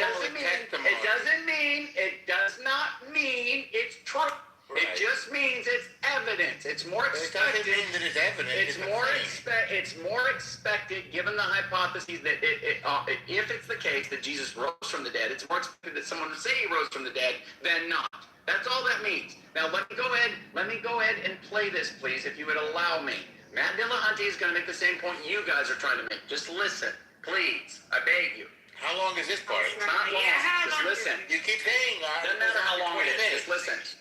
When I'm teaching teacher SCP Saturday, but I've got so many SCP entries that I want to cover, so we'll see. What you're doing is this I'm trying to pull up when I'm teaching people about this. You are taking the wealth of information that exists beyond that claim, and you're using that to determine whether or not that claim is feasible. So that wealth of information bears on the prior probability of the claim. It makes it so that the claim is at least a reasonable live possibility. That information bears on whether soccer balls exist, whether my friend is reliable, and so on. But notice, even after taking all that background information into account, I don't believe my friend bought a soccer ball before learning about his testimony. I already know that he's reliable. I already know that he's honest. I already know that soccer balls exist. I already know that he likes soccer. Yet none of that justifies me in just randomly believing in the absence of his testimony that he bought a new soccer ball. Instead, it gives me a non-negligible prior probability in the proposition that he bought a new soccer ball. Before learning his testimony, maybe I think there's, say, a 1% chance that he just bought a new soccer ball today. But then, I learned some information. I learned his testimony, his claim. And what does that do? Oh, it radically increases my confidence in the truth of the claim. I'm now probably 95% confident that he just bought a new soccer ball. So, look what just happened. We have a proposition. My friend just bought a new soccer ball. That proposition has a prior probability. That is, a probability I should assign to it prior to learning the fact that he testified to its truth. That is, that he claimed it's true. That prior probability was pretty low. Before learning about the testimony, it was maybe around 1%. And then I learned something. His testimony. I learned the fact that he testified to buying a soccer ball, that he claimed to have bought a new soccer ball. That then justifies me in drastically increasing my confidence in the proposition that he bought a new soccer ball. After taking his testimony into account, I'm now 95% confident that he bought a new soccer ball. So, I learned about his testimony, and his testimony drastically increased my confidence in the truth of what he testified to. In other words, his testimony gave me new reason to think that the content of his testimony is true. His testimony, his claim, in other words, gave me evidence for the truth of what he testified to. That's because learning his testimony drastically increased the probability of that proposition from what it was before taking into account his testimony. So his testimony was evidence for the proposition. It raised the probability from 1% to 95%. That's good evidence. And so, testifying to something or claiming that it's the case can be good evidence, since the fact which raises the hypothesis from 1% probable to 95% probable, after taking it into account, is clearly good evidence for that hypothesis. And that's true even if it's only good evidence for that hypothesis, given certain background information like the honesty of my friend, etc. The point is that it's still evidence for the truth of the proposition, even if it's evidence only given that those further background conditions are met. If something is a platypus only given that it's Thursday, it's still sometimes a platypus. And so testimony, claims, are sometimes evidence. If it's the case that learning something justifiably increases your confidence from 1% to 95%, then whatever you learned was evidence for the hypothesis. Sometimes learning someone's testimony to the truth of P does in fact raise the probability of P from 1% to 95%. And so given that clearly true principle, sometimes testimony to P is evidence for P. And even if you want to insist that it's only evidence for P, given certain background conditions, that's fine. Because that still suffices to show that testimony is sometimes evidence. Just as if I could show that something is a platypus, given that it's Tuesday, then I've still shown that it's sometimes a platypus. So I've just given an argument which I take to just like decisively show that sometimes testimony to P or claiming that P is evidence for P, which seems to be exactly what Matt is denying. Or maybe we're somehow talking past one another. I don't know, because it just seems undeniable to me. First of all, it's not nonsense. Your friend walks up to you and says, burgle, burgle, nurgle, burgle. There's no truth value, and that's nonsense. Cool. So now you're hearing them make a claim. I bought a new soccer ball. That conveys information to you. I just did a video on this like last month about the evidence for a proposition is not merely a fact consistent with, but it is accepted information of reality that strongly points towards one conclusion being likely to be true over another conclusion or over it being false. The soccer ball testimony meets your own definition of evidence then, right? It's an accepted fact about reality that my friend testified to buying a new soccer ball, and that information strongly points toward one conclusion being likely true. Namely, it strongly points toward the conclusion being true that he did in fact just buy a new soccer ball. In fact, given the stipulations of the case, it raises the probability of the hypothesis from 1% to 95%. That amounts to just being information that strongly points toward the likely truth of the hypothesis. Okay, so then by your own definition, that is evidence. And yet, like 2 seconds ago, you were denying that evidence. It's not merely facts consistent with. And yes, in the case at hand, it's not like, oh, it's merely consistent with the hypothesis that my friend just bought a new soccer ball, that he testified to its truth. That's not just what's going on. Yes, it's consistent with that, but it boosts its probability from 1% to 95% after taking into account the mere claim, the mere testimony from my friend. So we've gone well beyond merely being consistent, and we've gone into the realm of providing massive confirmation of the hypothesis, increasing its probability from 1% to 95% after taking into account the claim or testimony to the truth of that hypothesis on the part of my friend. And so when you say, this is so good. You're almost done here. Your friend claimed that he got a soccer ball, what you're doing is you're ignoring all of the actual evidence. And that, no, I'm not. That other stuff, that is some evidence. That other stuff about his honesty and whatnot, that is evidentially relevant, yes. But that doesn't mean that his testimony isn't evidentially relevant, as I just pointed out. It clearly is. It is evidence, because it strongly points toward the likely truth, given your own definition, and it raises the probability of the hypothesis, given my definition. And that actual evidence are the facts that you understand what a soccer ball is, you understand that soccer balls exist, you accept that soccer balls exist, you accept that people buy them, you accept that they can be purchased, they can be owned, you accept that your friend perhaps likes soccer, your friend is telling you something without any hidden subterfuge, you don't have reason to suspect that your friend is lying or delusional, there's nothing about this claim. And often it gets framed as extraordinary claims require extraordinary evidence, but that's not really true. All claims require sufficient evidence, and it's just that some claims are already so consistent with reality that it is utterly reasonable. It would be unreasonable to not accept that the claim is likely true. Notice, again, all of those things that Matt was mentioning, apart from the testimony, the fact that my friend likes soccer, he's passionate about soccer, he's generally reliable, he's honest, and so on. None of that is sufficient to make me highly confident that he just bought a new soccer ball. I already knew all that. I already knew before my friend testified to me. I already knew that he liked soccer. I already knew that he was passionate about soccer. I already knew that he's generally honest. I already knew that he's generally reliable. I already know that soccer balls exist. I already know that soccer is a game that exists around and so on. I already knew all that. And yet I was justifiably not confident in the proposition that he just bought a new soccer ball. It's when I learn his testimony that I increase my confidence in the proposition. And hence his testimony provided new, additional reason to accept the proposition. What I'm saying here is not controversial among epistemologists. And it shouldn't be controversial among non-epistemologists. There you go. Did you guys, and we could go further, but I think we should stop there. Are you guys, is everybody on board with that? Did you get that, Normo? Hanson? Yeah, well, we've been saying the same thing over and over again. No. You haven't been saying that it's evidence. Testimonies. It's not evidence. You haven't advanced the argument. No. You're just playing a semantic game. You guys are being really stubborn here. Hanson, I think you're being very, very precise. Can I try to explain it to you? Yeah, go ahead, brother. What was just said, literally, let me just say this. I'm gonna mute up and I'll let you guys talk. I just want to say this. In my view, that was a giant bolt through the head of anybody who says that claims are not evidence. Well, it was just an absolute desecration of a corpse. Why don't you just the argument in? No. Guys, we can't be any clearer than what he just said. Now, I agree. Go ahead and have the conversation. He agrees with us. Yeah, so Andrew, you see a boat non-exists, and then you see a corpse where none exists. So the whole thing is the second person is, yes, making our argument, but the first person is completely, it doesn't make any sense because he's saying, acknowledging the B, what I call B, and then giving the C, it's the B that gives the C the boost, or the probability raising. But you can also have a different B, or say negative B, that is probably lowered.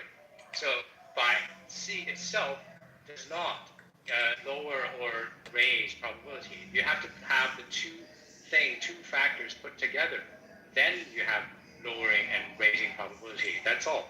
And he is, the first person is constantly referring to B, yet he's the final conclusion, he's trying to throw B out.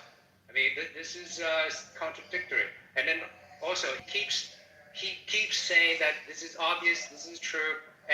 This is the symptom of trying to grasp the straws. Because only when your argument cannot convince other people, you just keep saying that this is obvious, this is true, and nobody's arguing against it. And this is like a person who's afraid to walk in the dark and shouting, I'm brave, I'm brave. That's what she's doing. Okay, I'm done speaking. Yeah, I agree with Hanson 100%. I just want to point out that both of us have staked our lives on the meaning of evidence. I've done this my whole life, and so has Hanson. I know very well what evidence is. I know what a proposition is. I know what a claim is. A claim is empty without evidence, and it takes us nowhere and means nothing. And that evidence is what this guy is calling all of the priors, all of the background, all of your knowledge of the person making the claim. And without that, it's just like a balloon floating through the air. It's neither here nor there. It's nothing. I'm sorry. Okay, so can you give you the best understanding of what you think that? Oh, actually no. Just tell me, define evidence first, and then I'll explain. Because you said you know what it is. I have a great idea. I've read the definition twice. Now you read it aloud, and we'll see if you know what it means. I've already read it twice. Go ahead. I don't think there's a specific Evidence is the building blocks to assert a truth. Okay. I don't think there's a specific definition of evidence. It's usually. You don't believe the definition. You want to make up the new meanings for words? Do you need evidence to believe something, Elena? I just want to make clear what. No, I need evidence. You need evidence? Yes. Let him define. And what do you believe in, Elena? In the case of what? I believe I'm here. What is your religion? I'm a Jew. Or why do you believe in that? I don't say I believe in it. Oh, but you're What are you talking about? I was born in You're changing the topic, right? You're a Jew, right? They're talking about Okay, evidence. so can you define at some evidence point for they're me? going to be talking No, about Be quiet. Wait, well, don't talk to a woman that way. I want you to read it out loud. I've read the definition twice. It's your turn now. Well, I'm not going to read it a third time. You're welcome. We can talk again, my dear. Go ahead, sir. Read your definition of evidence. Go ahead, Please Chef. don't- He might be on the phone.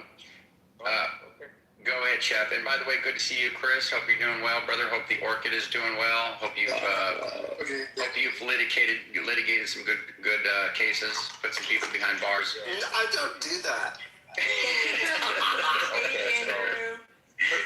You're welcome. You're fine, great. It's all good. You're welcome. Chef, go ahead. Chef, go ahead and give your definition of evidence, bud. Well, I think a definition that would encompass all usages, or mostly, would be a reason for believing something. So, all usages. I strongly recommend you use your friendly neighborhood dictionary, sir. okay, so how do you want to define evidence? I want you to read your definition from your dictionary, sir. I've read the New Oxford and the Britannica. Now it's up to you. Pick any dictionary you want.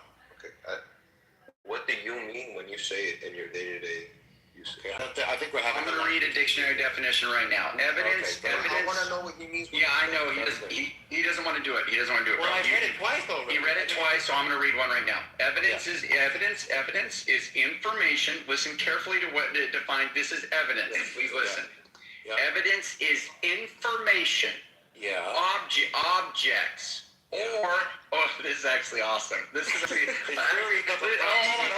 on. I gotta no. Let me just say this, guys. This is fascinating. I didn't go look for this. I didn't do any seeking. I didn't do any of it. I literally just went to Google. Read it. No. Listen, I just went to Google. I went into Google and let me read this. Hold on. I literally guys. I typed in evidence. Put the evidence definition. This is what came up. Evidence is information. Listen. Evidence is information, objects, or testimony that supports, proves, or disproves a claim or theory. What? So it's in service of a claim. What? Okay, so would It is that be not a different claim. in my It serves a definition? claim. Like, That cannot be, guys. Testimony either supports, proves, or evidence can be testimony that either supports, proves, or disproves a claim or theory. means information or data that comes from A testimony, experience, or an experiment rather than pure reasoning or theory. Well, hold on. A testimony that I bought a dog. That testimony that I bought a dog is information. It's a testimony that supports the claim that I have a dog or bought a dog. Now you're confusing the two. No, I'm not.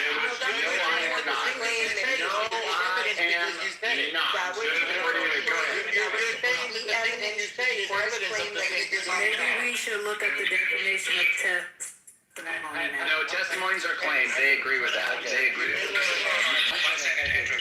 Andrew, one second. Yep. So, the definition says, testimony, that is the constraining clause. So not all testimony that satisfy the condition. It's only testimony I that. think Hanson's. Wait, guys. So it's only a subset. No, I hear what you're saying, Hanson. The testimony that my friend, when my friend testifies that he bought a dog. Finish this thought. No, Hanson can finish his thought. When my friend testifies that he bought a dog, that testimony is in fact evidence to support the claim that somebody can make a claim. Let me. You have knowledge. If somebody came up to me that was other than my friend and said, "Hey, your other friend over there bought a dog." Now he made a claim. The proposition is my other friend bought a dog. Okay. Now my friend, the one that the claim was about, comes up and says, "I bought a dog." His testimony is information that supports it. That testimony itself. That testimony itself. Yes, but it's not that about testimony whether or itself. not the dog Support that. I don't know why you're talking. You're saying a That testimony itself. That testimony itself. Exactly. Please. That testimony itself So that testimony itself is supportive of the claim that he bought a dog, and that is in fact evidence. Wait a second. Exactly. So, hold on a second. You're not reading, I don't know what's wrong. You're not reading English correctly. You're not reading English correctly. Andrew, would you let Hanson speak, please? So, yeah, thank you. So, if you have a that is a constraining clause. So if you say X does something, okay? So that means the whole set of X is not what you're trying to get. It's only a subset of X that satisfies what follows that is this is a subset of the whole set is what you want. It's not the X, the whole X, any arbitrary X is what you want. Yes, whatever you say, a person X did, Y event, it's not about the Y event, it's about property. Only those small subset that satisfy this constraining property is what you want. Okay, so it is different from arbitrary X. Okay, you made the point. You're repeating yourself now. So if you were talking, you're repeating yourself now. If you were talking to your mom, Stop interrupting him, Chef. He's repeating himself now. Stop interrupting him. He's been repeating himself for the past hour and a half. Not repeating himself. the person He just said what he's saying right now. does event Yeah, Y. he just keeps repeating It's not himself. about event Y, it's about person X claiming. Hanson, look, this is a very, very simple argument. You speak when you were a child and speaking to your mother, and she told you about her childhood, believe the contents of her words, right? As you grew older and matured, you still believe those same things. Based You don't on believe them my because you belief saw in my them. mom, not without any prior belief.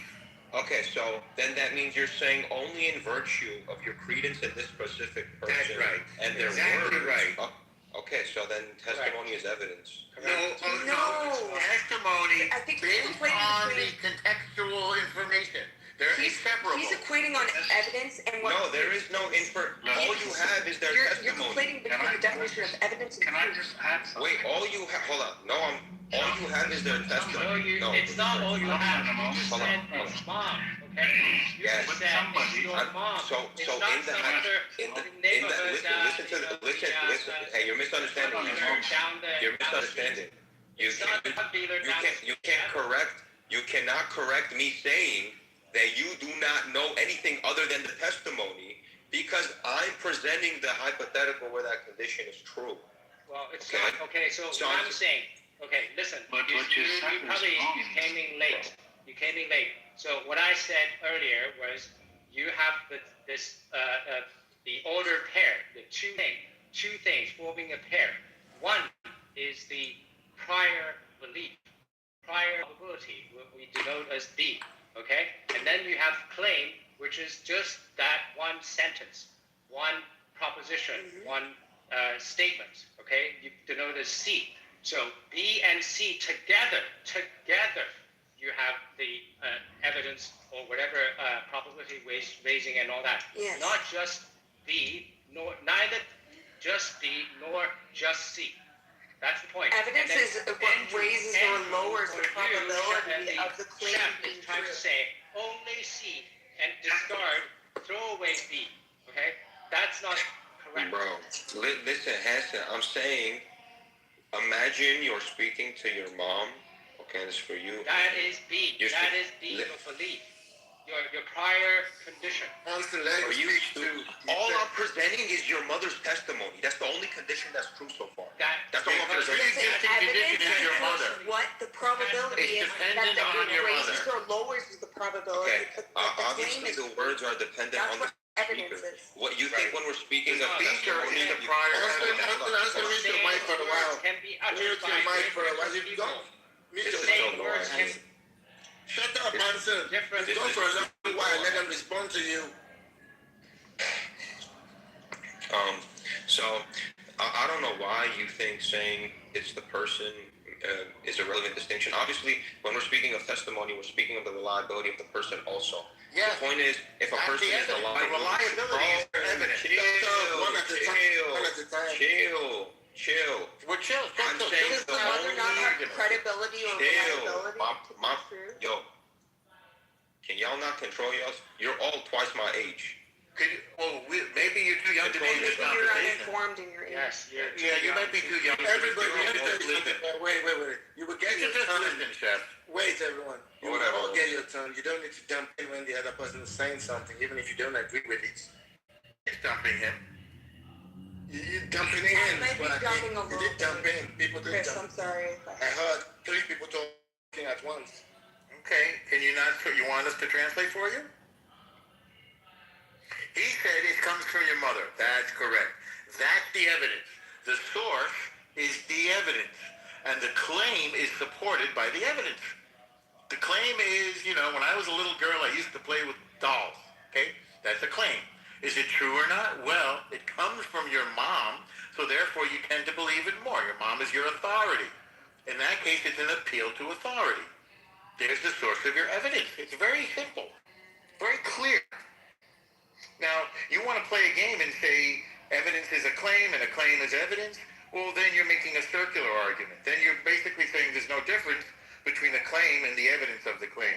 That's just semantically false. Yeah, and semantically also I clarified with Andrew. It's a data point even about though Andrew refused to answer the question, I clarified with Andrew whether we're using the same words to mean different things.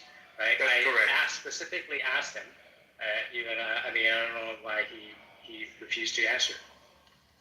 I think it's like a hard person because he's conflating between that evidence and proof sort of thing. It could still be wrong, but the thing is that the thing is about it being a probability. The evidence equals something that raises or lowers the probability that the claim is true. Right, that's right. That in itself makes it evidence. Yeah, that's right. Whether it raises or lowers the probability. But she's saying if you guys allow me to speak, I think Well, there was a woman speaking. You have to wait till he's done. Oh, that's so kind. Thank you. Well, El Normo, you don't know if B-Gimmick could be trans, so he might have just as much right? No, I think we all have rights to speak, but that's very courteous of you, El Normo, but we all have rights to speak. And That was nice of you, Normal. Okay, B-Gimmick, go ahead, brother. What do you have? Go ahead. So the claim that you were trying to define to them, which they are not trying to adjust or acknowledge the fact that you said that when somebody makes a claim, of course it has to be based on those evidence, and then there is a difference between evidence and claim in itself. When you said that, obviously, that's one of the facts. And evidence is obviously something that is gathered information to prove a claim. But then a testimony is when somebody is claiming something inside a court, and then somebody comes as a witness, and then they testifies. That is a testimony. Yeah, that's not right. Gimmick. And that testimony will be the service of a claim. Guys, can I just address something? But one thing boils down to is still evidence whether it lowers or raises the probability. Yeah, and testimony can be in any context. If a person comes up and says, I saw this happen, that can be a testimony. It is not the case that it needs to be for. It's a claim. That's all a testimony is. The only mistake you've made is confusing. The claim and the testimony cannot be the same thing. They are. No, they are. They are. Well, then you're just making a semantic error. No, it's not really an issue. No, like the point is, I'm sorry. Let me just be clear. Hold on. Let me just fix what I'm saying so we understand. Yeah. All testimonies are claims. Not all claims are testimonies. That's the difference. All And testimony. people don't make true claims and false claims at the same rate, at the same time. So it's either one or the other. That's not really relevant. Probability. The claim is true or false based on the evidence. And that probability, the claim is still true. And it's The only way we know if but it's true is on the evidence. The only way we know if the claim is true is based on the evidence. But The that claim makes itself is neither true nor false. So you're conceding the fact that though, because it raises the probability, or whether I it never raises said or that. lowers the probability. There is no that's still probability evidence. without evidence. That's still evidence. Did you guys understand the point where he said, look, prior to my friend telling me that he bought a soccer ball, I have a 1%, there may be a 1% prior probability that he has just bought a new soccer ball. It's a zero probability.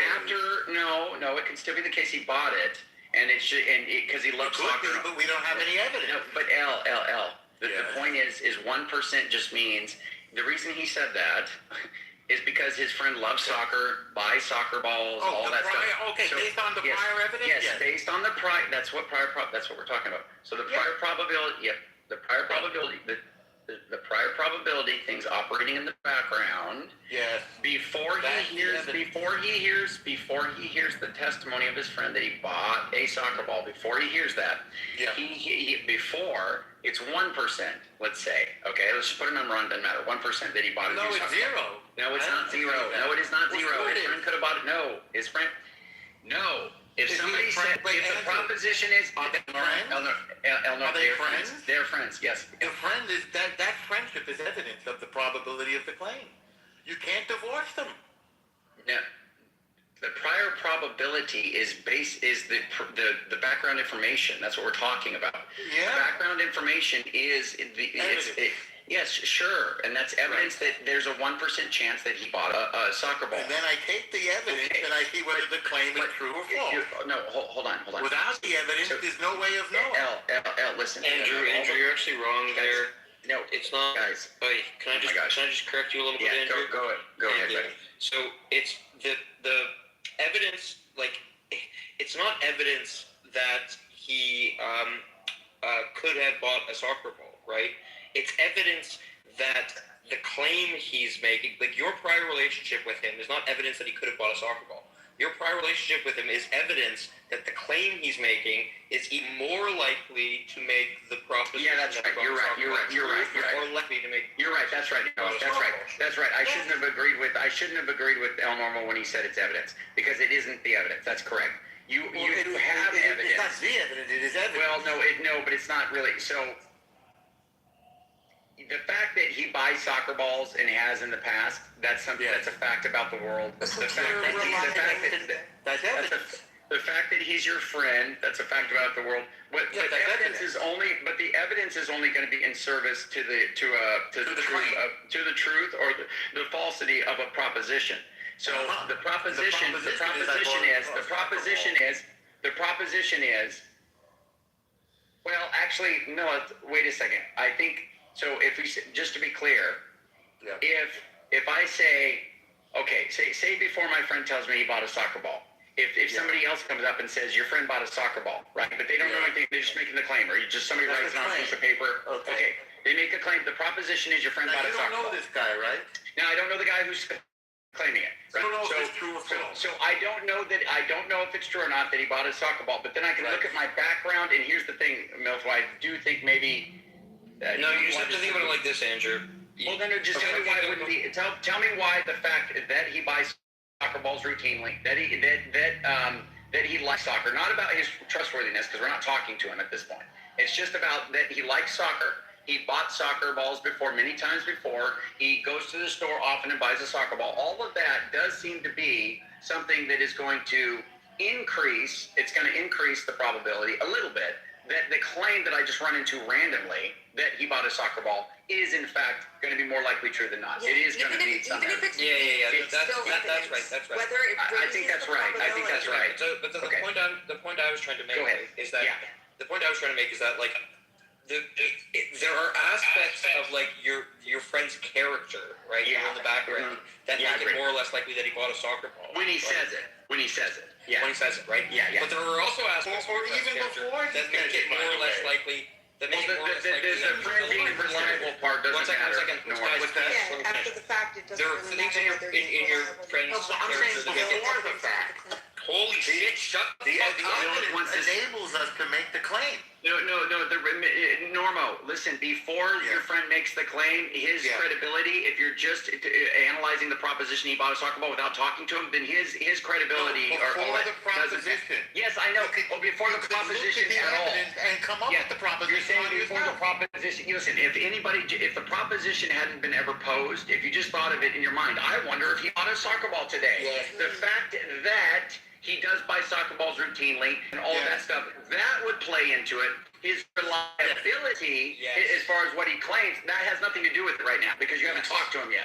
So that has zero to do with it, right? The reliability plays into whether or not his claim that he bought a his soccer claim. ball Yes, his claim. increases the probability, then the liability is irrelevant. that he bought a Yes, soccer ball. thank you. You have a relationship with him whereby he lies all the time, right? If you have a relationship with him whereby he lies all the time, then his claiming to have bought a soccer ball decreases the probability. But If you have a relationship with him whereby he tells the truth Maybe all the he time, lies all the his time, saying but he he bought a knows soccer ball evidence. increases the probability. It's still evidence Holy whether shit, El raises Normo, or lowers shut the fuck up. You too, That's right, Gray. that's right, Gray. Shut the That's fuck right, up. Gray. Both of you shut the fuck up. I Yeah, go can't ahead, hear Mel. When you're both fucking yammering on Just let Mills go, I guys. Let really Mills want go. them to stop jumping in and agreeing with me when you're Stressing me the fuck out. Guys, let Mills go. Let Mills go. Let Mills go. Let Mills go. Let Mills go. Let Mills go. What's Go the ahead, Mills. point? What's the point? He's gonna unclog me. No. Listen, guys, we'll have to start moving people down because he is getting overtalked a lot, and I don't mind. It's a spirited conversation. We appreciate it, but please let Noah finish. Just let him finish, and you guys can finish. Go ahead, Noah.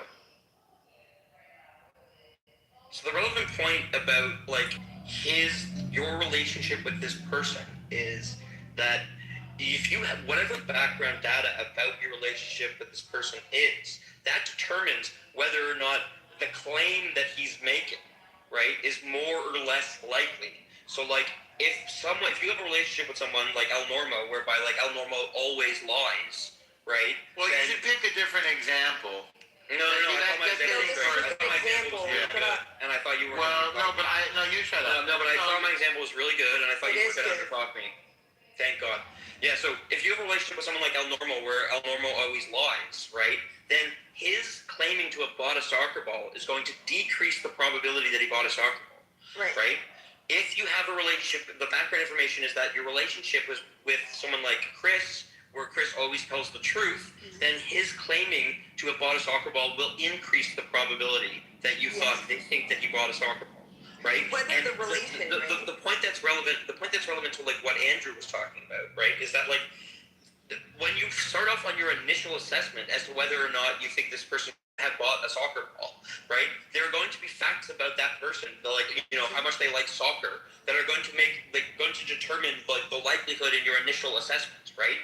But the further information that you gain when he tells you I purchased a soccer ball, right, is what the fact that you're going to give higher credence to the likelihood of him buying a soccer ball, given that information, is what makes that information evidence of the fact that he bought a soccer ball. Exactly. Thank you. That was perfectly. And just real quick, Hanson, you can come in. I just want to say, CM, welcome to the stage, brother. I'm too much of a vagina to block you. Oh no, so CM. it's good to have you to the stage. CM was really drunk this morning. My arch enemy, but anyway, my frenemy. But go ahead, Hanson. Okay, go ahead. So, I mean, it seems that the word evidence doesn't mean much. I don't know what, at this point, we don't know what we are arguing about. So maybe I'll put it this way, Andrew.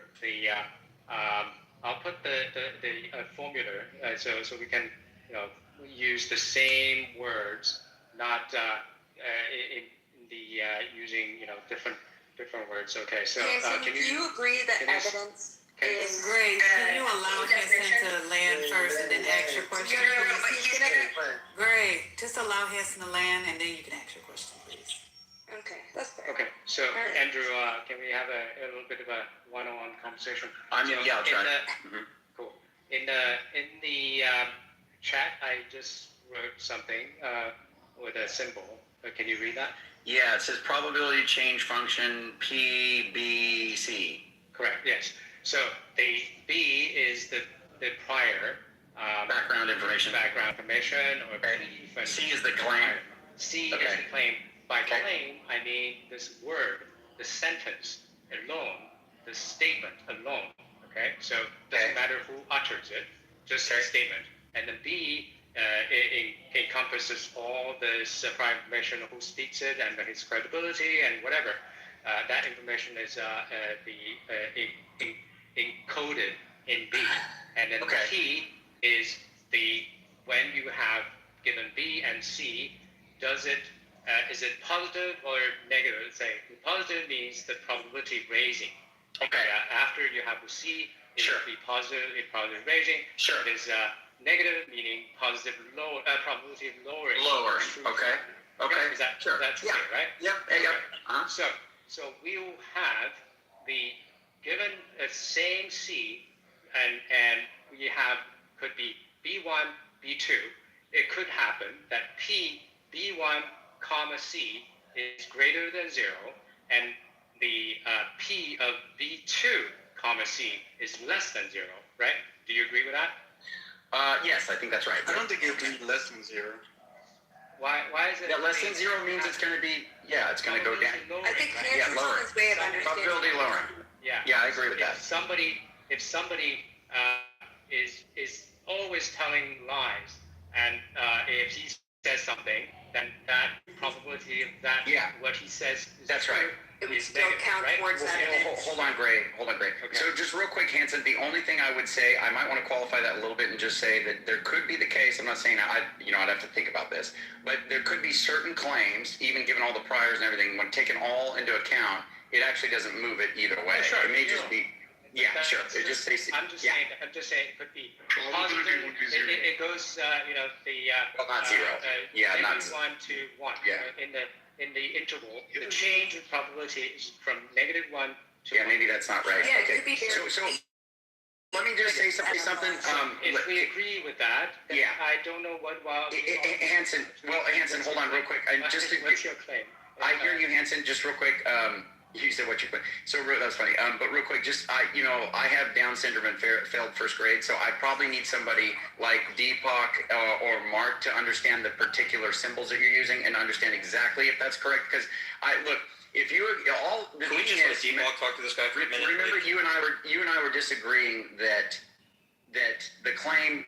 Yes, it's true. There's background information. It's filtered through that, but the fact that the claim was made, is in fact evidence, and that's the thing that we're trying. What are you trying to say? I don't know. Can you say put this Deepak, yes, please let Deepak talk. Deepak knows symbols. Deepak knows symbols and stuff like that. So Deepak, go ahead. You don't have to get mathematical, but We'll let Deepak do it. That's the way to corner. I got you. I wish someone was here, but I think Deepak knows how to do it too. So.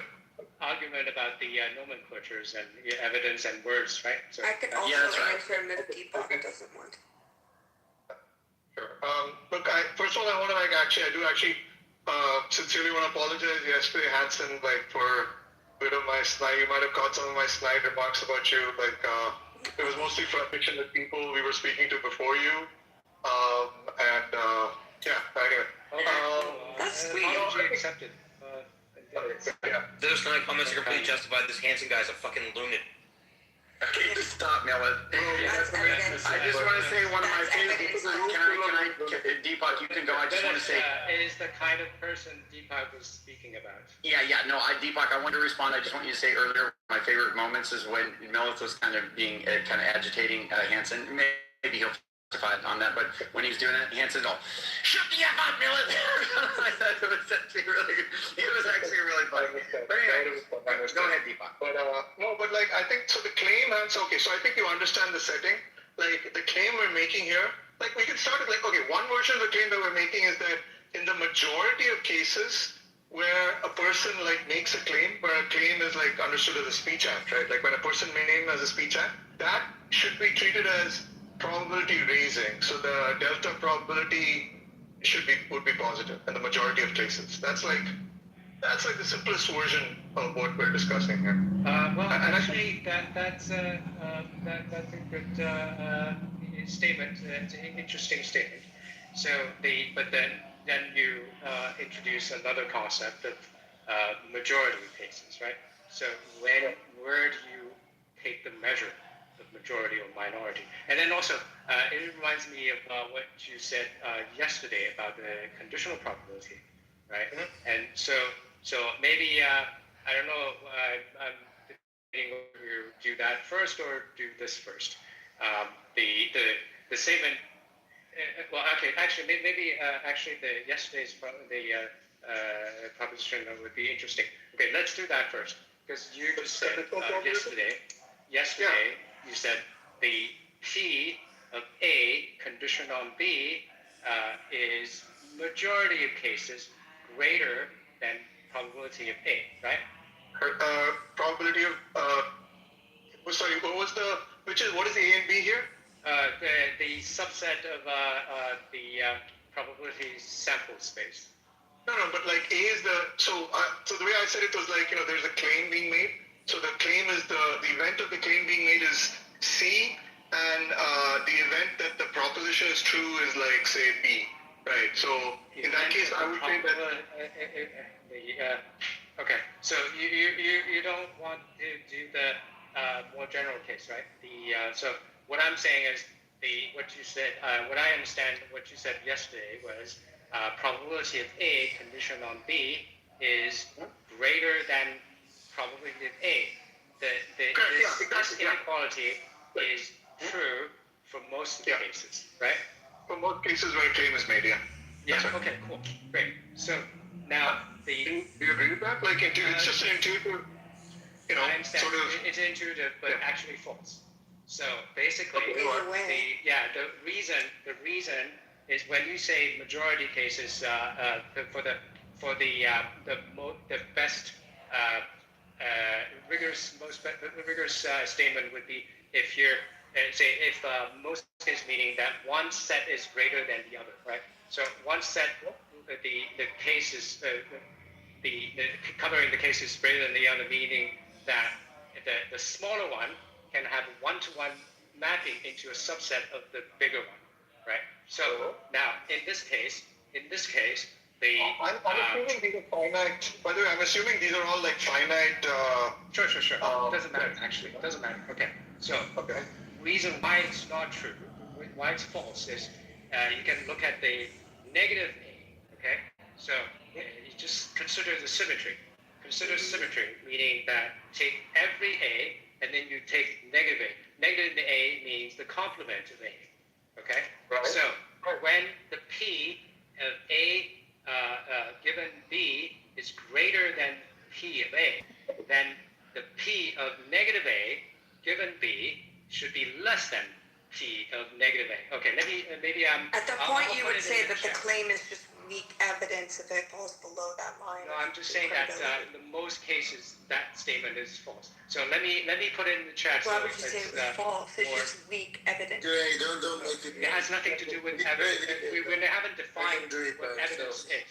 Okay, we haven't defined what evidence is. Oh, I can define like my definition of evidence is like an event C is evidence for an event B. Just in the case where, our inequality is true, right? Where P of B given C is greater than P of B. Whether it's true or false in whatever probability. I'm writing the. I'm not listening right now. Even the claim would be more the claim would be more likely if the claim were true than it.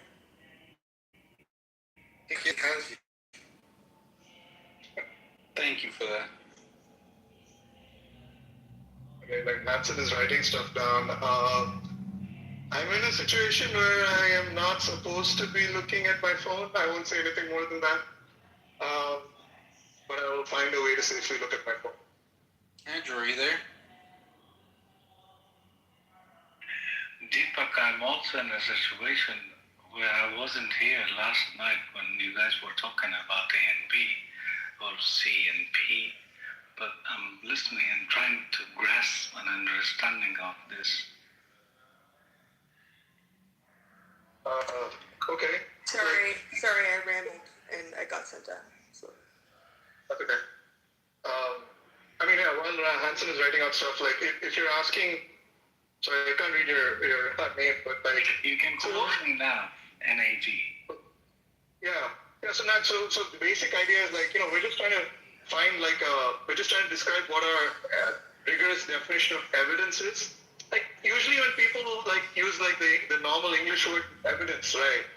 They have a sort of slightly vague concept of it, which is fine. But mathematically, right? I think the best definition is something like, evidence is something that when you are aware that a piece of evidence is true, it raises the probability that something else that you're interested in is true, right? So let's say that, so let's say that there is you want to know if it's raining or not, right? Okay, like suppose I roll a dice, right? What is the probability that like the number will come out like 6? The answer is obviously 1 by 6, right? But now if I tell you, right, if all I tell you is that, I know for sure that the number that comes out is always going to be even, right? So then the probability that it's going to be 6 is 1/3. And 1/3 is bigger than 1/6, right? So the evidence, like the fact that like the number is even, right, is evidence for the proposition that the number is 6, right? Even though like 1/3 is still less than half. So it's not something that you should believe that is likely to happen, right? The probability is only 1/3. But nevertheless, like given the evidence, it's more likely than it was before we saw the evidence. Okay, that's all. And again, on the definition of evidence not being true, it's whether it raises the probability of whether you figure out the claim is true. So I've written the proposition in that. Can you check? Can you find it, Deepak? And everybody else is supposed to. Hanson, you're so close. You agree on a lot of things. It's just like it's just opening your mind to the conclusion. I think you're really, really close and agreeing on a lot of things that you're here. I'm really sorry. Can I do this in like 5 minutes or so? I just cannot like look at my screen right now. Oh, are you busy right now? Okay, that's fine. Yeah, we can do it a little bit later. So you say 5 minutes, right? Okay. So. Yeah, I mean, we shouldn't leave. I mean, keep the room hostage. Obviously, if you want to talk to somebody else about it, but I will be like I'll be free in like 5 minutes. Okay. Okay.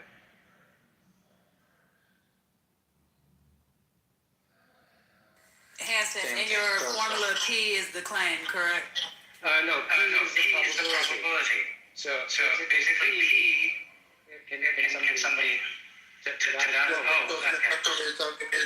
Close the microphone. Speaker. So the P. Oh, this is everything really bad. It's up. Okay, cool. So P is probability, and this bar is conditional probability. So P parenthesis A bar B means A condition on B, or given B, what is the probability of A, and then PA is the probability A itself. So so previously the part was saying, claiming the P probably the conditional probability of A given B is greater than A for most of the cases. So what I'm saying is, if that's true for given A and B, if that inequality is true, then it is equivalent to say that the probability of negative A, meaning the complement A or the negation of A, given B, is less than the probability of negative A. So that means because A and negative A is a one-to-one correspondence. So then you have equal number of greater than and less than. So there couldn't be a majority. One could not be a majority. Of course, if you claim it's equal, well, if it is equal, then it's equal. So you still don't have a majority. Okay, well, can I give you like an example? Previously, Deepak was claiming that the first inequality is majority in most of the cases, and I just proved that that's false. No, but like wait, I'm not sure what this proves. So it is true that like what you're saying is like the second equation is an implication of the first one.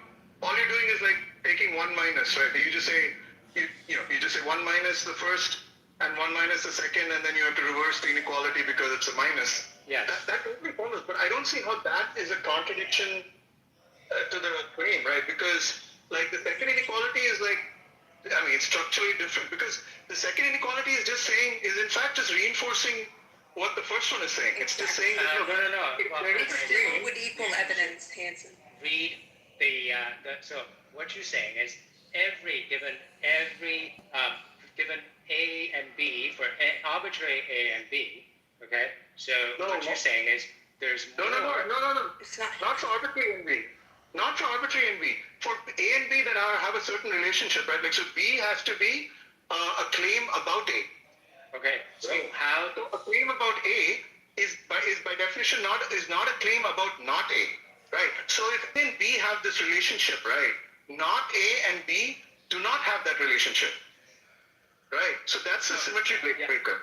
Okay. So no, I'm okay. When you say, can you qualify what you say? What I'm saying is, you've given this is the yesterday what you said was the probability, this conditional probability, the inequality for this conditional probability holds most of the cases, right? So most of the cases. No, but most of the cases where B and A have a relation, not for all possible A's and B's, right? That would be absurd. I'm talking about like cases where. No. I'm not saying that. I'm not saying that all possible cases. So this is for, because you're basically counting. Okay. So what I'm saying is, given A and B. Oh, not given A and B. Given the whole sample space. Let's say discrete finite number cardinality, finite sample space, right? Okay. So we have the probability is defined for every atom or every subset. So A and B are arbitrary subsets, okay? And then so we count the number of the A and B, the pair, the ordered pair, and that satisfies inequality, right? So let's say A and B, A, B satisfy this inequality greater than, then we say, well, 1. And then we find another pair, a distinct pair, A and B, satisfy this inequality. Okay, we up the count 2, and then third one, find a third one. Okay, so but then the next A and B, it's the inequality is reversed. Then we put this in another category, right? Another column. Say the reverse is 1, right? So and then after all that. After all the A and B, right? And then we tally up the number of inequalities. So we count the number of inequality that is greater. We write down the number of inequalities, let's say N1, and then we tally up the number of inequality, reverse inequality, and then we count it as N2. I understand what you're saying. Yeah, I understand the argument. All right. Yeah. So I think it doesn't work here because when we say hold on one second. So when we say it is true most of the time, meaning that would mean that N1 is greater than N2, right?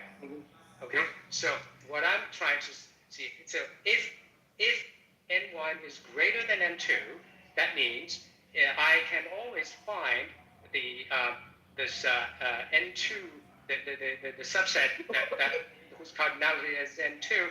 You have a one-to-one correspondence in the subset that whose cardinality is N1, and then map to it, right? So what I'm doing is right now showing that any element, the first set that achieves the greater sign will be a distinct element pair in the second subset. So that means this is 1-to-1, and then for every pair, that means these two, the number of cardinality should be equal. There's no N1 will not be greater than N2. I understand the argument you're trying to make. I understand, and I'm saying, yes, it's perfectly clear. The thing is, I don't think that argument works because that mapping function that you were creating at the beginning can't actually be constructed. Like what you're constructing actually doesn't work because it doesn't it doesn't map. So because look at the second equation in your thing, right? Like it's okay, so the first one is P of A given B. And remember, like A and B aren't like arbitrary events in our sample space, right? They're events that have a certain structure. Like A is like some proposition, and B is a claim that A is true. Okay? Okay, now look at the second thing. Yeah, so basically you want to have a specific subset, right? Not right. And just to complete, let me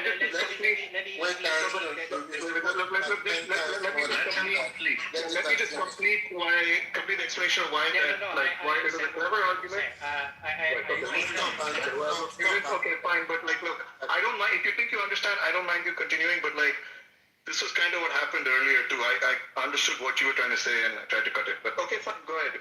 Okay. There's a lot of in between. Let me tell you, I have a different problem, right? The problem is the length All right, of Chris, took can like you just 10 times. wait for a second? Let me have this conversation with the park. Shut up. Go away. Oh, I'm more than trying to tell you, you are speaking 10 times more than the other person and it's a problem. That's what I'm trying to tell you. He's a straight up lunatic. I don't know how to put it. I mean, look, he's. I think if you agree that evidence is I was genuinely tell you guys, like, I mean, I know this is me being toxically charitable or something, but like, he was making a clever argument. It just doesn't work in this case for slightly not. Yeah, but it doesn't mean if you talk to me like. I think that you would agree that he didn't agree with this argument. We're doing this thing again, great, or whatever. Because I'm talking right. He's trying to make an intricate argument. We get that. Still, you can't talk like 10 times more than the other person. I know you wanted to grant him that he could jump in, but really, you only did about 30 seconds. And you were trying to finish something, and he wanted to come back in again after talking for like 10, 15 minutes. And I'm just trying to say, make it fair, please. And he's trying to say, Chris, shut up, please leave us out of it. And I'm Wait, did you kick them completely from the room? I didn't, I just moved them. And I don't know. Okay, because I don't see either of them. Yeah, he might have left. I think they went back to solve the problem. Well, like, if they both agree that evidence either raises the probability or lowers it. But the way Deepak made the argument, he is also correct, because what the other guy was saying, he was saying literally, a claim is evidence, and then isn't that just a way of saying that only evidence is like a claim is true? Like a claim is true based on evidence, so basically vice versa, and that's how his mathematical equations work. That's what it was. But they're fixated on the true part. It's just the probability of whether or not the claim that's being made, like evidence is whether it lowers or raises the probability, and that could be used as evidence, even if it lowers it. Yes, but that is. To be fixated on whether it's true because it's a probabilistic. That's like neither here or there in the actual discussion. Like someone could say smoking causes cancer. That claim used as evidence, like multiple long-term studies show smokers have significantly higher cancer rates.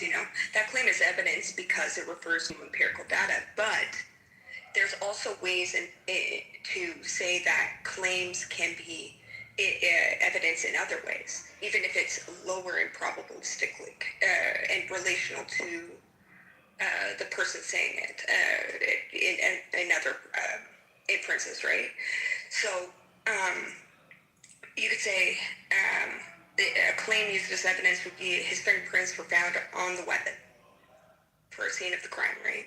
That claim isn't just random, right? It supports the conclusion. Whether the conclusion is false or true, the claim is still evidence towards whether or not it is likely or not. So it's not about, I guess, whether or not it's true that the claim is true. It's whether or not it's evidence. And so whenever you agree that evidence is whether or not it raises the probability or lowers the probability, and you agree on that, then all that little in-between stuff that you guys were arguing about is kind of futile at that point. Because you do agree on that, but you're just wanting that conclusion, right? So the conclusion could be different than the claim, but it's still the claim could still be evidence. You know what I mean? In a way, yes, but the probability is so low.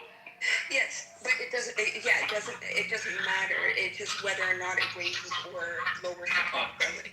It could still be used as It's even evidence. simpler, to be honest. It could still be used as evidence. It's even simpler, to be honest. If a person makes a claim, if a person states a claim, that's going to be used as evidence that the person believes what they're claiming.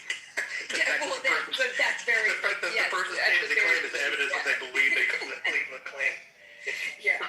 Yeah, so, let's say if we jump to the conclusion, like, this event happened, then, and the claim used as evidence would be 3, it works because independent agreement increases probability. But you can have 3 liars, or, you would have to have supporting claims, but in the end, the conclusion would be the true part, whether or not it's true or false. It's not whether the claim is true or false. The claim is still used as evidence, whether the evidence is true or false. You know what I mean? It's just whether it increases or decreases the probability, and then you can make inferences off of that. Exactly. Get to a conclusion.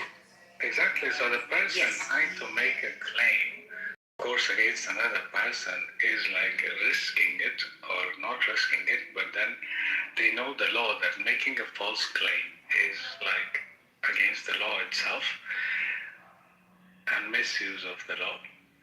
But then there is evidence required. So the claim in itself is obviously not that much of an evidence, but then it is in a way because that person is claiming.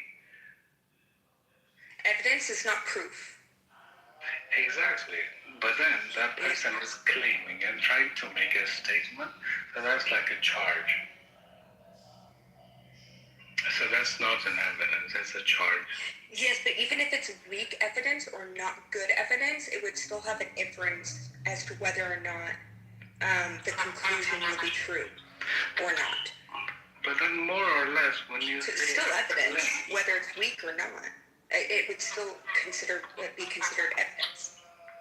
No, you cannot claim it charge as evidence because you're claiming that person to have done that, but then you're just claiming it. Yes, so if I'm a liar and I say the sun is not going to rise tomorrow. But you're giving the conversation to another. It would be incredulous, right? But it would still be evidence that you, towards a conclusion. Okay, so anybody can... Whether or not it's probabilistic or not. Anybody can make a claim, but then without evidence, that claim's baseless. So it means claim is not evidence in itself, but it's just a claim that you're trying to put a charge against the other person in respect of something that you have committed. No. Instead of saying the claim is not evidence, you would say that claim doesn't increase the likelihood of your conclusion. Okay, that's the one to put because you want the goal is to get to a conclusion, right? Isn't the conclusion the same as the claim? No, it's not. Well, the claim is asserting something to be true, right? Right, but that's not the conclusion. So that would be premise 1, right? Well, presumably, like when you're saying that the evidence is something that increases the probability of what? Yes, there's no credibility, right? But it still could act as evidence, even if there's no credibility in some sense, that whether the conclusion is true or false. Yeah, it could do. Because evidence is something that is going to either raise the probability or lower the probability. It has to have evidence, right? Whether it's true or false. If I make a claim that I can see a woman walking a dog, right? That's the claim. Yes. That's also the conclusion, right? Right, and then I could say, Carlos claims that he saw a dog, this and that. But that would be evidence towards whether it's probable or not, it would still be evidence in some sort of lineage towards whether or not it's true or false, the conclusion. No, it can't be. Because at some point, if you try to say or blame anybody for any crime, everybody can or will do that if they get a chance. So by law, you cannot make a claim if you tend to think that, okay, if you press this charge against the person, then therefore you will get evidence. That's not evidence in itself. It's something that you're claiming. So that's a claim. Sorry to cut in late, but I think you came late, right? Like, so we're not defining evidence as, because you're mixing it up with evidence versus sufficient evidence. We're not saying that evidence is not is something that cannot be overturned. Exactly. So you can have weak evidence, bad, like exactly, it's still evidence.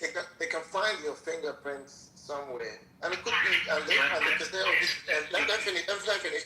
They can find your fingerprints somewhere, and they can say, oh, this is evidence, but it could still turn out that somebody planted them there. Exactly. So we're not saying evidence is something that's incontrovertible. Evidence is something that cannot be overturned. Mm-hmm. No one is saying that. Yeah. No, Chris, I'm not saying that. I'm literally saying that a claim when a person makes it has to be by law. What? You can't make false claims. If you make false claims, you have to answer to the court. No, a claim could be a claim could be false. You can't make a false claim and a true claim at the same time, right? So you can also understand the probabilities of that, reliability or credulity in those sort of inferences, right? We can make inferences off of those things and off of those facts. So there is, all I can tell you from... Also, evidence isn't proof. All I can tell you from my side is claim is not evidence. It has nothing to do with it. A claim can be evidence. Yes. Evidence is not equal to proof. Do you understand that? A claim can be evidence, of course. Yes. Okay, so now you can... Only eyewitness, but then, the probability is very low because... Whether it's low, whether the probability is low, or whether it's lower or raised, it's still evidence. It's a statement and a charge, not evidence. But let others go because you've repeated this thing. Evidence and a witness made a statement, written statement. So therefore, by law, that is actually counted as partial evidence here. Okay, let Carlos come in. Right. Yeah, I could be wrong, and I'll welcome any objections because I've been trying to think about this. It's quite an interesting topic, but obviously it's been going back and forth. So, I know that people want to say that evidence is something that's probability raising, but like I asked you before, Gray, the probability raising of what? From conclusion, and then I asked you, but then I asked you, isn't the claim the same as the conclusion? Like if I say that I can see a woman walking a dog, that's a claim. That's an assertion that something is. Yes, and I agree with you because you can have, let's say you coin flip, right? And you say I call heads, and I claim that it's going to be heads, and it turns out to be true. In that process, you're not justified to think that you are absolutely that. Whatever that feeling you have that it's going to be true, doesn't matter. The conclusion is that it turned up heads, right? So, or fucking... So, are you making a distinction between the proposition itself and the person expressing the proposition? Yeah, because I think that whenever you say that you have zero evidence, whenever somebody claims that they have zero evidence, even though they make a claim, the claim can still be used, whether it's probabilistic or not. It can still be used as evidence. Yeah, so whether the probabilistic. I haven't said anything about evidence yet. I've just tried to make a distinct, because you said about a conclusion. Hold on. Even if it's a rational belief or not, or unjustified. Yeah, I was just trying to make a connection between the claim and the conclusion. You said that this is your evidence is trying to get you towards a conclusion, and I asked you, but isn't the claim the conclusion? And I think you said no, but it seems like it is. No, it would be evidence towards the conclusion, whether the conclusion is true or false against the claim. Right, but in the case where I say I can see a woman walking a dog. Right, and if there was no woman walking like their dog or whatever, what your statement, like if we, analyzed or whatever, can still be used as evidence. Your eyewitness testimony can still be evidence against you, like whether it's true or not. Yeah, I agree with that. Okay, thank you. But that's all I was saying. I didn't want to get into it like that. Yeah, I haven't got, because the thing is, one distinction that I was trying to make, and obviously if there's like problems with it, please let me know. But like trying to make a distinction between implicit and explicit evidence, because if I make a claim there's a woman walking a dog, there's implicit evidence within that statement about you have background beliefs about women, dogs, women walking dogs. Exactly. Just like implied in that statement, and that is actually in my mind that background evidence that you have is the evidence. Right. And it's like, why would one lie about that? There's so many things about credulity here. Yeah. There's so many properties there. But it wouldn't say necessarily it's the case that it's probabilistically true or false. And I think like that the claim can be false and probabilistically like seen as true at the same time, or the other way around. But it still would count as evidence. I don't know if that makes sense to you, but yeah. So I mean, the point I was trying to make is that the point I was like a claim could be true but unsupported, and you just guess correctly, or it's false but confidently asserted, or true and well supported, or there's so many factors. Yeah. It would be, even if it's weak evidence or good evidence, it would still be evidence. But I think Quantum's trying to come in, and yeah, it's kind of weird. I think Quantum's trying to come in. I'll just point something out too, guys. Just to be clear, all claims are evidence for something. All claims. And I think that people misconstrue that evidence for being proof of some kind, or that's a different thing, right? Yeah, that's another problem. Yeah, that's the problem. Hold on, Quantum, you can come in, brother, just a second. Claims, the problem is that there's just layers of problems that people are having. And one of the problems is they think they think evidence equals proof. That's a problem. The other problem is that they think that, something that just needs to be cleared up is that a claim is going to be evidence for something. There's always going to be propositions that a claim is going to be evidence for or against, the truth of that proposition. And I'm saying not just what the claim is claiming, not like the proposition of the claim. I'm saying a different proposition. Like, for example, if somebody speaks a sentence in English, that is evidence that they know English. That's evidence to the proposition that they know English, okay? But that has nothing to do with the claim itself. That has nothing to do with being expressed, like the proposition being expressed by their claim. It's just the words that are coming out of their mouth, the syntax, the fact that they're speaking English is in fact evidence that they know English broadly. Like that maybe they're fluent in it or whatever. No, but the conclusion would be, like, whether the conclusion is this person knows English or this person just knows that sentence, right, in English. Right. So, it would still be evidence. Well, what I'm saying is if the person said, I like spaghetti, okay? The fact that they said, I like spaghetti, the claim made, or the claim that they made, I'm saying is evidence itself that they know English, okay? That is evidence for the truth of that proposition. Yes. The claim that But as far as their spaghetti, as far as them liking spaghetti, the claim about their preference of spaghetti, that is good evidence that they really like spaghetti. Most people don't lie. Right. Whether the conclusion is that they actually really hate it or not. Exactly. That's right. So just to be clear, and where'd Quantum go? Did Quantum leave? I thought he wanted to talk. I don't know. But just to be clear, when claims are evidence. I don't know what Hanson was saying. Deepak, did you get through that with Hanson? Tell me you did. He just, I mean, he just had a misunderstanding of what was being said, what was being claimed. I think he had a focus on the probabilistic factor of it being whether the streams and the direct consumer. To ask Director Patel to say a few words as well.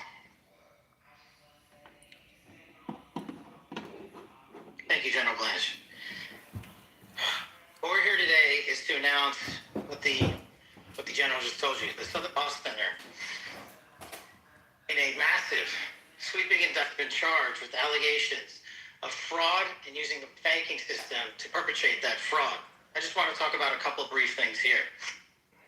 The Southern Poverty Law Center themselves advertise to raise money to dismantle violent extremist groups for a period of at least a decade. They use their donor network to raise money to purportedly dismantle violent extremist groups.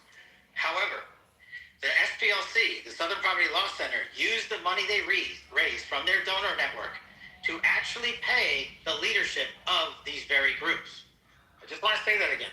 They used the fraudulently raised money by lying to their donor network, thousands of Americans, to go ahead and actually pay the leadership of these supposed violent extremist groups. The groups, as the General laid out, include the Ku Klux Klan, the United Klans of America, Unite to Right, National Alliance, the National Socialist Movement, the Aryan Nation Motorcycle Club, and the National Socialist Party of America, and also the American Front. In at least one of these matters, our video